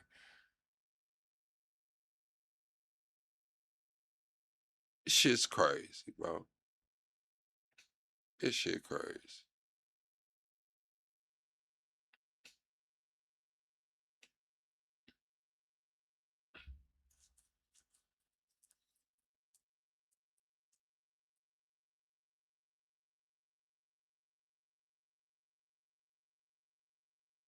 I had another debate on a platform earlier today about redemption, and he was just saying like how, you know, these religious figures, how are they so, they did these things and they were still chosen by God to, be a prophet or, have something going on. And I was like, man, damn, you don't believe in redemption? Like, have you never done some shit that you regretted, like that would probably make you a bad person? Like, have you lived your life 100%? You never told a lie. You know what I'm saying? You never moved, you never wanted to harm somebody. Like some of these people that were prophets or were big religious figures, like shit, they might have a body or two. They might have killed somebody. You know what I'm saying? They might have done something, Chad. And it's all goes into the redemption talk. So I was just like, damn, bro, like it's kind of crazy.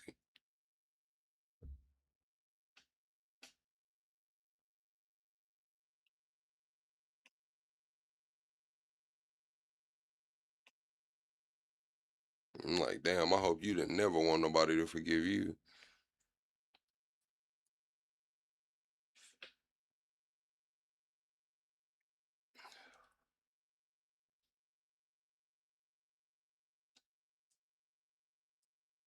We got to think shit. David killed Goliath. You know what I'm saying? Cheating a little bit. Moses. Like we got some figures in the Bible that had some shit going on, chat. Like it was like I don't know if y'all realize this or not, but shit was going on in the Bible. Like shit was going on.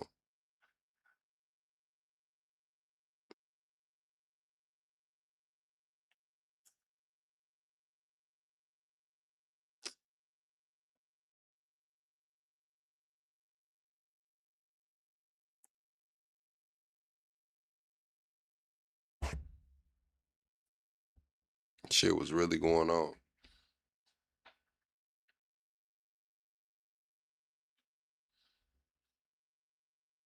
Appreciate that, Michael.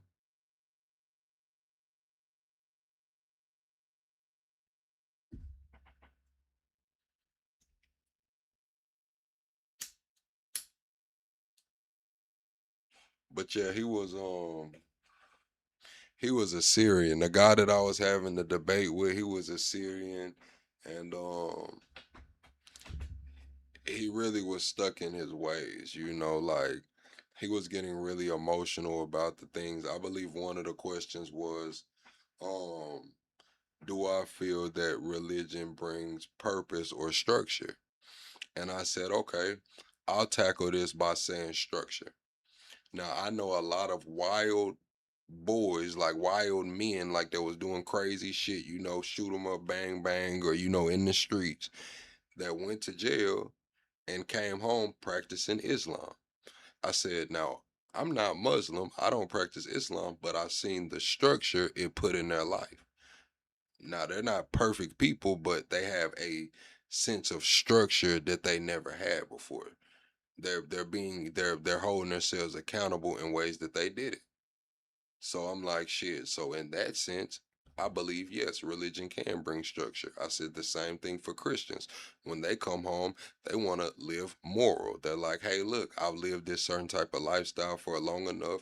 Now I'm going to live morally. Maybe they didn't go to church, or they didn't pray, or they didn't go to Sunday school. Now that's putting a sense of structure in their life that they may not have had before.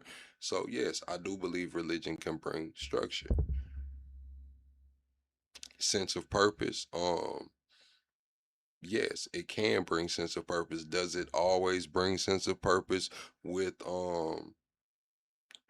structure? Not every time. Everybody's journey is different. Just because you find sense of purpose doesn't mean you find structure. Just because you find structure doesn't mean you find sense of purpose. So I was trying to explain to him, like, both of those things can happen, but they don't have to happen at the same time.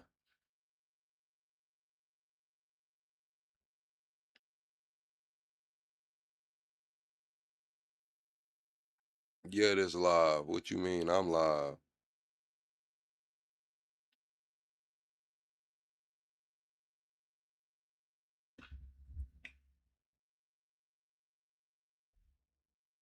You said just because there's structure doesn't mean it isn't good for you. It depends. Like I said, it doesn't mean that it's good for you, but it can be. It can be.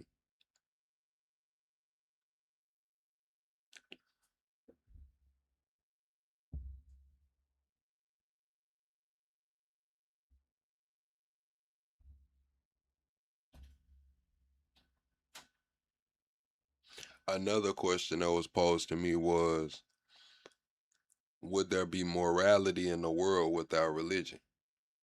Or could the world be moral without religion? And the guy that I was kind of debating, he was like, there cannot be morality in the world without religion. And I was like, well, I don't think that's necessarily true, because we could place it inside of culture, or we could place it inside of an ism, or we can place it inside of an ideology, or it could be law. Because at the end of the day, when we go back to these texts, a lot of these texts are law.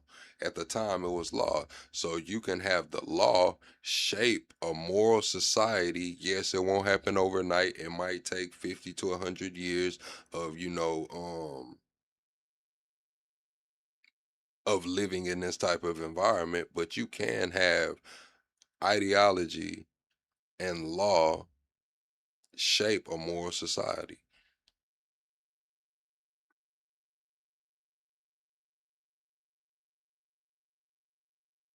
Maybe not by far and large. Of course, nothing's gonna be absolute, but they might be, you know what I'm saying? They might not litter, they might not steal, they might not kill, they might not.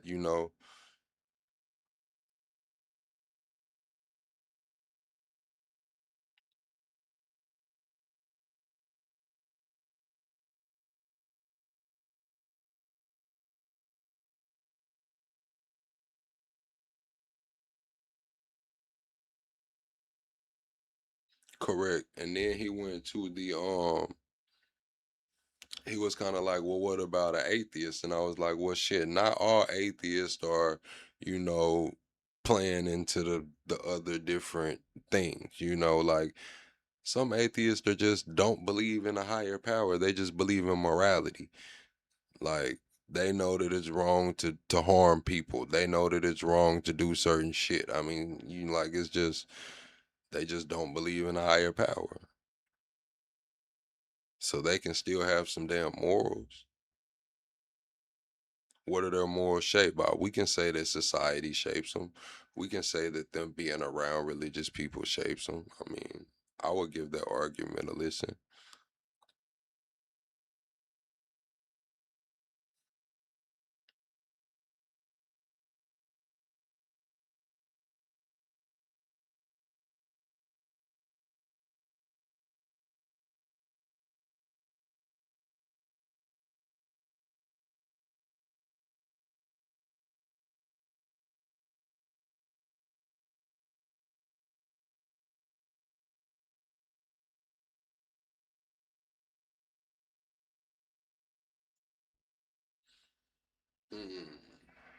What else y'all got, chat? What else y'all got?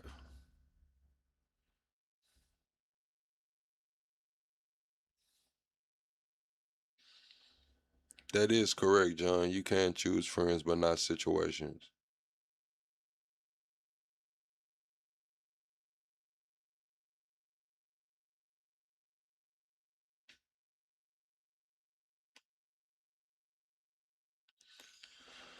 Oh, then we have people coming in here like Michael that we just have to, send packing.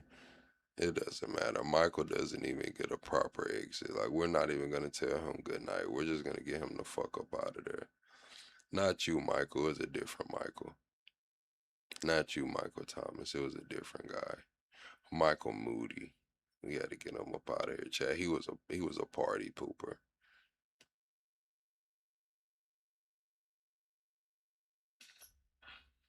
We had to get him up out of here, man.